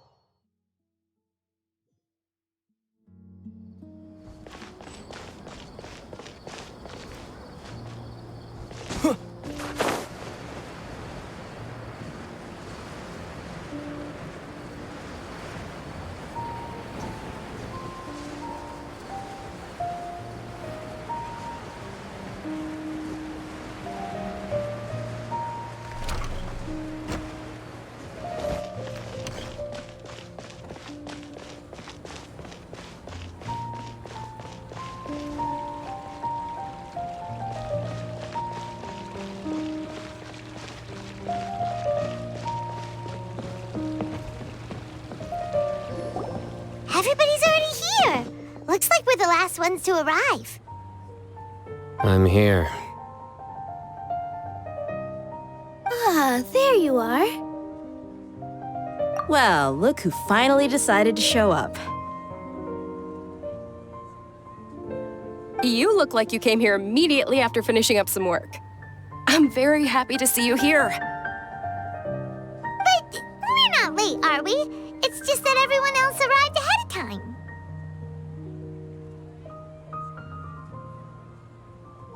I propose that the last one who arrived be put in charge of today's speeches.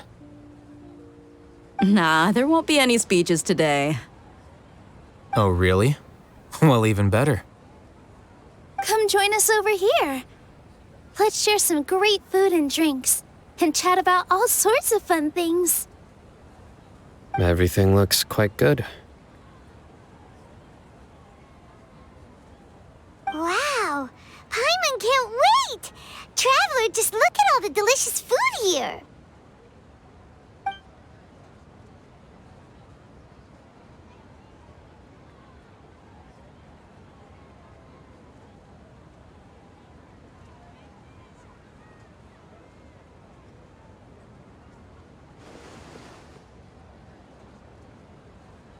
Whoa! It's so delicious! Oh, this grilled meat tastes amazing! The food was specially prepared for you by everyone in the Grand Bazaar. And we have gifts that were sent by the residents of Sumeru City when they heard we were holding a feast. Everyone that came said that you saved Sumeru and wanted me to thank you all on their behalf.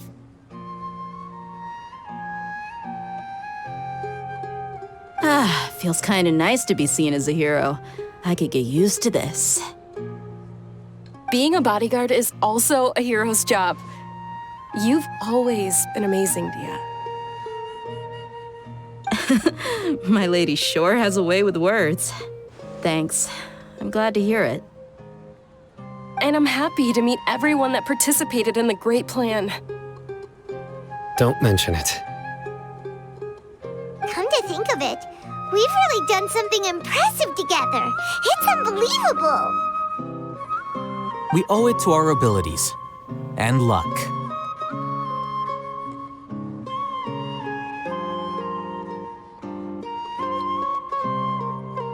Really? Why do I remember everybody thinking that luck was against us and feeling like we hardly had a chance of succeeding? That's how I remember it too. It's luck that brought us together, and it was luck that let us form a team. Then, it took even more luck for us to formulate a plan and implement it successfully. Moreover, judging from the results, everything worked out well.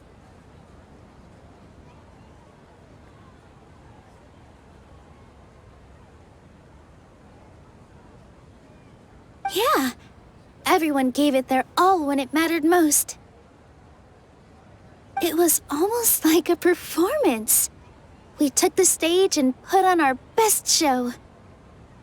Everyone played their part, and thanks to everyone's efforts, the performance was a great success.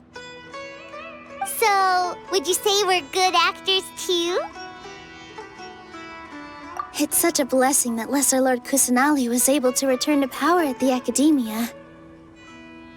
Yes, even after being abandoned and neglected so many times, she's finally returned. Uh-huh. Lesser Lord Kusanali once used all her power in a great disaster, which resulted in her losing all her wisdom and memories of the past. The Academia basically abandoned her because of it.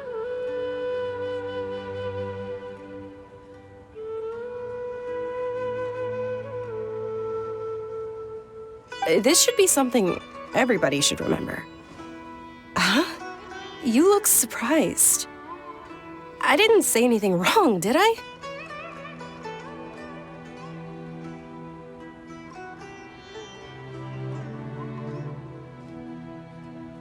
No, everything you said is correct.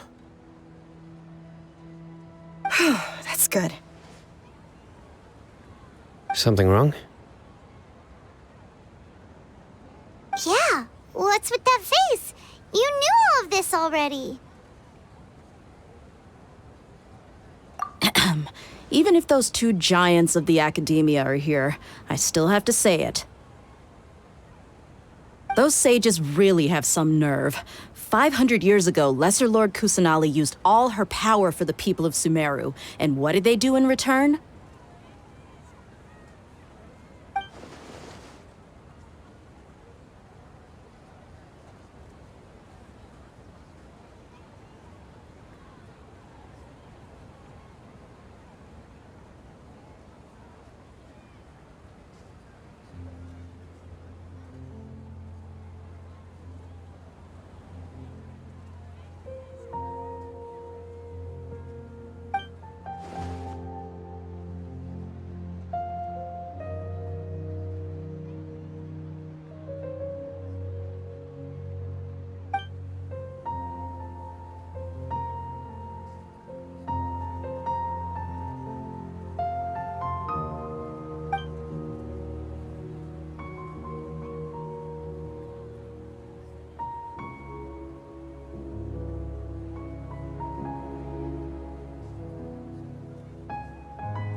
If you bite the hand that feeds you, don't act surprised when it turns into a knuckle sandwich, right, Sino? Perhaps I shouldn't say this, but their treatment of Lesser Lord Kusanali calls for a more severe punishment. You could simply tell Lesser Lord Kusanali that you wish to have Azar and his accomplices severely punished.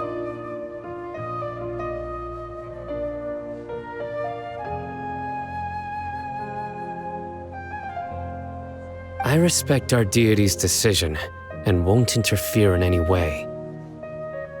While we're on this topic, why didn't you accept the Academia's invitation to become the Grand Sage? Are you trying to say that I'm fit to be a sage? Not at all.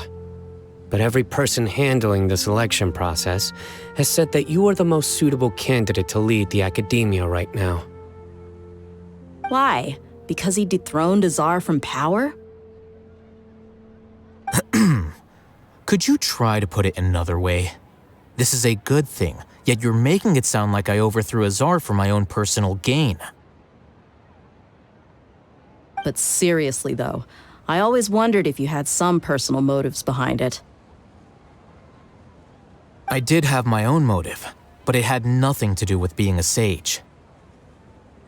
If the rules of our nation were suddenly cast by the wayside, then it wouldn't be long until chaos ensued. I had no intention of letting their dreams disrupt my life. By that, you mean your life working as the Academia's scribe? Precisely. Wait, is that all? So, that's the only reason why you joined us and came up with all those plans? It's reason enough.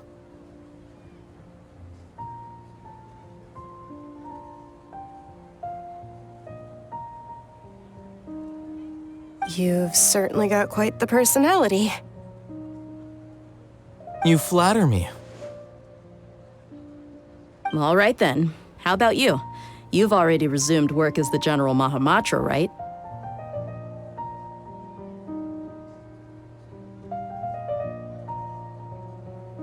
That's right.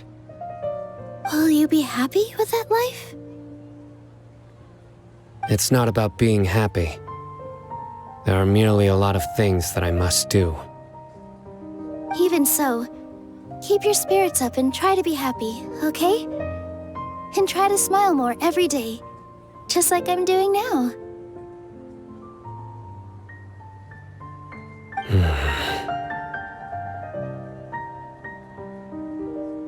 Thank you. I'll keep that in mind.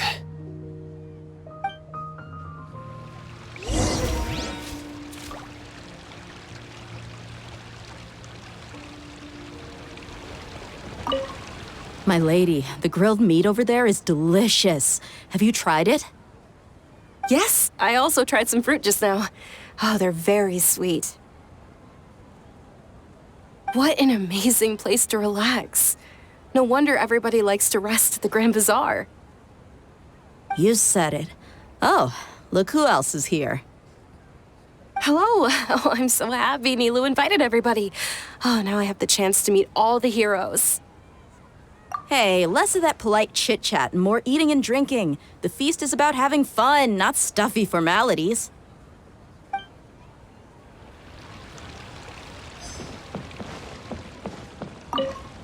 The atmosphere here is good, and everything is delicious. Yeah. I don't often come to such places, but it feels quite good. I have a lot to handle these days. Otherwise, I could show you around. There's always next time. We're friends after all. This feast is pretty good. I like it.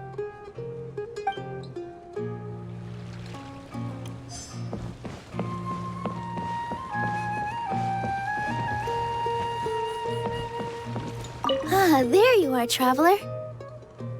Well, how is it? Are you enjoying the feast today? If there's anything you're unhappy with, just let me know. I'll be sure to take note of it.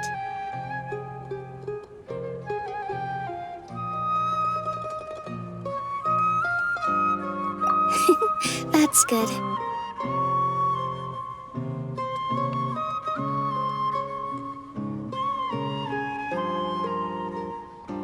It's the first time I've ever invited so many exceptional people to one place. I was a little nervous myself. You see, every guest here is quite extraordinary. It's unbelievable that we've got everyone together here. Almost like a fairy tale.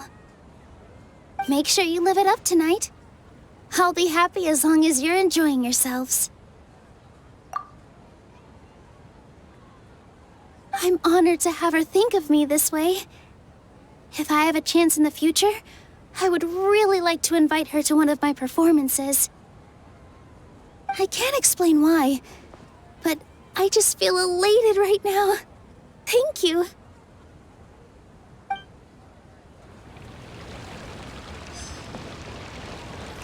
I seldom participate in such lively gatherings, but the atmosphere here is quite good.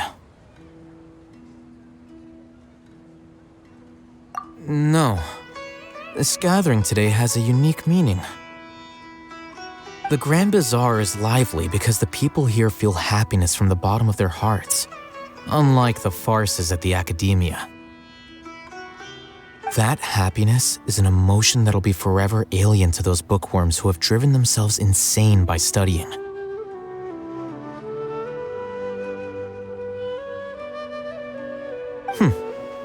I seem to have taken both keys when I left the house.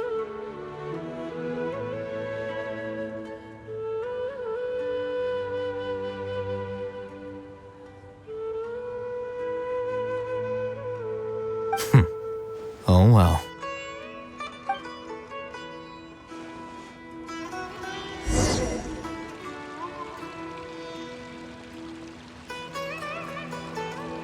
Hey, what's wrong? Your head is starting to droop.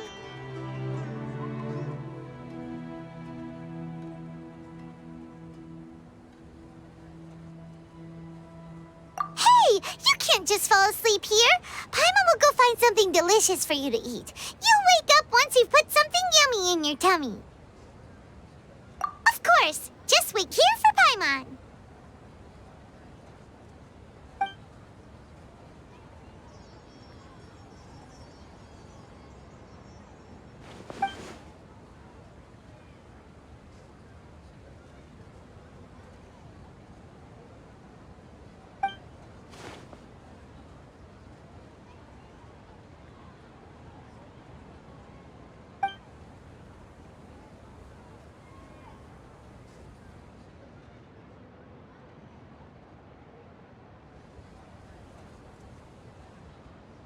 It's me.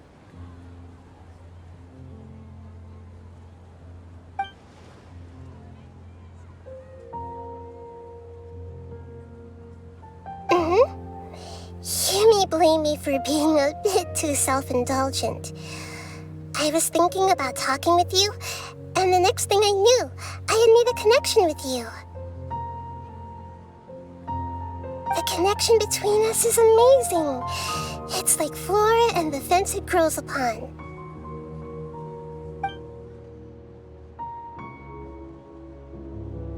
I heard there's an amazing celebration feast today at the Grand Bazaar. I wanted to have a look for myself, so I snuck in. Lately, I've been so busy dealing with all the fallout from recent events, so I really haven't had any free time. Although you've already helped me with a lot, there's still one more thing I hope you can help me with.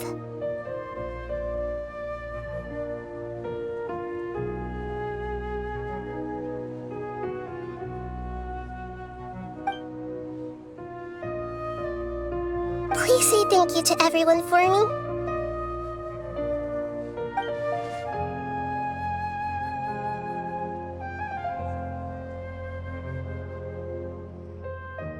Oh, is it not convenient for you to do that for me?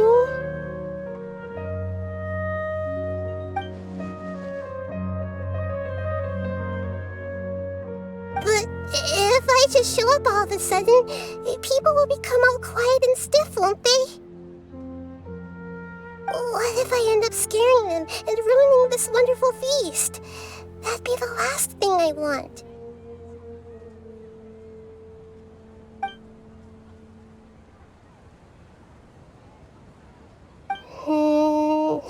Let me think about it.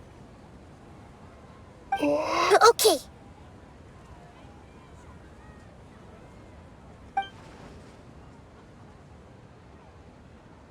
Yes, I have.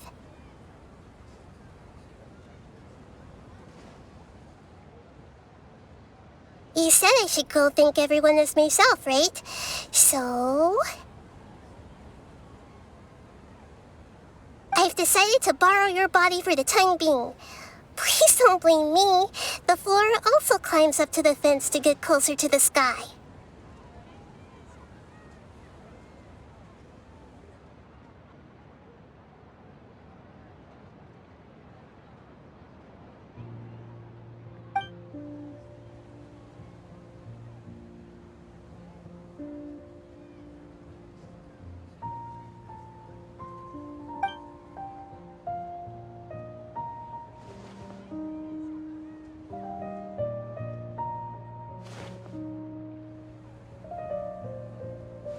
Everyone!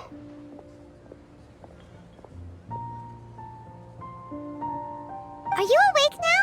Paimon was just about to bring you the food. It's me. Huh? That voice. Nahida? Hold up. What's going on? I didn't expect to have a conversation with the consciousness of Lesser Lord Kusanali in the Grand Bazaar. Interesting. Is this also a part of the feast? No, of course not. Are you Lesser Lord Kusanali? Hello, Nilu. You know who I am? Yes, I already know every one of you. Nilu, Alhaitham, Sino, Dia, Paimon, and Dunyarzad. Lesser Lord Kusanali?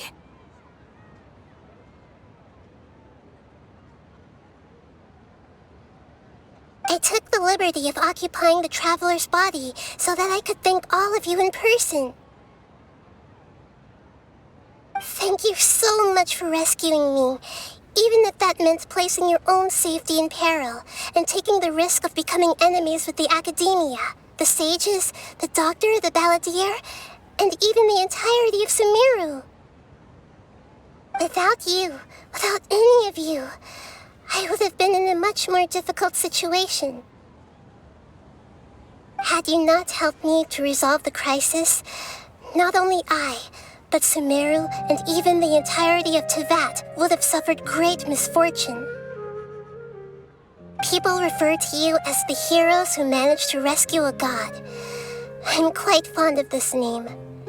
It not only explains your identities, but also bears witness to your relationship with me. Please, allow me to present to you my most sincere gratitude. Lesser Lord Kusanali, you have done so much for Sumeru, and I didn't even have a chance to do anything for you. You don't have to do this. Dunyarzad, the suffering you endured during your illness is also proof of you being with me and praying for me. Thank you. You don't need to be so ceremonious. It's always been my duty to protect you. This is how the relationship between the Academia and Dendro Archon should be. We just did what was necessary and set things back on the right path. You're an Archon, but you act so humble. You really don't need to be so polite with us. I'm honored to have been able to take part in this plan. I hoped you liked the dance I dedicated to you. Thank you, all of you. Thank you so much.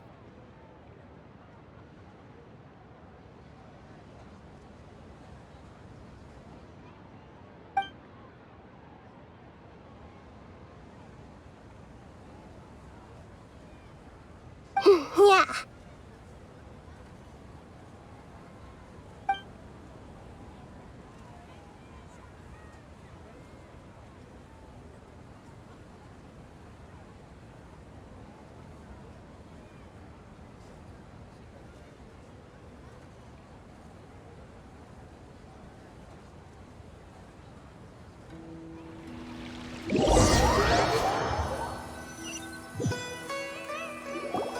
Are you awake?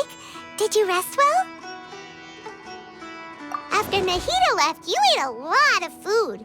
You've become a glutton. That just means you still have a lot to learn from Master Paimon, the Sage of Gluttony. All right, since you're awake now, should we go and have a chat with Nahida? She should be in the academia right about now. If you have any questions, now's your chance to ask.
Hello, Traveler and Paimon.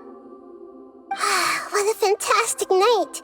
I'm still immersed in all the happiness and joy, like a candle floating on water.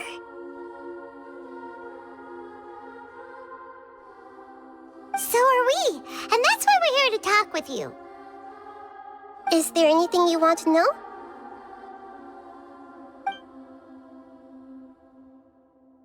He's still in a coma. I've hidden him like how one would hide a feather.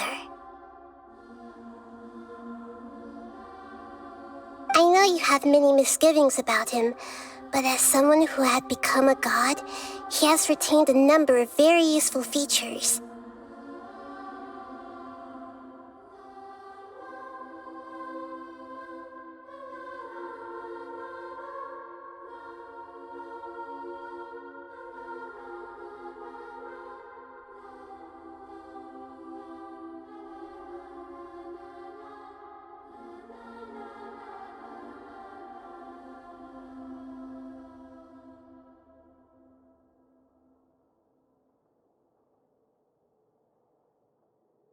Don't worry, I'll keep an eye on him and make sure he doesn't do any evil. In addition, there are still some mysteries left in him. Some things may be very clear from my perspective, but he is still yet to understand them himself. His future will be determined by fate.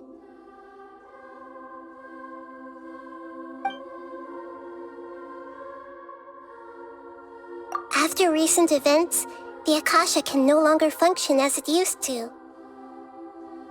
I've given it some thought, and have decided to shut it down permanently. But this is definitely not a bad thing.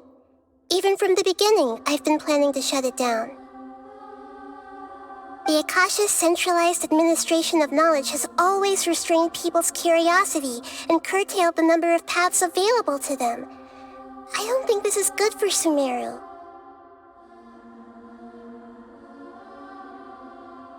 Although people may initially feel a little uncomfortable with the loss of the Akasha, they will soon understand that this life is more suitable for them. And as for the future of Sumeru, I'm preparing to regain control of the academia.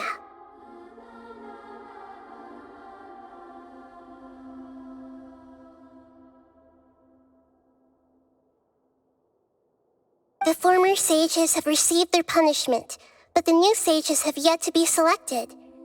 I will oversee the process personally.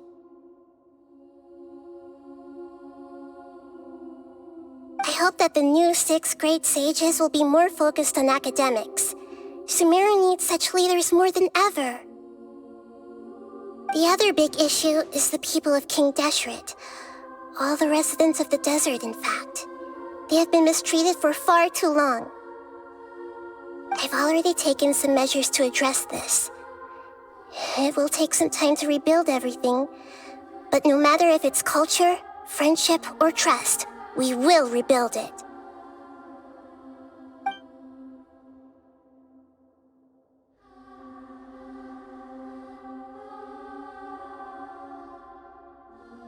You mean, what happened after the doctor put you to sleep? Not exactly. The top-ranked Fatui Harbingers, up to number 3, possess power comparable to that of gods.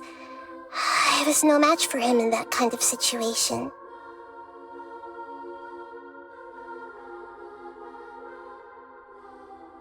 However, in spite of the bad situation, I still managed to make a fair deal with the doctor. I'm sure you remember the entity that changed your fate, the Heavenly Principles.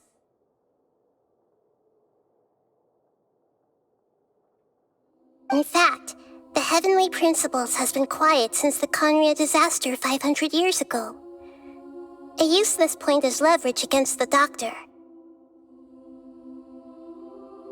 I told him that the Heavenly Principles may be awakened if I destroy the Gnosis. Although it was just a bluff, he still fell for it. I assumed that the Heavenly Principles wouldn't just stand by and let such extensive damage to its laws take place. And as for what I exchanged for the Gnosis, the exchange served as both punishment for the doctor as well as a boon of new knowledge that I couldn't refuse as the God of Wisdom.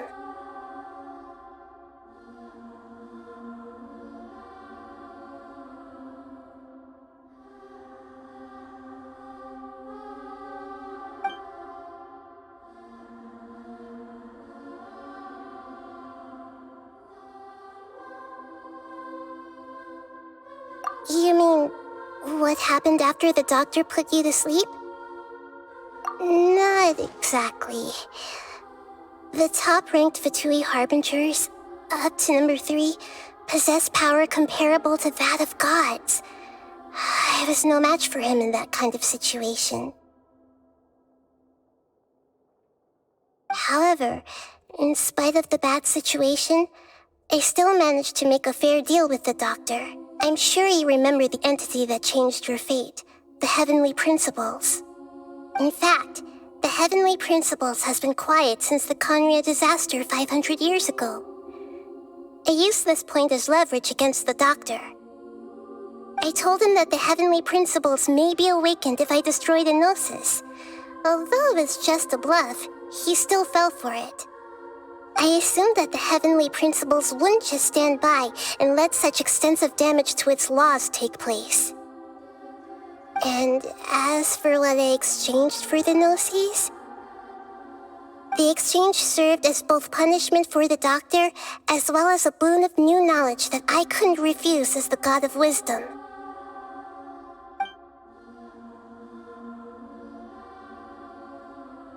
Is that where you're headed next? Fontaine, the nation of justice? As far as I know, that nation operates in a judicial system. Does their Archon personally judge people? No, there's a Chief Justice in Fontaine. Generally speaking, the Hydra Archon, Focalor, won't preside over individual trials.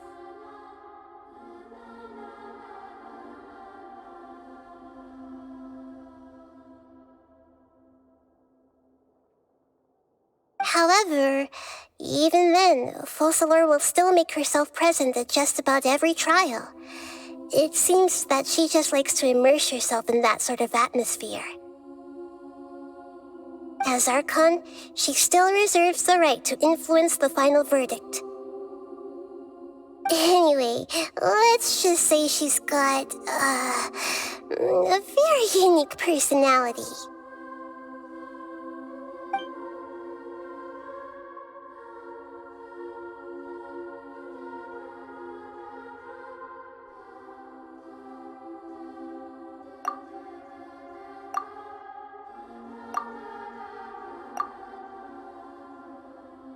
Are you sure? Isn't there something else you haven't asked about yet? Huh? You mean... About your sister.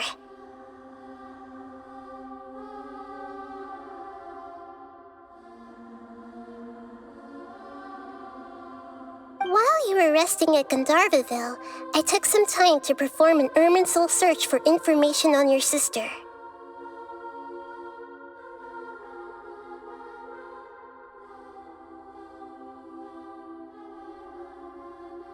Yeah! Isn't Irminsul a repository for all the information and memories of Teyvat?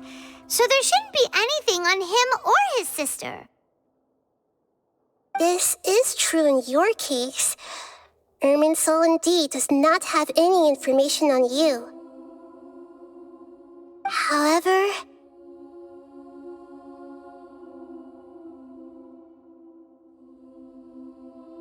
there must be something different about your sister, because as it turns out, the world has recorded information on her after all. What? There is only one possible explanation. She belongs to this world.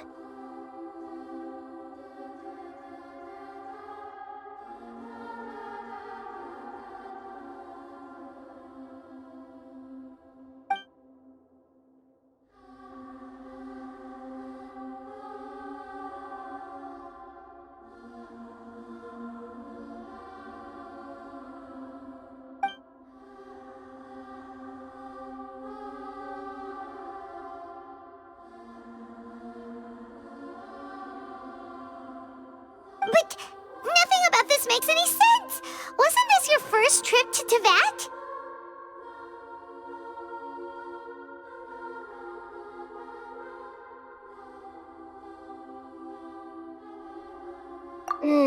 According to the records I was able to access, your sibling suddenly appeared in Conria. After the Conria disaster, she began her journey through the 7 nations of Teyvat. But just as her journey was about to reach its conclusion, the Irminsul records on her suddenly become fuzzy. What do you mean, fuzzy? Did something happen to her? All I know for sure is that somebody, for reasons only they can know, is deliberately obfuscating her fate.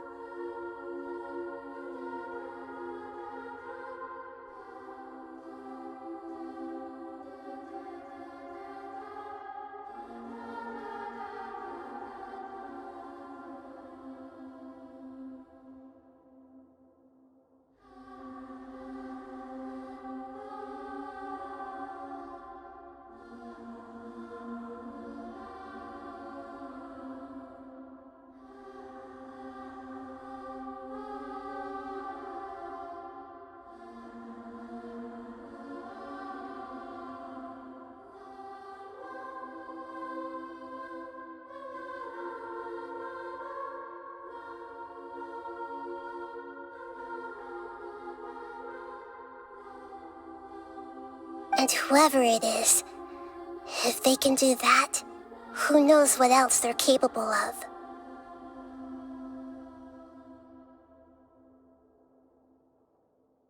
But even that wouldn't explain how she somehow comes from this world. Something else I noticed was that according to these records, the Fatui have not classified your sibling as one of the Descenders.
What's a Descender? Paimon's never heard of it. Look, I'm sure you must be curious about the information I received from the Fatui in return for my gnosis, right? A very important part of the intel was about this world's Descenders. External beings, ones that don't belong to this world.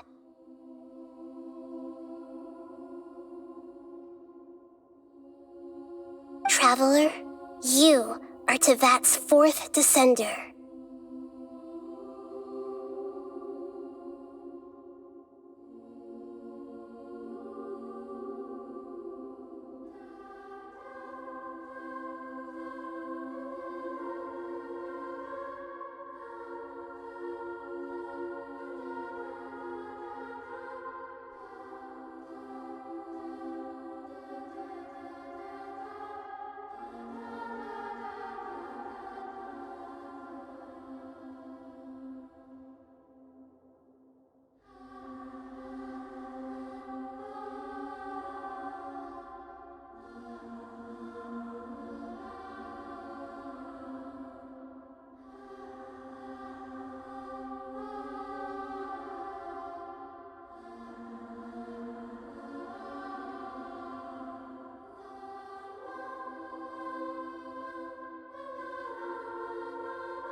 Huh? So the Fatui count 3 other Descenders before the Traveler, and his sister isn't even one of them? That's right. My current hypothesis is that the first Descender was likely what we now call the Heavenly Principles.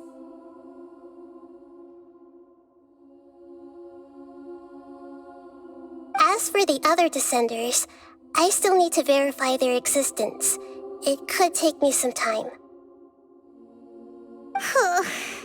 Paimon's head's about to burst from all this crazy new information.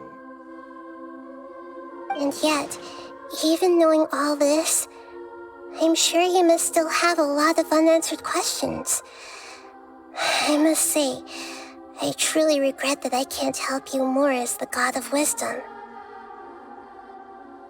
There are many questions in my heart as well. I will need some time to go through each one of them.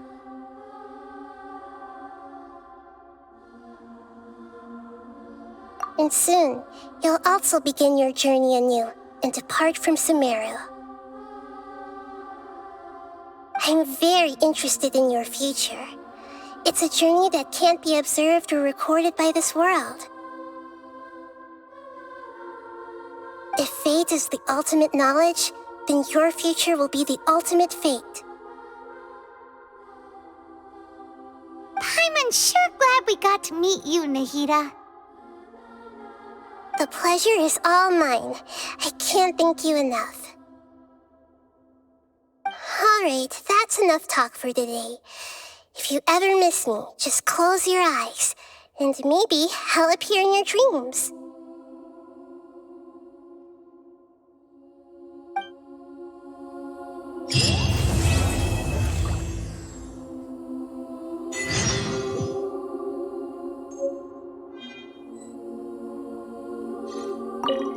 Is there anything you want to know?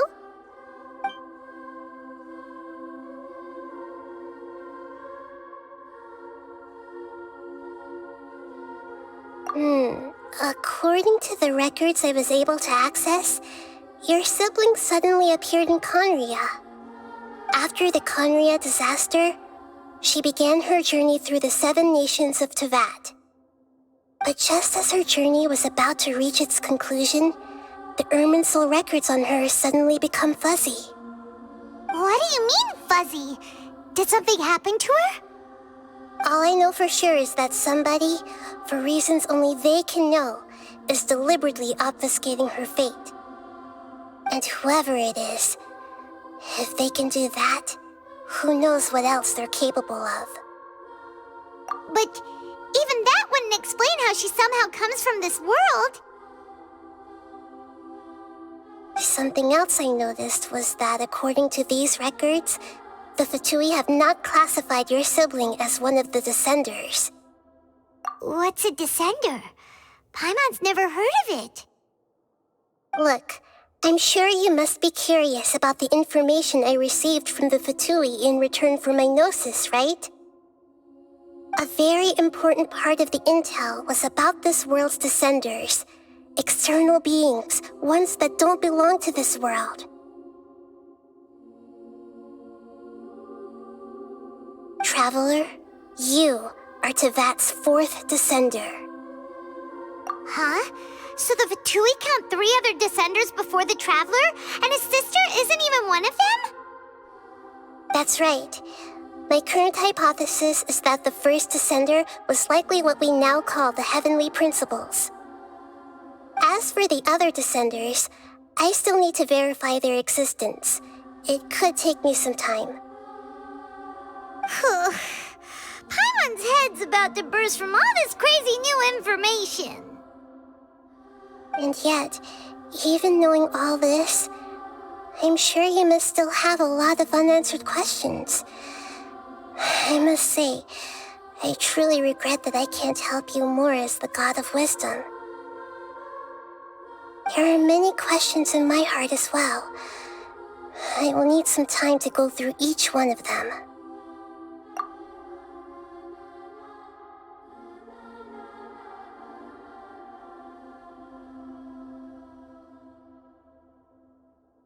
And soon, you'll also begin your journey anew and depart from Sumeru. I'm very interested in your future. It's a journey that can't be observed or recorded by this world. If fate is the ultimate knowledge, then your future will be the ultimate fate.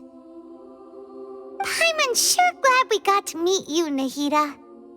The pleasure is all mine. I can't thank you enough. Alright, that's enough talk for today. If you ever miss me, just close your eyes, and maybe I'll appear in your dreams.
You